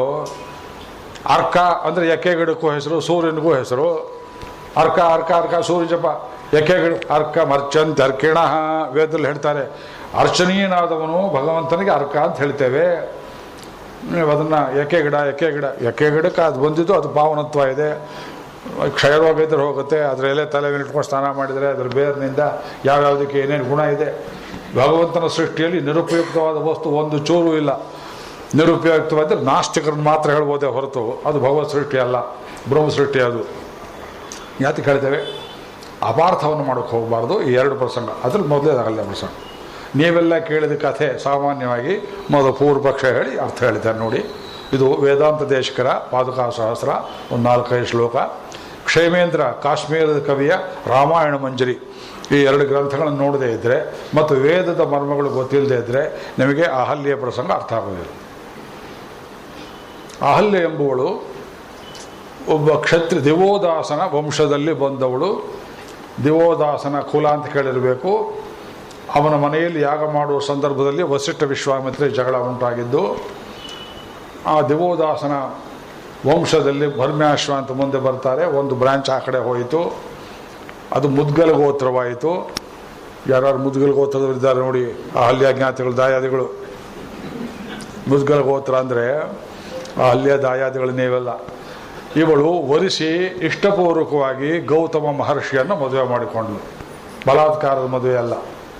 ಕ್ಷತ್ರಿಯರಿಗೂ ಬ್ರಾಹ್ಮಣರಿಗೂ ಸ್ವಲ್ಪ ವ್ಯತ್ಯಾಸವಿತ್ತು. ಯಜ್ಞೋಪಕಾರ ವೇದಾಧ್ಯಯನ ಅಧಿಕಾರ ಇತ್ತು, ಭೂಮಿ ಆಳ್ತಾಯಿದ್ರು, ಮಾಡ್ತಾಯಿದ್ರು. ಆ ಭರ್ಮ್ಯಾಶ್ವನ ವಂಶದಲ್ಲಿಯೇ ಮುಂದೆ ಪಾಂಚಾಲರು ಉಂಟಾದರು, ಮೌದ್ಗುಲ ಗೋತ್ರದವರು. ಅಲ್ಲಿಯೇ ದ್ರೌಪದಿ ಉಂಟಾಗಿದ್ದು. ಪಂಚ ಆಲಂ, ನನ್ನ ಭೋಗಕ್ಕೆ 5 ಮಕ್ಕಳು ಸಾಕು ಅಂದಾದಕ್ಕೆ ಪಂಚ ಆಲಂ ಅಂತ ಹೇಳಿದ ಪಾಂಚಾಲರು ಮಹಾಭಾರತ ಎತ್ತಿ ಕೊಡ್ತಾರೆ. ಹರಿವಂಶದಲ್ಲಿ, ವಿಷ್ಣು ಪುರಾಣದಲ್ಲಿ, ಭಾಗವತದಲ್ಲಿ ನಮ್ಮನ್ನಾಳಿದ ಮಹಾರಾಜರ ಚರಿತ್ರೆ ಎಲ್ಲ ಕೊಟ್ಟಿದ್ದಾರೆ. ಇತಿಹಾಸ ಹಿಸ್ಟ್ರಿ ಕೊಟ್ಟಿದ್ದಾರೆ 4ನೇ ಅಂಶದಲ್ಲಿ ವಿಷ್ಣು ಪುರಾಣದಲ್ಲಿ ಮತ್ತು 9ನೇ ಸ್ಕಂದದಲ್ಲಿ ಶ್ರೀಮದ್ ಭಾಗವತದಲ್ಲಿ. ಅಪ್ಪಟ ಹಿಸ್ಟ್ರಿ ಇದನ್ನು ಓದೋದಿಲ್ಲ, ಅದು ಇರಲಿ. ಅತ್ಯಂತ ಸುಂದರಿಯ ಅಹಲ್ಯ. ದೇವೇಂದ್ರನಿಗೆ ಆಸೆ ಇತ್ತಂತೆ ಅವಳ ರೂಪವನ್ನು ನೋಡಿ. ಅವಳನ್ನು ನಿರ್ಮಾಣ ಮಾಡಿ ಬ್ರಹ್ಮದೇವ ಸೋತು ಹೋದಂತೆ. ಇಂಥ ಸುಂದರ ವ್ಯಕ್ತಿ ನಿರ್ಮಾಣ ಮಾಡಿದ ಮೇಲೆ ಇಂಥದ್ದು ಇನ್ನೊಂದನ್ನು ಸೃಷ್ಟಿ ಮಾಡೋದಕ್ಕೆ ಆಗೋದಿಲ್ಲ ಅನ್ನೋಷ್ಟು ಮಟ್ಟಿಗೆ ಅಂಥವಳು. ಇಂದ್ರಿಯ ನಿಗ್ರಹ ಚೆನ್ನಾಗಿದ್ದು ಅದು ಆಶ್ಚರ್ಯ. ರೂಪದಲ್ಲಿ ಪರಮಸುಂದರಿ, ಗುಣದಲ್ಲಿ ಪರಮಶಾಂತೆ, ಪರಮಸಂಪನ್ನೆ. ಅಂಥವಳು ಇಷ್ಟಪಟ್ಟು ಗೌತಮರನ್ನು ಮದುವೆ ಮಾಡಿಕೊಂಡ್ಳು. ಅಂದರೆ ಗೌತಮರ ಗುಣ ಹೇಗಿರಬೇಕು, ಗೌತಮರ ರೂಪ ಹೇಗಿರಬೇಕು, ಗೌತಮರ ತಪಸ್ಸು ಹೇಗಿರಬೇಕು. ಈ ಗೌತಮರು, ಈ ಋಷಿಗಳು ಸಪ್ತಋಷಿ ಗೋತ್ರದಲ್ಲಿ ಗೌತಮರನ್ನು ಬಿಟ್ಟು ಗೋತ್ರ ಇಲ್ಲ. ಇವರು ಭಾರತ ದೇಶವನ್ನು ಹಂಚಿಕೊಂಡು ಒಬ್ಬೊಬ್ಬರು ಒಂದೊಂದು ಕಡೆ ಇದ್ದು ನಮ್ಮ ಭಾರತೀಯ ಧರ್ಮವನ್ನು ರಕ್ಷಣೆ ಮಾಡ್ತಿದ್ದ ಮಹರ್ಷಿಗಳು. ಕಶ್ಯಪರು ಕಾಶ್ಮೀರದಲ್ಲಿದ್ದರು, ಅದು ಕಶ್ಯಪ ಮೇರು. ಭೃಗುಗಳು ಬ್ರೋಚ್, ಭೃಗು ಕಚ್ಚ ಯಾವುದು ಬರೋಡಾ ಗುಜರಾತ್ ಪ್ರಾಂತದಲ್ಲಿದ್ದವರು. ಗೌತಮರು ನಮ್ಮ ಶ್ರೀರಂಗಪಟ್ಟಣ ಮೈಸೂರು ಪ್ರಾಂತದಲ್ಲಿದ್ದವರು, ಕಾವೇರಿ ತೀರ. ಇನ್ನೂ ದಕ್ಷಿಣಕ್ಕಿದ್ದವರು ಅಗಸ್ತ್ಯರು. ಹಾಗೆಯೇ ಪೂರ್ವಕ್ಕೆ ಉತ್ತರಕ್ಕೆ ಬೇರೆ ಬೇರೆ ಕಡೆ ಭಾಸ್ಕರ ಕ್ಷೇತ್ರ, ಆ ಕ್ಷೇತ್ರ ಈ ಕ್ಷೇತ್ರ. ಸ್ಥಳ ಪುರಾಣಗಳು ಹೇಳ್ತೇವೆ. ನದಿ ಸ್ನಾನ ಮಾಡಬೇಕಾದ್ರೆ ಗೌತಮ ಕ್ಷೇತ್ರ, ಶ್ರೀರಂಗಪಟ್ಟಣದಲ್ಲಿ ಪಶ್ಚಿಮ ಸ್ನಾನ ಮಾಡಬೇಕಾಗಿದ್ರೆ ಗೌತಮ ಕ್ಷೇತ್ರ, ನರ್ಮದಾ ಸ್ನಾನ ಮಾಡಬೇಕಾಗಿದ್ರೆ ಭಾರ್ಗವ ಕ್ಷೇತ್ರ, ಭೃಗು ಕ್ಷೇತ್ರ ಅದು ಹೇಳ್ತೇವೆ. ಈ ತಪಸ್ಸಿಗೆ ಮೆಚ್ಚಿ ತಪಸ್ಸು ಏನೂ ಸೃಷ್ಟಿ ಮಾಡಲಾರದು, ಏನು ಬೇಕಾದ್ರೆ. ಹಿಂದೆ ಸೌಭರಿ ಅಂತ ಒಬ್ಬ ಮಹರ್ಷಿ, ಅವನು ಮಾಂಧಾತ್ರಿ ದೊರೆಯ 900 ಹೆಣ್ಣು ಮಕ್ಕಳನ್ನು ಒಬ್ಬನೇ ಮದುವೆ ಮಾಡಿಕೊಂಡ. 900 ಮಕ್ಕಳು, ಹೆಣ್ಣು ಮಕ್ಕಳು. ನಿನಗೆ ಸಾಮರ್ಥ್ಯ ಇದೆ ಅಂತ ಅವನು ಚಾಲೆಂಜ್ ಮಾಡಿಬಿಟ್ಟ ದೊರೆ. ಇವರು ಹೆದರಿಸ್ಬಿಟ್ರು ಅವನನ್ನು. ಆಮೇಲೆ ಆ ಮಹರ್ಷಿ ತಪಸ್ಸಲ್ಲಿ ಕೂತಿದ್ದವನಿಗೆ ನದಿಯಲ್ಲಿ ಮೀನುಗಳನ್ನು ನೋಡಿ, ಮೀನು ಸಂಸಾರ ಮಾಡಿದ್ದು ನೋಡಿ ಆಶೆಯಾಗಿ ನಾನೂ ಸಂಸಾರ ಮಾಡಬೇಕು ಅಂತ ಚಲಚಿತ್ತತೆ ಏರ್ಪಟ್ಟು ದೊರೆಯಲ್ಲಿ ಹೋಗಿ ಕೇಳಿ 900 ಹೆಣ್ಣು ಮಕ್ಕಳನ್ನು ಕೊಟ್ಟರೆ ಒಬ್ಬೊಬ್ಬರಲ್ಲಿ ಒಂದೊಂದು ರೂಪದಲ್ಲಿ ತಾನು ಅವರನ್ನು ತೃಪ್ತಿಪಡಿಸಿ ಅನೇಕ ಮಕ್ಕಳನ್ನು ಉಂಟು ಮಾಡಿ ಆಮೇಲೆ ಸಂಸಾರದಿಂದ ಮುಕ್ತನಾಗಿ ಮೋಕ್ಷಕ್ಕೆ ಹೋದ. ಸೌಭರಿಗೆ ಅಷ್ಟು ಯೋಗ್ಯತೆ ಇತ್ತು, ಕೃಷ್ಣನ ಯೋಗ್ಯತೆ ಇರಲಿಲ್ಲವೆ ಅಂತ ಕೇಳ್ತಾರೆ ಭಾಗವತ ಹೇಳುವಾಗ. ಎಲ್ಲ ಭಾಷೆಗಳಲ್ಲಿ ಶಂಕರ, ರಾಮಾನುಜ, ಮಧ್ವಾಚಾರ್ಯಗಳು ಈ ಸೌಭರಿ ವೃತ್ತಾಂತವನ್ನು ಯಾಕೆ ಹೇಳ್ತವೆ ಅಂದರೆ, ಯೋಗ ಶಕ್ತಿಯಿಂದ ಏನು ಬೇಕಾದ ಸೃಷ್ಟಿ ಮಾಡ್ಬೋದು. ಆರೋಗ್ಯ ಇದ್ದವನನ್ನು ಅನಾರೋಗ್ಯ ಮಾಡ್ಬೋದು, ಅನಾರೋಗ್ಯ ಪೀಡಿತನಾಗಿದ್ದವನನ್ನು ಚವನ ಮನುಷ್ಯ ಕಥೆ ಕೇಳಿದ್ದೀರಿ, ನವಯೌವನ ಭರಿತನನ್ನಾಗಿ ಮಾಡ್ಬೋದು, ತಪಸ್ಸಿನಿಂದ ಹೊಸ ಲೋಕಗಳನ್ನು ಸೃಷ್ಟಿ ಮಾಡ್ಬೋದು, ದುಷ್ಟರನ್ನು ಸುಟ್ಟು ಬೂದಿ ಮಾಡ್ಬೋದು. ತಪೋಧನರು ಆ ಕೆಲಸ ಮಾಡೋದಿಲ್ಲ, ತಪಸ್ಸು ವೇಸ್ಟ್ ಆಗ್ತದೆ ಅಂತ ಅದಕ್ಕೆ ಬೇಕಾದ ಕ್ಷತ್ರಿಯನ ಸೃಷ್ಟಿ ಮಾಡಿ ಅವ್ರ ಕೈಲಿ ಮಾಡಿಸ್ತಾರೆ. ಅಂತಹ ಗೌತಮರನ್ನು ವಿವಾಹ ಮಾಡಿಕೊಂಡು ಅನೇಕ ವರ್ಷ ಸುಖದಾಂಪತ್ಯದಲ್ಲಿದ್ದು ಒಬ್ಬ ಪುತ್ರನನ್ನು ಶತಾನಂದನನ್ನು ಪಡೆದರು. ಅವನ ವಯಸ್ಸಿಗೆ ಬಂದು ಜ್ಞಾನಿಯಾಗಿ ಮಿಥಿಲೆ ದೊರೆಯಾದ ಜನಕರಾಜನಲ್ಲಿ ಅವನು ಪುರೋಹಿತನಾಗಿದ್ದ ಶತಾನಂದ. ಮಧ್ಯ ವಯಸ್ಕ ಅಂತ ಕಾಣುತ್ತೆ. ಶತಾನಂದ ವಯಸ್ಸಿಗೆ ಬಂದ ಮೇಲೆ ಅವನಿಗೊಂದು 40-45 ವರ್ಷ ಆಗಬೇಕಾಗಿದ್ರೆ ಆ ಹಲ್ಲಿಗೆ ಎಷ್ಟು ವರ್ಷ ಆಗಿರ್ಬೋದು ಯೋಚನೆ ಮಾಡ್ಕೊಳ್ಳಿ. ತ್ರೇತಾಯುಗ ಇರ್ಬೋದು. ಇಂಥ ದಾಂಪತ್ಯದಲ್ಲಿ ಸುಖವಾಗಿದ್ದ ಗೌತಮರಿಗೆ ಆ ಹಲ್ಲಿಗೆ ಒಂದು ದಿವಸ ಇಂದ್ರಿಯ ನಿಗ್ರಹ ಸಡಿಲಿತು. ಇದು ಕಥೆ. ಒಳಮರ್ಮ ಹೇಳೋದು ಈಗಲೇ ಬರುತ್ತೆ, ಮೊದಲೇ ಹೇಳಿಬಿಟ್ರೆ ಸ್ವಾರಸ್ಯವಾಗಿಬಿಡುತ್ತೆ. ಇಂದ್ರನೆಂಬುವನು ದೇವತೆ, ಇಂದ್ರಿಯ ಚಾಪಲ್ಯವನ್ನುಂಟು ಮಾಡುವುದಕ್ಕೆ ಇಂದ್ರ ಮತ್ತು ಇಂದ್ರಿಯ ಈ ಶಬ್ದ ನೋಡಿಕೊಳ್ಳಿ. ಇಂದ್ರ ಅನ್ನುವ ದೇವತೆ ನಿಮ್ಮ ಪಂಚೇಂದ್ರಿಯಗಳನ್ನು ಕಂಟ್ರೋಲ್ ಮಾಡುವ ದೇವತೆ. ಜಜನವಿಂದ್ರ ಇಂದ್ರಿಯ ಯಸ್ವಾಹ. ಇಂದ್ರ ಇಂದ್ರಿಯ, ಕಣ್ಣು, ಕಿವಿ, ಮೂಗು, ಇದೆಲ್ಲ ಸ್ವಿಚ್ಚಿದ್ದ ಹಾಗೆ ಆ ದೇವತೆಗಳು ಇವಳಲ್ಲಿ ಕಾಮೋತ್ಪತ್ತಿ ಮಾಡಿದರು, ಗೌತಮರಲ್ಲಿ ಕಾಮೋತ್ಪತ್ತಿ ಮಾಡಿದರು. ಬೆಳಗ್ಗೆ 5 ಉಷಕಾಲಕ್ಕೆ ನದಿ ಸ್ನಾನಕ್ಕೆ ಹೊರಟಿದ್ದವರು ಅವರು ಆಶ್ರಮದಲ್ಲಿಲ್ಲ ಅಂತ ತಿಳ್ಕೊಂಡು, ಮೇಲಿನ ಕಥೆ ಇದು. ಆಶ್ರಮದಲ್ಲಿ ಗೌತಮರು ಇಲ್ಲದೇ ಇರುವ ವೇಳೆಯಲ್ಲಿ ಇಂದ್ರ ಬಂದು ಗೌತಮರ ವೇಷದಲ್ಲಿ ಅಹಲ್ಯೆಯನ್ನು ನೋಡಿದ. ಮುನಿವೇಷಧರಂ ಜ್ಞಾತ್ವಾ. ಬಂದವನು ಗಂಡ ಅಲ್ಲ, ಇಂದ್ರ ಬಂದಿದ್ದಾನೆ ಅಂತ ಅವಳಿಗೆ ಗೊತ್ತಾಯಿತು. ದೇವರಾಜ ಕುತೂಹಲಾತ್. ಆದ್ರೇನು ಗಂಡ ಅಲ್ಲದೆ ಇದ್ರೇನು ಪರವಾಗಿಲ್ಲ ಅಂತ ಅವನ ಜೊತೆಯಲ್ಲಿ ದುಸ್ಸಂಗವನ್ನು ಮಾಡಿದ್ದರಿಂದ ಅಲ್ಲಿಂದ ವಾಪಸ್ಸು ಸ್ನಾನ ಮುಗಿಸ್ಕೊಂಡು ಬಂದಂಥ ಗೌತಮರಿಗೆ ಬಾಗಿಲಲ್ಲಿ ನಿಂತಿದ್ದ ಇಂದ್ರನನ್ನು ನೋಡಿ ಕೋಪ ಉಂಟಾಗಿ ಅವನಿಗೆ ಶಾಪವನ್ನು ಕೊಟ್ಟು ನೀ ಈಶ್ವರನಾಗು ಅಂಥೇಳಿ, ಹೆಂಡತಿಗೂ ಶಾಪವನ್ನು ಕೊಟ್ಟರು, ಕಲ್ಲಾಗಿ ಹೋಗು ಅಂತ ಹೇಳಿದರು. ಸಾಮಾನ್ಯವಾಗಿ ಹೇಳ್ತೀವಿ ಕಥೆಯನ್ನು. ಅವಳು ಓಡಾಡ್ತಾಳೆ, ಅಯ್ಯೋ ತಪ್ಪಾಯಿತು, ಹಾಗಾಯ್ತು ಹೀಗಾಯಿತು. ಇಲ್ಲ, ಮುಂದೆ ಬರ್ತಾನೆ ದಶರಥ ಪುತ್ರ ರಾಮ, ಅವನ ಪಾದ ಸ್ಪರ್ಶದಿಂದ ನನಗೆ ಶಾಪ ವಿಮೋಚನೆ ಆಗುತ್ತೆ ಅಂತ ಹೇಳಿ ಅವರು ತಾವು ಪ್ರಾಯಶ್ಚಿತ್ತ ಮಾಡಿಕೊಳ್ಳೋದಕ್ಕೆ ಹಿಮಾಲಯಕ್ಕೆ ಹೋಗಿಬಿಟ್ರು. ಇವಳು ಕಲ್ಲಾಗಿ ಬಿದ್ದಿದ್ದಳು. ವಿಶ್ವಾಮಿತ್ರರು ಕರ್ಕೊಂಡ್ಬಂದು ಆಶ್ರಮಕ್ಕೆ ರಾಮನ ಪ್ರವೇಶ ಮಾಡಿದ ಕೂಡಲೇ ಅವಳಿಗೆ ಶಾಪ ವಿಮೋಚನೆ ಆಯಿತು. ಇದು ನೀವೆಲ್ಲ ಕೇಳಿದ ಕತೆ ಹೌದಾ? ನೀವು ಹೌದಂದ್ರೇ ಮುಂದೆ ಹೇಳೋದು, ಬೇರೆ ಏನಾದ್ರು ಕೇಳಿದ್ದೀರಾ ಈ ಕಥೆಯನ್ನು? ರಾಮಾಯಣ ಪಾತ್ರ ಪ್ರಪಂಚ ಅಂತ ಒಂದು ಪುಸ್ತಕ ಬರೆದಿದ್ದೇನೆ ನೋಡಿ. ಅದಲ್ಲದೆ ಇನ್ನೊಂದು ಪುಸ್ತಕ ನಾವು ಬರೆದಿದ್ದು ಸುಮಾರು 100 ಪುಸ್ತಕ ಇರ್ಬೋದು ಅಂತ ಯಾರು ಹೇಳಿದ್ರಲ್ಲ ಮೊನ್ನೆ ನೀವು. 150ಕ್ಕಿಂತ ಹೆಚ್ಚು ಪುಸ್ತಕ ಬರೆದಿದ್ದೇನೆ. ರಾಮಾಯಣದ ಮಹಾಪ್ರಸಂಗಗಳು ಅಂತ ಒಂದು ಪುಸ್ತಕ. ಇದು ಮಾರೀಚನವರೆಗೆ ಬಂದಿದೆ. ಮುಂದಿನ ಪ್ರಸಂಗಗಳು, ಈ ಮಹಾಪ್ರಸಂಗಗಳಲ್ಲಿ ಹಿಂಜೆ ತೋರಿಸುವಂಥ ಅನಲಿಟಿಕಲ್ ವರ್ಕ್ ಇದು. ತುಂಬ ಶ್ರಮಪಟ್ಟು ಇದೆಲ್ಲ ಸೀರಿಯಲಾಗಿ ಬಂದದ್ದು ಬೇರೆ ಬೇರೆ ಕನ್ನಡ ಮ್ಯಾಗ್ಝಿನ್ಗಳಲ್ಲಿ. ಅದರಲ್ಲಿ ಆ ಪ್ರಸಂಗ ನೋಡಿಕೊಳ್ಳಿ. ಇಲ್ಲಿ ನಡೆದದ್ದೇನು? ನಿಜವಾಗಿಯೇ ಅಹಲ್ಯೆ ವ್ಯಭಿಚಾರ ಮಾಡಿದಳೆ. ನಿಮಗೇನು ಅನಿಸುತ್ತೆ? ಸಂಕೋಚ ಅಲ್ಲದೆ ಹೇಳಬೇಕು. ಮಾಡಲಿಲ್ವಾ? ಮಾಡಿಲ್ದೇ ಶಾಪ ಯಾಕೆ ಬಂತು? ಹಾಂ, ಬಟ್ಟೆ ಹೇಳಿ. ಹಾಂ, ಈಗ ಅವಳಿಗೆ ಶಾಪ ಬಂದದ್ದು ಜಾತಿಗೆ ತಪ್ಪು ಮಾಡದೇ ಇದ್ರೆ? ಗೌತಮ ನಿಜವಾಗಿ ಇರಲಿ ಬತ್ತಂತೇಳಿ ಇವಳು ತಪ್ಪು ಮಾಡಿದ್ದೇ ಇಲ್ವೇ ನನ್ನ ಪ್ರಶ್ನೆ. You are escaping that question. ಇವಳು ತಪ್ಪು ಮಾಡಿದ್ಲೇ ಮಾಡಿರ್ಲಿಲ್ವೇ?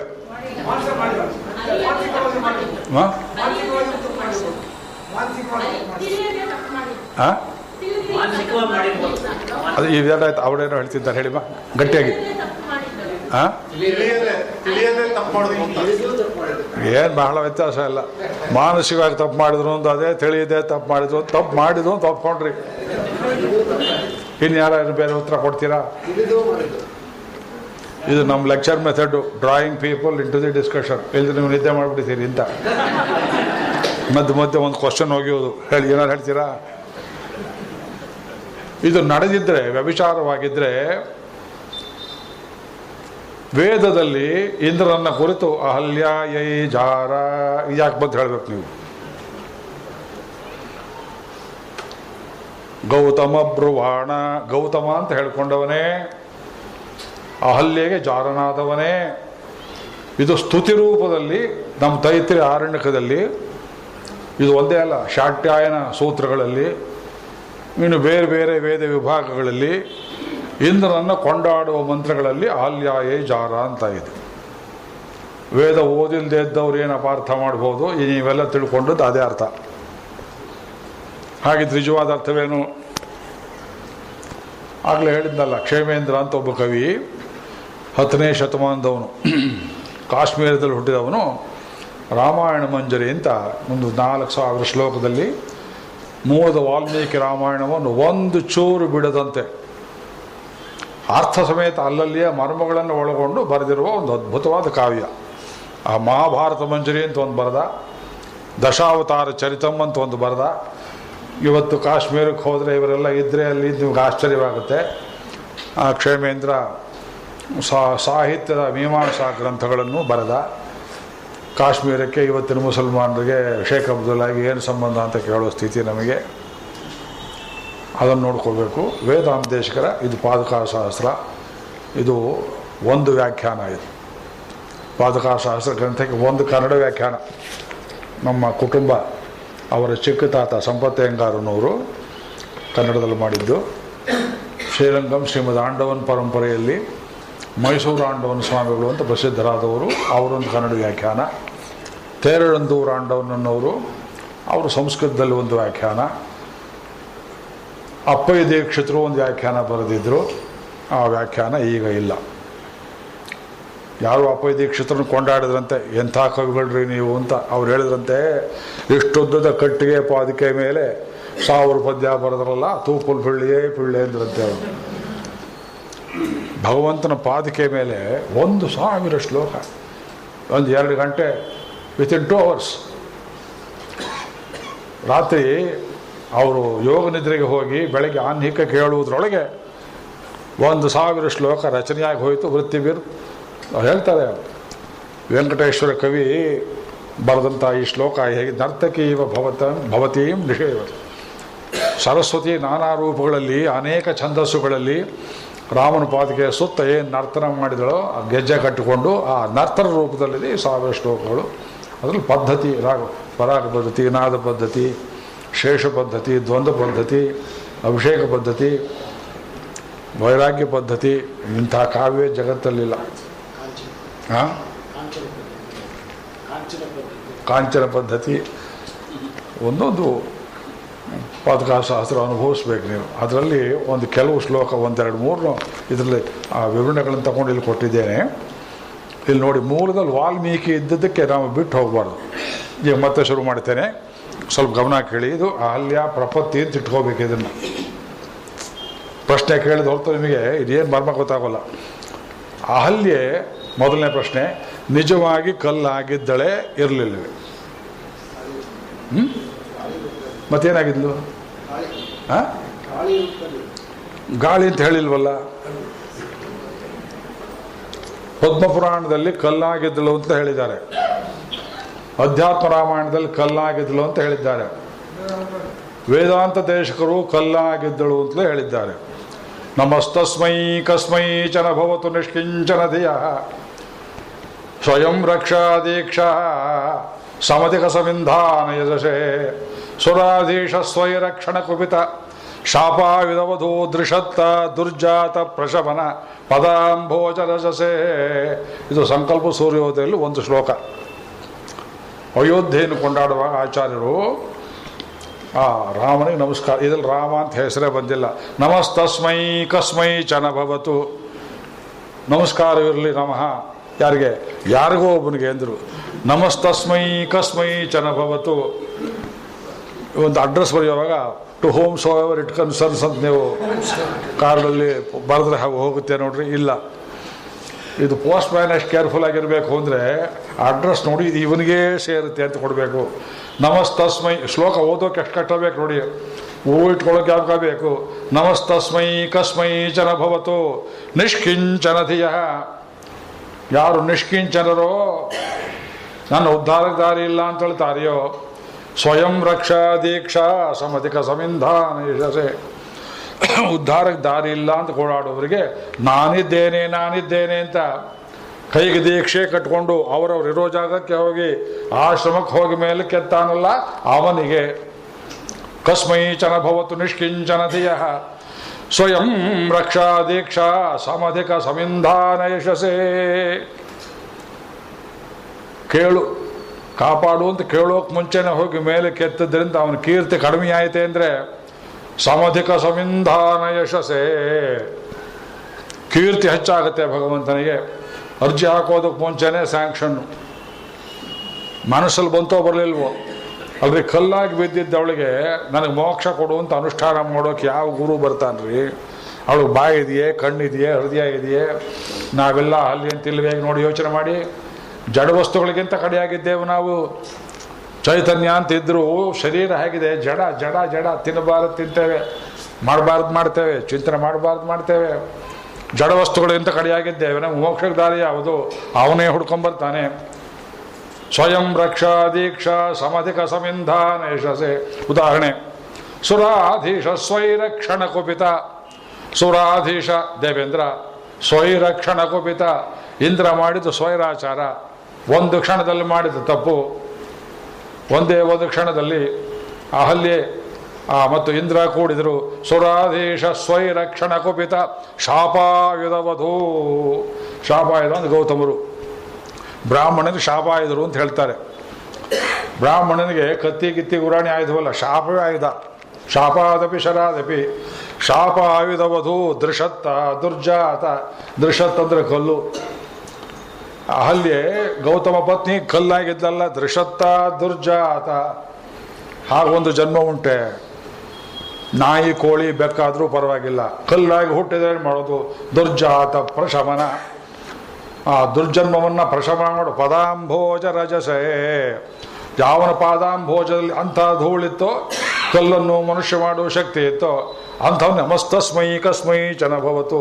ಚಪ್ಪಾಳೆ ಹಾಕೋದಿಲ್ಲ, ನಾಯಿ ತೋರಿಸ್ಬೇಕಾದ್ರೆ ಇದು ಹೇಳಿ ನಂದ ಎಂಥ ಹಣೆ ಬರ ನೋಡ್ರಿ. ಹೇಳಿ ಹೇಳಿ ಚಪ್ಪಾಳೆ ಹಾಕ್ತಾರೆ. ನಿಮಗೆ ಹುಚ್ಚಿಡ್ದು ಹೋಗುತ್ತೆ ವೇದಾಂತೇಶಿಕ ಶ್ಲೋಕ ಕೇಳ್ತಾ ಕೂತಿದ್ರೆ. ಇವರು ನನ್ನ ಕಡೆ ಕೇಳ್ತಾ ಇದ್ದಾರೆ ಪಾದಕಾಸ್ತ್ರ. ಹೆದರ್ತೀನಿ, ಯಾಕೆಂದರೆ 1000 ಶ್ಲೋಕ ಒಂದು ಸಪ್ತಾಹಕ್ಕೆ ಮುಗಿಯೋದಿಲ್ಲ. ಅದು 10 ದಿವಸ 8 ದಿವಸ 1 ತಿಂಗಳು ಹೇಳಿದ್ರು ಮುಗಿಯೋದಿಲ್ಲ. ಆದ್ದರಿಂದ ಇಲ್ಲಿ ಕಲ್ಲು ಅಂತ ಹೇಳಿದರು. ಭಾವನೆ ಏನು? ವಾಲ್ಮೀಕಿ ಏನು ಹೇಳ್ತಾರೆ? ತಸ್ಯಾಂತರಂ ವಿದಿತ್ವಾತು ಸಹಸ್ರಾಕ್ಷ ಶಚೀಪತಿ ಮುನಿವೇಶಧರೋ ಹಲ್ಯಾಮಿದಂ ವಚನಮಬ್ರವೀತ್. ತಸ್ಯ ಅಂತರಂ ವಿದಿತ್ವಾತು. ಎರಡನೇ ಪ್ರಶ್ನೆ,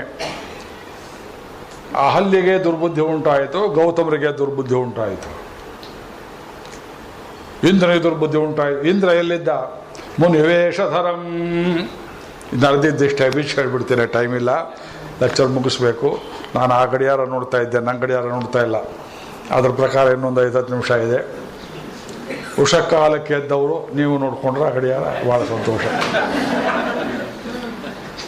ಉಷಕಾಲಕ್ಕೆ 3 ಗಂಟೆಗೆ ಸುಮಾರು ಎದ್ದವರು ಸ್ನಾನಕ್ಕೆ ಹೊರಟಿದ್ದಾರೆ. ಸ್ನಾನ ಮಾಡಬೇಕು ಅಂತ ಪಕ್ಕದಲ್ಲಿ ಮಲಗಿದ್ದಾಳೆ ಅಹಲ್ಯೆ. ಅವತ್ತು ಅವಳ ಮನಸ್ಸಿನಲ್ಲಿ ಗಂಡ ಇನ್ನು ಸ್ವಲ್ಪ ಹತ್ತ ಇದ್ದರೆ ಅನುಭವಿಸ್ಬೋದಾಗಿತ್ತಲ್ಲ ಅಂತ ಅವಳಿಗೆ ದೇವರಾಜ ಕುತೂಹಲ ಅಂತ ಅವಳದೇ ತಪ್ಪು. ಅಲ್ಲಪ್ಪ, ಗಂಡ ಹೆಂಡ್ತೀರ ಪಕ್ಕದಲ್ಲಿ ಮಲಗೋದಕ್ಕೆ ಇದು ತಪ್ಪು ಅಂತೀರಾ? ಇದೆಂತ ಇದಕ್ಕೊಂದು ಯಾರು ಸತ್ಯಾಗ್ರಹ ಜನಲೋಕಪಾಲ್ ಬಿಲ್ ಮಾಡಿದ್ರೆ ಅಂತೀರಿ. ಅದಕ್ಕೆ ಶಾಸ್ತ್ರಕಾರ ಹೇಳ್ತಾರೆ, ಗಂಡ ಹೆಂಡತಿಯಾಗಿದ್ದರೂ ಸಂತಾನಾರ್ಥವಾಗಿ ಮಾತ್ರ ಇದ್ದರೆ ಸಂತಾನ ಕ್ರಿಯೆ ಹೊರತು ಭೋಗಕ್ಕೋಸ್ಕರವಾಗಿ ಸಂತಾನವೆಂಬುದು ನಿಷಿದ್ಧ. ಧರ್ಮ ಸಂತಾನ ಒಂದೇ ಮಗು, ಎರಡನೇ ಮೂರನೇ ಮಗು ಇದ್ದರೆ ಕಾಮಕ್ಕೆ ಹುಟ್ಟಿದವು, ಒಂದನೇ ಮಗು ಇದ್ದರೆ ಪ್ರಜಾಪತ್ಯ ಕ್ರಮದಲ್ಲಿ ವಂಶ ಸಂತಾನ ಬೆಳೆಸೋದಕ್ಕೆ, ಧರ್ಮಾರ್ಥ ಕಾಮ ಮೋಕ್ಷಗಳಿಗೆ, ನಾವು ಸತ್ ಮೇಲೆ ಕೊಳ್ಳಿ ಹಾಕೋದಕ್ಕೆ, ನಮ್ಮ ವಿದ್ಯೆ ಪಡೆಯೋದಕ್ಕೆ, ಶ್ರೀಮಂತ ಪುತ್ರ ಒಬ್ಬರನ್ನು ಪಡೆಯಬೇಕಾದ ಶಾಸ್ತ್ರೋಕ್ತ. ಎರಡನೇದು ಮೂರನೇದು ಅವರೆಲ್ಲ ದಾಯಾದಿಗಳು ಪರಸ್ಪರ ಕಚ್ಚಾಡ್ತಾರೆ, ಆಸ್ತಿಗೋಸ್ಕರ ಮಾಡೋದೇ ಹೊರತು ಪತ್ನಿಯಾದವಳಿಗೆ ಅವಳು ಋತುಸ್ನಾನ ಮಾಡಿದ ಮೇಲೆ ಋತುಮತಿಯಾದವಳನ್ನು ತೃಪ್ತಿಪಡಿಸುವುದು ಗಂಡನ ಕರ್ತವ್ಯ. ಧರ್ಮಶಾಸ್ತ್ರಕ್ಕೆ ಭಾರತೀಯ ಧರ್ಮಶಾಸ್ತ್ರದಲ್ಲಿ ಗಂಡು ಹೆಣ್ಣು ಕೂಡುವುದಕ್ಕೆ ಎಷ್ಟೊಂದು ಪವಿತ್ರ ಭಾವನೆ ಇಟ್ಟಿದ್ದಾರೆ. ಮಾತಾ ಪೂರ್ವ ರೂಪಂ ಪಿತೋತ್ತರ ರೂಪಂ ಪ್ರಜಾಸಂಧಿ ಪ್ರಜನರಗಂ ಸಂಧಾನಂ ಇತ್ಯಾದಿ ಇದು ಯಜ್ಞರೂಪ ಅಂತ ವರ್ಣನೆ ಮಾಡಿದ್ದಾರೆ. ಇದರಲ್ಲಿ ಇವತ್ತು ಹೇಳೋಕೆ ವೇಳೆ ಇಲ್ಲ. ವೇದದ ಮೇಲೆ ಲೆಕ್ಚರ್ ಹೇಳೋ ಪ್ರಸಂಗ ಬಂದರೆ 10 ಉಪನ್ಯಾಸಗಳನ್ನು ವೇದ ಮೇಲೆಯೇ ಕೊಡ್ತೇನೆ, ಕೇಳಿ ಅರ್ಥ ಮಾಡಿಕೊಳ್ಳಿ. ಬಹಳ ದೊಡ್ಡ ವಿಷಯ ಆಗಿಲ್ಲ.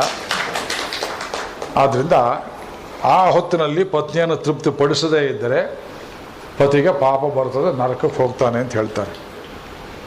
ಋತುಮತಿಯಾಗಿ 5 ದಿವಸದಲ್ಲಿ ಅವಳನ್ನು ತೃಪ್ತಿಪಡಿಸಬೇಕು ಯಜಮಾನಾದವನು. ಇಲ್ಲದೇ ಇದ್ದರೆ ಪತ್ನಿಯಾದವಳು ಬೇರೊಬ್ಬನ ಸಂಘವನ್ನು ಬಯಸುವ ಸಂದರ್ಭ ಬಂದೀತು, ಕಾಮಕ್ರೋಧ ಫ್ಲವರ್ ಅಪ್ ಆಗುವ ಅವಕಾಶ. ಅದು ವೃತ್ರಾಸುರನ ಕಥೆ ಎಲ್ಲ ಕೂತಿದೆ. ಅದಕ್ಕೆ ಯಾರು ದಯವಿಟ್ಟು ತಪ್ಪು ಅರ್ಥ ಮಾಡಬೇಡಿ.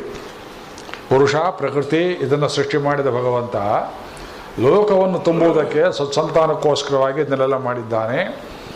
ಆದ್ದರಿಂದ ಅದಕ್ಕೆ ಸಮಯಕ್ಕೆ ಅದಕ್ಕೆ ನಾನಿಷ್ಟಾಂ ನ ಪ್ರಕುಪಿತಾಂ ಇದೆಲ್ಲ ಶಾಸ್ತ್ರ ಹೇಳ್ತಾರೆ. ಯಾವ ಹೆಂಡತಿಗೆ ರೋಗ ಇದೆಯೋ, ಅವಳಿಗೆ ಏನೋ ಒಂದು ರೋಗ, ಅಥವಾ ಆ ಹೊತ್ತಲ್ಲಿ ಕೋಪ, ಅಥವಾ ನನಗೆ ಬೇಡ ಸಂತಾನ ಬೇಡ, ಗಂಡನ ಸಹವಾಸ ಬೇಡ, ಆ ಹೊತ್ತಲ್ಲಿ ಬಲಾತ್ಕಾರ ಮಾಡಿದರೆ ಇಟ್ ಅಮೌಂಟ್ಸ್ ಟು ಪ್ರಾಸ್ಟಿಟ್ಯೂಷನ್. ಇದು ಮನುಸ್ಮೃತಿ. ಇಷ್ಟ ಇಲ್ಲದೇ ಇದ್ದ ಹೆಂಡತಿಯನ್ನು ಇವತ್ತು ನಿಮ್ಮ ಕೋರ್ಟ್ ಕಾಯ್ದೆಗಳಲ್ಲಿ ಕೂಡ ಹೇಳ್ತಾರೆ ನೋಡಿ, ರೇಪಿಂಗ್. ಸ್ವಂತ ಕೈ ಹಿಡಿದ ಹೆಂಡತಿ ಆಗಿದ್ದರು ಪ್ರಜಾಪತ್ಯ ಕ್ರಮದಲ್ಲಿ ಇಷ್ಟ ಇಲ್ಲದೇ ಇದ್ದಾಗ ಬಲಾತ್ಕಾರ ಮಾಡಿದರೆ ಇಟ್ ಅಮೌಂಟ್ಸ್ ಟು ರೇಪ್. ಇದು ಸುಪ್ರೀಂ ಕೋರ್ಟ್ ಹೊಸ ಡೆಫಿನೇಷನ್ ಕೂಡ ಕೊಟ್ಟಿದ್ದಾರೆ, ಅರ್ಥ ಮಾಡಿಕೊಳ್ಳಿ.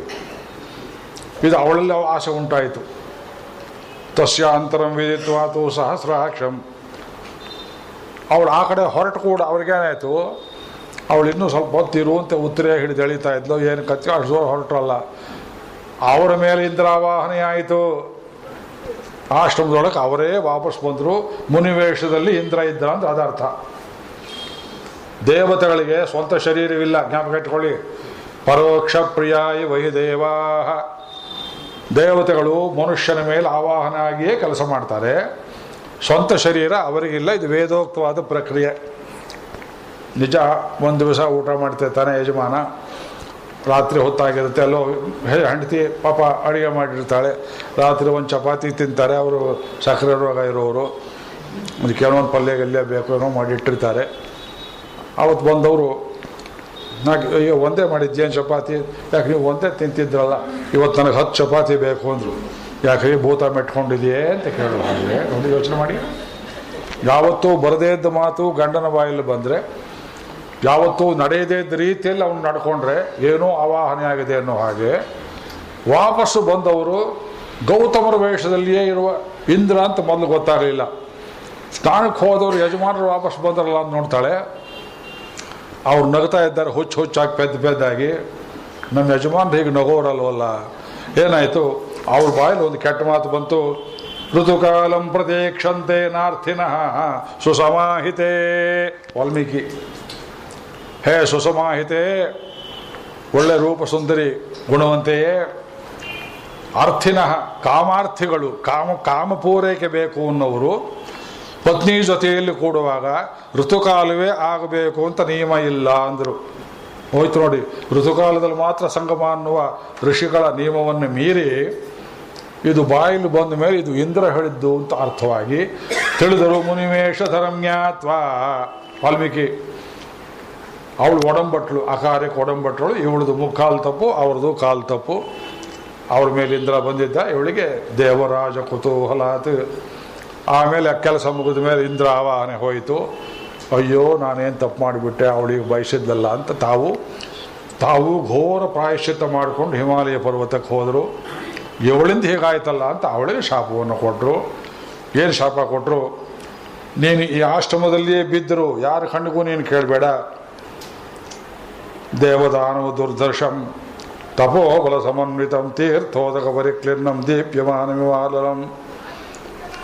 ಅವರ ರೂಪ ಹೇಗಿತ್ತು ಅಂತ ವರ್ಣನೆ ಮಾಡ್ತಾರೆ. ನೀನು ಈ ಜಾಗದಲ್ಲಿ ಭಸ್ಮಶಾಹಿಯಾಗಿ ಜ್ಞಾಪಕ ಇಟ್ಕೊಳ್ಳಿ, ಬೂದಿಯಲ್ಲಿ ಬಿದ್ದಿರ್ತಾ ನೀನು ಅನೇಕ ವರ್ಷ ಕಾಲ ಅದೃಶ್ಯಳಾಗಿರು. ಇದು ವಾಲ್ಮೀಕಿ ರಾಮಾಯಣ. ಅದೃಶ್ಯಳಾಗಿರು ಅಂದ್ರೆ ಅರ್ಥ, ನೀನು ಎಲ್ಲಿದ್ದೀ ಅಂತ ಯಾರ ಕಣ್ಣು, ದುರ್ನಿರೀಕ್ಷಳಾಗಿರು. ದುರ್ನಿರೀಕ್ಷ ಅಂದರೆ ಸೂರ್ಯನ ಕಣ್ಣು ನೋಡೋಕ್ಕಾಗೋದಿಲ್ಲ, ಅದೇನೊಂದು ಅರ್ಥ. ಅಲ್ಲಿದ್ದರೂ ಕಾಣಿಸ್ದೇ ಇರೋದು ಒಂದು ಅರ್ಥ. ಯಾರ ಕಣ್ಣಿಗೂ ಬೀಳದೆ ನೀನು ಭಸ್ಮಶಾಹಿಯಾಗಿರು. ಇದು ಮತ್ತೆ ಕಲ್ಲು ಅಂತ ಹೇಳ್ತಾರಲ್ಲ, ಸಮನ್ವಯ ಮಾಡೋದು ಹೇಗೆ? ಅದಕ್ಕೆ ಹೀಗೆ ಸಮನ್ವಯ. ಅದು ದೊಡ್ಡ ಆಶ್ರಮ ಆಗಿತ್ತು. ಗೌತಮರು ದೊಡ್ಡ ಕುಲಪತಿಗಳು. ಪ್ರತಿನಿತ್ಯ ಒಂದೊಂದು ಆಶ್ರಮದಲ್ಲಿಯೂ ಹೋಮ ಹವನ ಯಜ್ಞ ಯಾಗ ನಡೀತಿತ್ತು. ಆಶ್ರಮದ ಬೂದಿಗಳನ್ನು ತಂದು ಬೇರೆ ಕಡೆ ಸುರಿಯಬಾರ್ದು, ಒಂದು ಕ್ಲಪ್ತವಾದ ಜಾಗ. ಆ ಬೂದಿ ಸುರಿತಾ ಜಾಗದಲ್ಲಿ ಒಂದು ಕಲ್ಲಾಗಿ ಬಿದ್ದಿದ್ಲು. ದಿವಸ ಬೂದಿ ತಂದು ಸುರಿತಾ ಇದ್ರು. ಭಸ್ಮಶಾಯಿ ಕಲ್ಲಾಗಿದ್ದಾಳೆ. ಅಲ್ಲಿ ಅಹಲ್ಯ ಇದ್ದಾಳೆ ಅಂತ ಯಾರಿಗೂ ಗೊತ್ತಿಲ್ಲ, ಅದೃಶ್ಯಳಾಗಿದ್ದಾಳೆ. ಆಮೇಲೆ ಕ್ರಮೇಣ ಗೌತಮರೇ ಯಾವಾಗ ಕುಲಪತಿ ಬಿಟ್ಟು ಹೋಗಿಬಿಟ್ರೋ, ಒಬ್ಬೊಬ್ಬ ಋಷಿಗಳು ಬಿಟ್ಟು ಹೋದರು. ಆಶ್ರಮ ಅನಾಥವಾಯಿತು. ಅವರು ಮಾಡಿ ತಪಸ್ಸಿನ ಪರಿಣಾಮದಿಂದ ಗಿಡಮರಗಳೆಲ್ಲ ಹಾಗೆ ಇದ್ದು ಕಾಲ ಕಾಲಕ್ಕೆ ಹಣ್ಣು ಹೂವು ಎಲೆ ಇರ್ತಿತ್ತು. ಸ್ವಚ್ಛವಾಗಿತ್ತು, ಕಸ ಗಿಸ ಗುಡಿಸ್ದಾಗೆ. ಮಿಥಿಲೆಗೆ ಹೋಗಬೇಕು, ಮಿಥಿಲೆ ಹತ್ರ ಇದೆ. ಇದು ಬಾಲಕ ರಾಮಚಂದ್ರ ಕೇಳ್ತಾನೆ, 13 ವರ್ಷದ ಹುಡುಗ, ಗುರುಗಳೇ ಇಷ್ಟು ಪ್ರಸನ್ನವಾಗಿದೆಯಲ್ಲ ಆಶ್ರಮ, ಜನ ಇಲ್ವಲ್ಲ ಇಲ್ಲಿ? ಅದೇನಪ್ಪ, ಇಲ್ಲಿ ಬಾವಿಲಿ ಕೆಲಸ ಇದೆ ಅಂತ. ಅಲ್ಯ ಶಾಪ ವಿಮೋಚನಕ್ಕೆ ಗುರುಗಳಾಗಿದ್ದ ವಿಶ್ವಾಮಿತ್ರರು. ಒಂದು ಗುರು ಸಹವಾಸ ಇಲ್ಲದೆ ಇದ್ದರೆ ಶರಣಾಗತಿ ಆಗೋದಿಲ್ಲ. ವೇದಾಂತ ಹೇಳ್ತಾರೆ, ಅಲ್ಲಿ ಅವಳಿಗೆ ಆಶ್ರಯ ಕೊಟ್ಟದ್ದು ಯಾವುದು? ಭೂಮಿ. ಭೂಮಿ ತಾಯಿ ಅವಳಿಗೆ ಗುರುವಾಯಿತು, ನೆಲೆ ಕೊಟ್ಟಿತ್ತು ಅವಳಿಗೆ ಇರುವುದಕ್ಕೆ. ವಿಶ್ವಾಮಿತ್ರರು ಪುರುಷಕಾರ ಸ್ವರೂಪ. ಭಗವಂತ ಅಲ್ಲಿ ಬಂದು ಕೂಡಲೇ ಅವನ ಕಾಲು ತಾಗಲಿಲ್ವೇ? ಒಂದೊಂದು ಪುರಾಣದಲ್ಲಿ ಒಂದೊಂದು ರೀತಿ ಹೇಳ್ತಾರೆ. ಸ್ವಾಮಿಯ ಪಾದದಲ್ಲಿ ಒಳ್ಳೆಯ ನವರತ್ನ ಖಚಿತವಾದ ಪಾದುಕೆಗಳಿದ್ದವು. ಆ ಪಾದುಕೆಗಳ ಪರಾಗ, ಅವುಗಳಿಂದ ಹೊರಟಂತಹ ಧೂಳಿನ ಕಣಗಳು ಎಲ್ಲಿ ತಾಕಿದವೋ ಸುರಸುಂದರಿಯಾಗಿ ಎದ್ದು ನಿಂತಳು. ಇದು ಅಹಲ್ಯಾಚಾರ. ಈಗ ಪ್ರಶ್ನೆ, ಇದು ಅಹಲ್ಯ ಪ್ರಸಂಗ ನಿಮ್ಮ ಮನಸ್ಸಿಗೆ ಬಂತೆ ಕಥೆ? ಒಪ್ಕೊಂಡ್ರ? ಒಪ್ಕೊಂಡೆ ಅಂತ ಹೇಳೋ ತನಕ ಹೇಳೋದಿಲ್ಲ. ಈಗ ನಾನು ಹೇಳಬೇಕು. ಅಹಲ್ಯ ತಪ್ಪು ಮಾಡಿದೆ ಮಾಡಲಿಲ್ವೇ? ಮಾನಸಿಕವಾಗಿ ಅವಳಿಗೆ ಚಾಪಲ್ಯ ಉಂಟಾದದ್ದು ತಪ್ಪು. ಅಷ್ಟು ಮಾತ್ರ ಸಣ್ಣ ದೋಷ ಋಷಿ ಜೀವನದಲ್ಲಿ ಬರಬಾರ್ದು ಅನ್ನುವ ಘೋರ ನಿಯಮ ಇದ್ದ ಕಾಲವಾದ್ದರಿಂದ ಅದನ್ನು ಕೂಡ ದಾಖಲಿಸೋದಕ್ಕೆ ಯಾಕೆ ಮಾಡಿ, ಋಷಿ ಜೀವನ ಎಷ್ಟು ಕಠಿಣ ಅಂತ ತೋರಿಸೋದಕ್ಕೆ ದಾಖಲೆ ಮಾಡಿದರು. ಮತ್ತು ಅವಳಿಗೆ ಆ ಶಾಪ ವಿಮೋಚನೆ ಆಗುವ ಮೂಲಕ ಲೋಕಕ್ಕೆ ಉಪಕಾರ ಮಾಡಿದ್ದಕ್ಕೋಸ್ಕರವಾಗಿ ಅಹಲ್ಯ ಏಜಾರ ಇಂದ್ರನಿಗೆ ಬಿರುದು ಉಂಟಾಯಿತು ಅಂತ ಅದು ವೇದದಲ್ಲಿ ಹತ್ತಿಕೊಂಡು ಈ ಮರ್ಮವನ್ನು ಇನ್ನೂ ತುಂಬ ಉಪಾಸನೆ ಮಾಡಬೇಕು. ದೇಶಕರ ಶ್ಲೋಕಗಳೆಲ್ಲ ಓದುವುದಕ್ಕೆ ವೇಳೆ ಇಲ್ಲ. ಅದು ಒಂದು ಶ್ಲೋಕ ಬೇಕಾದ್ರೆ ಓದಿ ತೋರಿಸ್ಬಿಡುತ್ತೆ. ನಮ್ಮಲ್ಲಿ 7 ಶ್ಲೋಕ ಪಾದುಕಾಶಾಸ್ತ್ರದಲ್ಲಿ 7 ಶ್ಲೋಕಗಳನ್ನು ನಿತ್ಯ ಪಠಿಸಿದರೆ ಪೂರ್ತಿ ಪಠಿಸಿದ ಪುಣ್ಯ ಉಂಟು ಅಂತ ಈ ತಿರುಕುಳಂದ ಆಂಡವನ ಸ್ವಾಮಿಗಳು ಈ ಶ್ಲೋಕಗಳು ನಮ್ಮನ್ನು ಗ್ರಹ ಮಾಡಿದರು. ತದ್ವಜಸ್ತವ ತನೋತಿ ಪಾದುಕೆ ಮಾನಸಾನ್ಯ ಕಠಿಣ ನಿದೇಹಿನ ಪ್ರಸ್ತರಸ್ಯ ಪದವೀ ಗತಸ್ಯ ಯತಿ ವ್ಯಾಚಕಾರ ಮುನಿ ಧರ್ಮದಾರತ. ತದ್ವಜಸ್ತವ ತನೋತಿ ಪಾದುಕೆ ಮಾನಸಾನಿ ಅಕಠಿಣಾನಿ ದೇಹಿನ. ಮನಸ್ಸು ಕಠಿಣವಾದವರಿಗೆ ಮೋಕ್ಷ ಆಗೋದೇ ಇಲ್ಲ. ಕಲ್ಲಿನ ರೂಪದಲ್ಲಿದ್ಲು. ಆ ಕಲ್ಲಿನ ಒಳಗಿದ್ದವಳಿಗೂ ನನಗೆ ಯಾವ ಜನ್ಮಕ್ಕೆ ಮೋಕ್ಷ, ಯಾವ ಜನ್ಮಕ್ಕೆ ಮೋಕ್ಷ ಅಂತ ಅದು ತುಡಿತಾ ಇತ್ತು ಜೀವ. ಇವತ್ತು ನಮ್ಮ ಭಾರತ ದೇಶದ ಹಿಂದೂಗಳು ಹೇಗೆ ತುಡಿತಾ ಇದ್ದಾರೆ ನೋಡಿ. ಲಂಚದಿಂದ ಮೋಕ್ಷ ಯಾವಾಗ, ಋಷಿ ಸಂಸ್ಕೃತಿ ಯಾವಾಗ ಮತ್ತೆ ಬರ್ತದೆ, ಈ ದೇಶದ ಸುಭಿಕ್ಷೆ ಯಾವಾಗ ಆಗುತ್ತೆ, ಭಗವಂತ ಮತ್ತೆ ಯಾವತ್ತು ಅವತಾರ ಮಾಡ್ತಾನೆ ಅಂತ ನಾವು ನೀವು ಅಹಲ್ಯ ಅಂತ ಏನು ತುಡಿತಾ ಇದ್ದೇವೆ. ಮಾನಸಾನ್ಯ ಕಠಿಣ ನಿದೇಹಿನ ಪ್ರಸ್ತರಸ್ಯ ಪದವೀ ಗತಸ್ಯಯತಿ. ಪ್ರಸ್ತರಸ್ಯ ದಾರಿಯಲ್ಲಿ ಬಿದ್ದಿದ್ದ ಕಲ್ಲು, ಪದವೀ ಗತಸ್ಯ ರಾಮಪಾದ ಸ್ಪರ್ಶವಾದ ಕೂಡಲೇ ವ್ಯಾಚಕಾರ ಮುನಿ ಧರ್ಮಧಾರತ. ಅವಳಿಗೆ ದಿವ್ಯ ಮನುಷ್ಯ ಶರೀರ ಹೋಗಿಬಿಟ್ಟಿತ್ತು, ಲಿಂಗ ಶರೀರದಲ್ಲಿ ಇದ್ದು ಅಂತ ಬರೆದಿದ್ದಾರೆ ಈ ವ್ಯಾಖ್ಯಾನದಲ್ಲಿ. ಸತ್ತೋದವ್ರನ್ನ ಸುಟ್ಟುಬಿಟ್ರೆ ಸ್ಮಶಾನದಲ್ಲಿ 13ನೇ ದಿವಸ ಆಗುವ ತನಕ ಪ್ರೇತ ಸ್ವರೂಪದಲ್ಲಿ ಹೇಗಿರ್ತಾರೆ ನೋಡಿ. ಎಳ್ಳು ನೀರು ಬಿಡ್ತಾ ಕೂತಿರ್ತಾರಲ್ಲ, ಈ ಶರೀರ ಹೋಯಿತು, ಇನ್ನೊಂದು ಶರೀರ ಬರಲಿಲ್ಲ, ಆ ಪಿಶಾಚ ರೂಪದಲ್ಲಿ ಇದ್ದಂತೆ ಅವಳು. ಅಂಥವಳು ಮೋಕ್ಷ ಹೇಗೆ? ಗುರುಗಳು ಬಂದರು. ಆ ಆಶ್ರಮ ಪುಣ್ಯ ಮಾಡಿದ್ದ ಆಶ್ರಮದ ಭೂಮಿ ಜಾಗವನ್ನು ಕೊಟ್ಟಿತು. ರಾಮಪಾದವೆಂಬುದು ಬ್ರಹ್ಮಲೋಕದವರೆಗೆ ಹೋಗಿ ಗಂಗೆಯನ್ನು ಉಂಟು ಮಾಡಿದ್ದು ಈ ಲೋಕದಲ್ಲಿಯೇ ಆ ಹಲ್ಲೆಯನ್ನು ಪಾವನ ಮಾಡಿ ತೋರಿಸ್ತು. ಪತಿತರೆಲ್ಲರಿಗೆ ನಾನು ಗತಿ ಇದ್ದೇನೆ, ನೀವು ಯಾವುದೇ ರೀತಿ ಶರಣಾಗತಿ ಮಾಡಿದರೂ ನಿಮ್ಮನ್ನು ಅನುಗ್ರಹ ಮಾಡ್ತೇನೆ ಅಂತ ಭಗವಂತ ಬಂದು ಇದ್ದ ಕಡೆಗೆ ಹುಡ್ಕೊಂಡು ಬಂದು ಮೋಕ್ಷವನ್ನು ಕೊಡ್ತಕ್ಕ ಅವತಾರ ಇದು ರಾಮಾವತಾರ. ಇನ್ನೊಂದು ಶಿವಧನುಸ್ಸು, ಅದು ಒಂದು ಮಾತಲ್ಲಿ ಹೇಳಿ ಬಿಟ್ಬಿಡ್ತೇನೆ, ನಾಳೆ ತಗೊಳ್ತೇನೆ. ಶಿವಧನುಸ್ಸಿಗೆ ಮೋಕ್ಷ ಹೇಗಾಯಿತು? ಅದಕ್ಕೆ ಯಾಕ್ರಿ ಮೋಕ್ಷ? ಅದಕ್ಕೇನು ಶಾಪ ಆಯ್ತಾ? ದಕ್ಷಯಜ್ಞದ ಕಾಲದಲ್ಲಿ ಕಥೆ ಕೇಳಿದ್ದೀರಿ, ಇವತ್ತು ಹೇಳೋದಿಲ್ಲ. ದೇವತೆಗಳೆಲ್ಲರೂ ಪರಮಶಿವನಿಗೆ ಆಹ್ವಾನವಿಲ್ಲದ ಕಡೆಯಲ್ಲಿ ಬಂದು ಹವಿರ್ದಾಗ ಸ್ವೀಕಾರ ಮಾಡಿದರು. ಇದು ದೊಡ್ಡ ತಪ್ಪು. ಶ್ರೀಮದ್ ಭಾಗವತ 4ನೇ ಸ್ಕಂದದಲ್ಲಿ ದಕ್ಷನಿಗೆ ಅವನು ಪರಮ ಉಗ್ರ ವೀರ ವೈಷ್ಣವನಾಗಿ ಸ್ವಂತ ಅಳಿನಾಗಿದ್ದ ಶಿವನ ಮೇಲೆ ಕತ್ತಿ ಮಸೀತಾ ಸ್ಮಶಾನವಾಸಿ, ಅವ್ರು ಇರೋ ಭೂಮಿ ಇಲ್ಲ, ಸೈಟ್ ಇಲ್ಲ, ಮತ್ತೊಂದಿಲ್ಲ, ಏನು ಮಹಂತ ತೃಣಗಣಾಯ ಹುಲ್ಲಿಗಿಂತ ಕಡೆ ಅಂತ ಹೇಳ್ಕೊಂಡಿದ್ದವನಿಗೆ ಇವಳಿಗೆ ತಂದೆ ಯಾಗ ಮಾಡ್ತಾ ಇದ್ದಾನೆ, ಹೋಗಬೇಕು. ಬಹಳ ಹೃದಯ ಹಿಂಡುವ ಕಥೆ ಭಾಗವತ. ನಮ್ಮ ಅಪ್ಪ ಯಾಗ ಮಾಡ್ತಿದ್ದಾನೆ, ಕರೀದಿದ್ರು ಹೋಗಬೇಕು ಅಂತ ಹಠ ಮಾಡಿ ಬೇಡ ಅಂತ ಹೇಳಿದ್ರು. ಬಂದು ತಾಯಿ ನೋಡ್ತಾಳೆ, ಕಣ್ಣು ಬಿಟ್ಟಿರ್ತಾಳೆ, ಬಾ ಅಂತ ಕರಿಬೇಕು. ಗಂಡ ಕೂತಿದ್ದಾನೆ ಕ್ರೂರಿ, ಬಾ ಅಂತ ನೋಡಿ ಈ ಕಡೆ ತಿರುಗಿಸ್ಕೊಂಡ. ಮಗಳನ್ನು ಗೌರವ ಮಾಡಲಿಲ್ಲ, ಹೆಟ್ಟು ಹೊಟ್ಟೆ ಮಗಳು ಅಂತ ಗೌರವ ಮಾಡಲಿಲ್ಲ. ಅವಳಿಗೆ ತುಂಬ ಸಂಕಟವಾಯಿತು. ಆ ಕಡೆ ಹೋದರೆ ಗಂಡನ ಕೈಲಿ ಬಯಸ್ಕೋಬೇಕು, ಇಲ್ಲಿ ಬಂದರೆ ಅವಮಾನವಾಯಿತು, ನನ್ನ ಜನ್ಮ ಯಾತಕ್ಕೆ ಅಂತ ಅಗ್ನಿಕೊಂಡದಲ್ಲಿಯೇ ಬಿದ್ದು ಆತ್ಮಾಹುತಿ ಮಾಡ್ಕೊಂಡ್ಬಿಟ್ಲು. ಸತಿ ಹೋದ್ಲವಳು. ಅದು ಎಲ್ಲೆಲ್ಲಿ ಅವಳು ಸೇರಿ ಆಮೇಲೆ ಪರಮೇಶ್ವರ ಬಂದು ಎತ್ಕೊಂಡು ಹೋಗ್ತಾನೆ. ಅದು ಕ್ಷೇತ್ರ, ಶಕ್ತಿ ಕ್ಷೇತ್ರಗಳೆಲ್ಲೆಲ್ಲ ಇದು ಎಲ್ಲ ಭಾರತದಲ್ಲಿ ಹೇಳ್ತಾರೆ. ಶಿವಕ್ಷೇತ್ರಗಳು, ಶಕ್ತಿ ಕ್ಷೇತ್ರಗಳು, ವೈಷ್ಣವ ಕ್ಷೇತ್ರಗಳು. ಈ ಕಥೆ ಓದುವಾಗಲೂ ತುಂಬ ಸಂಕಟವಾಗುತ್ತೆ. ಜಟೆಯನ್ನು ಬಡಿದ, ವೀರಭದ್ರನ ಉಂಟು ಮಾಡಿದ, ದಕ್ಷಯಜ್ಞ ನಾಶವಾಯಿತು. ದೇವತೆಗಳೆಲ್ಲ ಬಂದಿದ್ದರು, ಅವ್ರ ಮೇಲೆ ಕೋಪ ಬಂತು ಪರಮೇಶ್ವರನಿಗೆ. ಬಿಲ್ಲನ ಮೇಲೆ ಕೆತ್ತಿದ. ದೇವತೆಗಳಲ್ಲಿ ಅವರಲ್ಲಿರುವ ಐಕಮತ್ಯ ಬೇರೆ ಯಾರಲ್ಲಿಯೂ ಇಲ್ಲ. ಸಂಗಚ್ಚ ಧ್ವಂಸಂ ವದ ಧ್ವಂಸಂ ಹೋಮನ ಅಂಶಜಾನ ಮಂತ್ರ ಹೇಳ್ತೇವೆ. ದೇವತೆಗಳು ಯಾಗದಲ್ಲಿ ಜಗಳ ಇಲ್ಲದೆ ಪರಸ್ಪರ ಗುಂಪುಗಾರಿಕೆ ಭಿನ್ನಮತೀರ್ಥ ಇಲ್ಲದೆ ಹೇಗೆ ಒಂದು ಸ್ವೀಕಾರ ಮಾಡ್ತಾರೆಯೋ ನೀವು ಹಾಗೆ ಬಾಳಿ ಅಂತ ಹೇಳ್ತೇವೆ. ಇದು ಋಗ್ವೇದ ಕೊನೆ ಮಂತ್ರ.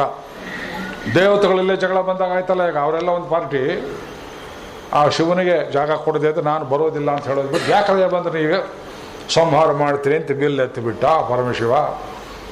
ಒಡನೆ ದೇವತೆಗಳು ಶರಣಾಗತಿ ಮಾಡಿದರು. ಈ ಕಥೆಯಲ್ಲಿ ಬರುತ್ತೆ ಬಾಲಕಾಂಡದಲ್ಲಿ. ಆದರೆ ಅವನು ಕ್ಷಿಪ್ರ ಪ್ರಸಾದ ಆಶುತೋಷ, ಶಿವನಿಗೆ ಆಶುತೋಷ ಅಂತ ಒಂದು ಹೆಸರು ಕೇಳಿದಿರ? ಹೆಸರು ಬಂಗಾಳದಲ್ಲಿ ಆಶುತೋಷ ಮುಖರ್ಜಿ ಹೆಸರಿಟ್ಕೊಳ್ತಾರೆ. ಆಶುತೋಷ ಎಷ್ಟು ಕೋಪವೋ, ನಮಸ್ತೆ ರುದ್ರಮನ್ಯವೇವತೋ ತೈಷವೇ ನಮಃ. ಆ ಶತರುದ್ರಿ ಇದ್ರಲ್ಲಿ ಮೊದಲನೇ ಮಂತ್ರವೇ ನಿನ್ನ ಕೋಪಕ್ಕೆ ನಮಸ್ಕಾರ ಇರಲಿ ಅಂತೇವೆ. ಎಷ್ಟು ಕೋಪವೋ ಅಷ್ಟು ಪ್ರಸನ್ನ. ತುಂಬ ಕೋಪಿಷ್ಟಲ್ಲಿ ಇವತ್ತಿಗೂ ಪ್ರಸನ್ನತೆ ನೋಡ್ತೇವೆ. ಅವನು ಪ್ರಸನ್ನಾಗಿ ಬಿಲ್ ಎತ್ತಿಬಿಟ್ಟಿದ್ನಲ್ಲ, ಏನು ಮಾಡೋದು, ನೀವೇ ಇಟ್ಕೊಳ್ಳಿ ಅಂತ ದೇವತೆಗಳು ಕೊಟ್ಬಿಟ್ಟು ಅವ್ರು ನೋಡಿದ್ರು. ಅವನ ಕೋಪ ಪ್ರಸನ್ನವಾಯಿತು, ಅವನ ಬಿಲ್ ಇಟ್ಕೊಂಡು ನಾವೇನು ಮಾಡೋದು ಅಂತ ಅದನ್ನು ತನ್ನ ಭಕ್ತರಾದಂಥ ದೇವರಾತನಿಗೆ ಕೊಟ್ಟರು. ಅದು ಜನಕರಾಜನ ಪರಂಪರೆಯಲ್ಲಿ ಬಂತು. ಈಗೆಲ್ಲ ಕಥೆ. ಇಲ್ಲಿ ಪ್ರಶ್ನೆ ಏನು, ಆ ಮುರಿದಿದ್ರಲ್ಲೇನು ಸ್ವಾರಸ್ಯ ಅಂತ ಅನೇಕರು ತಿಳ್ಕೊಳ್ಳೋದಿಲ್ಲ. ವೇದದಲ್ಲಿ ಹೇಳ್ತಾರೆ, ದೇವತೆಗಳನ್ನು ಅವಹೇಳನ ಮಾಡುವುದು ಸಪ್ತಪಾತಕಗಳಲ್ಲಿ ಒಂದು ಮಹಾಪಾತಕ. ಯದ್ದೇವ ದೇವಹೇಳನಂ ದೇವಾಸಶ್ಚ ಕ್ರಮ ವಯಂ. ದೇವತೆಗಳ ದೂಷಣೆ ಅನ್ನೋದು ಮಹಾಪಾಪ. ಅದರಲ್ಲಿ ದೇವತೆಗಳ ಮೇಲೆಯೇ ಬಿಲ್ಲನ್ನು ಎತ್ತಿದನಲ್ಲ ಪರಮಶಿವ. ಆ ಬಿಲ್ಲು ದೇವತೆಗಳ ಸಂಹಾರ ಆಗಿದ್ರೇನು ಗತಿಯಾಗುತ್ತಿತ್ತು? ಅದು ಭಗವತ್ ಸಂಕಲ್ಪ ವಿರೋಧಿ, ಅದು ಎತ್ತಬಾರದು ಬಿಲ್ಲು. ಪರಮಶಿವನಿಗೆ ಬಿಲ್ಲೆತ್ತುವ ಕೆಲಸ ಯಾವಾಗ? ಯುಗಾಂತದಲ್ಲಿ ಘೋರ ಪ್ರಳಯ ಕಾಲದಲ್ಲಿ ಕಾಲಭೈರವನಾಗಿ ಬಿಲ್ಲೆತ್ತಬೇಕು. ಇದು ಸರ್ವಸಂಹಾರ ಮಾಡತಕ್ಕ ಕಾಲವಲ್ಲ. ಆ ಬಿಲ್ಲು ಎತ್ತಿದ್ದರಿಂದ ಏನಾಯಿತು? ದೂಷಿತವಾಯಿತು. ಹರಶಾಪ ದೂಷಿತವಾಯಿತು. ಅದು ಮನೆಯಲ್ಲಿಟ್ಟು ಯಾರು ಬೇರೆ ಎತ್ತೋಕ್ಕಾಗಲ್ಲ, ಪೂಜೆ ಮಾಡ್ತಾಯಿದ್ರು. ಪೂಜೆ ಮಾಡ್ತಾ ಇದ್ದ ಅದರ ಶಾಪ, ಎಂಗಳ ಮೇಲ್ ಶಾಪಂ ಇಳಿಂದೇಲೋ ರಂಭಾವಾಯ್. ಅದರಲ್ಲಿ ಚಾಪ ಶಾಪ ಎರಡು ರೀತಿಯಲ್ಲಿ ಅರ್ಥವನ್ನು ಮಾಡಿದ್ದಾರೆ ಪಾಶುರದಲ್ಲಿ. ಆ ಬಿಲ್ಲನ್ನು ರಾಮಚಂದ್ರ ಹಿಡ್ಕೊಳ್ಳೋದ್ರ ಮೂಲಕ ಅದರ ಶಾಪ ಭಂಗವಾಯಿತು, ಅದು ಒಡೆದು ಹೋಯಿತು. ವೈಷ್ಣವ ಧನುಸ್ಸನ್ನು ಭಗವಂತ ಹಿಡಿದ, ಅದು ಅಷ್ಟು ಘೋರವಾದದ್ದಲ್ಲ. ಪರಶುರಾಮ ಹಿಡಿದ ಬಿಲ್ಲು ಲೋಕಕ್ಕೆ ಅನುಗ್ರಹ ಮಾಡುವ ಬಿಲ್ಲು, ಲೋಕ ಸಂಹಾರ ಕಾಲವಲ್ಲ ಅಂತ ತೋರಿಸಿ, ಪತಿತರನ್ನು ಉದ್ಧಾರ ಮಾಡುವನು ನಾನೇ, ಲೋಕಕ್ಕೆ ಕಂಟಕ ನಿವಾರಣೆ ಮಾಡುವನು ನಾನೇ, ದುಷ್ಟರನ್ನು ಎಷ್ಟು ಬೇಕೋ ಅಷ್ಟೇ ಮೈನಲ್ಲಿ ಚಿಕಿತ್ಸೆ ಮಾಡೋನು ನಾನೇ ಅಂತ ತೋರಿಸಿಕೊಟ್ಟ 2 ಅಮೋಘ ವೃತ್ತಾಂತಗಳು. ಇದು ರಾಮಾಯಣದ ಬಾಲಕಾಂಡದಲ್ಲಿ ಬರುವ 2 ಪ್ರಸಂಗಗಳು, 2 ಶರಣಾಗತಿ ಹೇಳಿದ್ದೇನೆ. ನಾಳೆ ಅಯೋಧ್ಯಕಾಂಡಕ್ಕೆ ಹೋಗೋಣ ಅಂತೇಳಿ ಮಂಗಳಾಶಾಸನ ಆಗ್ಬೋದಾ? ಏವಮೇ ತತ್ಪುರಾವೃತ್ತಂ ಆಖ್ಯಾನಂ ಭದ್ರಮಸ್ತುವಃ ರವ್ಯಾಹರತ ವಿಶ್ರದ್ಧಂ ಬಲಂ ವಿಷ್ಣು ಪ್ರವರ್ಧತಾಂ ಲಾಭಸ್ತೇಷಾಂ ಜಯಸ್ತೇಷಾಂ ಕುತಸ್ತೇಷಾಂ ಪರಾಭವ ಯೇಷಾಮಿಂದ್ಯೇ ವರ್ಷಾಮಃ ಹೃದಯೇ ಸುಪ್ರತಿಷ್ಠಿತಃ ಕಾಲೇ ವರ್ಷಪರ್ಜನ್ಯಃ ಪೃಥಿವೀ ಸಸ್ಯಶಾಲಿನಿ ದೇಶೋಯಂ ಕ್ಷೋಭರಹಿತೋ ಬ್ರಾಹ್ಮಣಾಃ ಸಂತು ನಿರ್ಭಯಾಃ ಕಾವೇರಿ ವರ್ಧತಾಂ ಕಾಲೇ ಕಾಲೇ ವರ್ಷತು ವಾಸವಃ ಶ್ರೀರಂಗನಾಥೋ ಜಯತು ಶ್ರೀರಂಗಶ್ರೀಶ್ಚ ವರ್ಧತಾಂ ಸ್ವಸ್ತಿ ಪ್ರಜಾಭ್ಯ ಪರಿಪಾಲಯಂತಾಂ ನ್ಯಾಯೇನ ಮಾರ್ಗೇಣ ಮಹಿಂ ಮಹಿಷಾಃ ಗೋ ಬ್ರಾಹ್ಮಣೇಭ್ಯ ಶುಭೋಸ್ತು ನಿತ್ಯಂ ಲೋಕಾ ಸಮಸ್ತಾ ಸುಖಿನೋ ಭವಂತು. ಮಂಗಳಂ ಕೋಸಲೇಂದ್ರಾಯ ಹೇಳಿ. ಮಂಗಳಂ ಕೋಸಲೇಂದ್ರಾಯ ಮಹನೀಯ ಗುಣಾಬ್ಧಯೇ ಚಕ್ರವರ್ತಿ ತನೋಜಾಯ ಸಾರ್ವಭೌಮಾಯ ಮಂಗಳಂ. ಮಂಗಳಾಶಾಸನಪರೈಃ ಮದಾಚಾರ್ಯಪುರೋಗಮೈಃ ಸರ್ವೈಶ್ಚ ಪೂರ್ವೈರಾಚಾರ್ಯೈಃ ಸತ್ಕೃತಾಯಾಸ್ತು ಮಂಗಳಂ ಮಂಗಳಂ ಮಂಗಳಂ ಮಂಗಳಂ ನಿತ್ಯಶ್ರೀ ನಿತ್ಯಮಂಗಳಂ.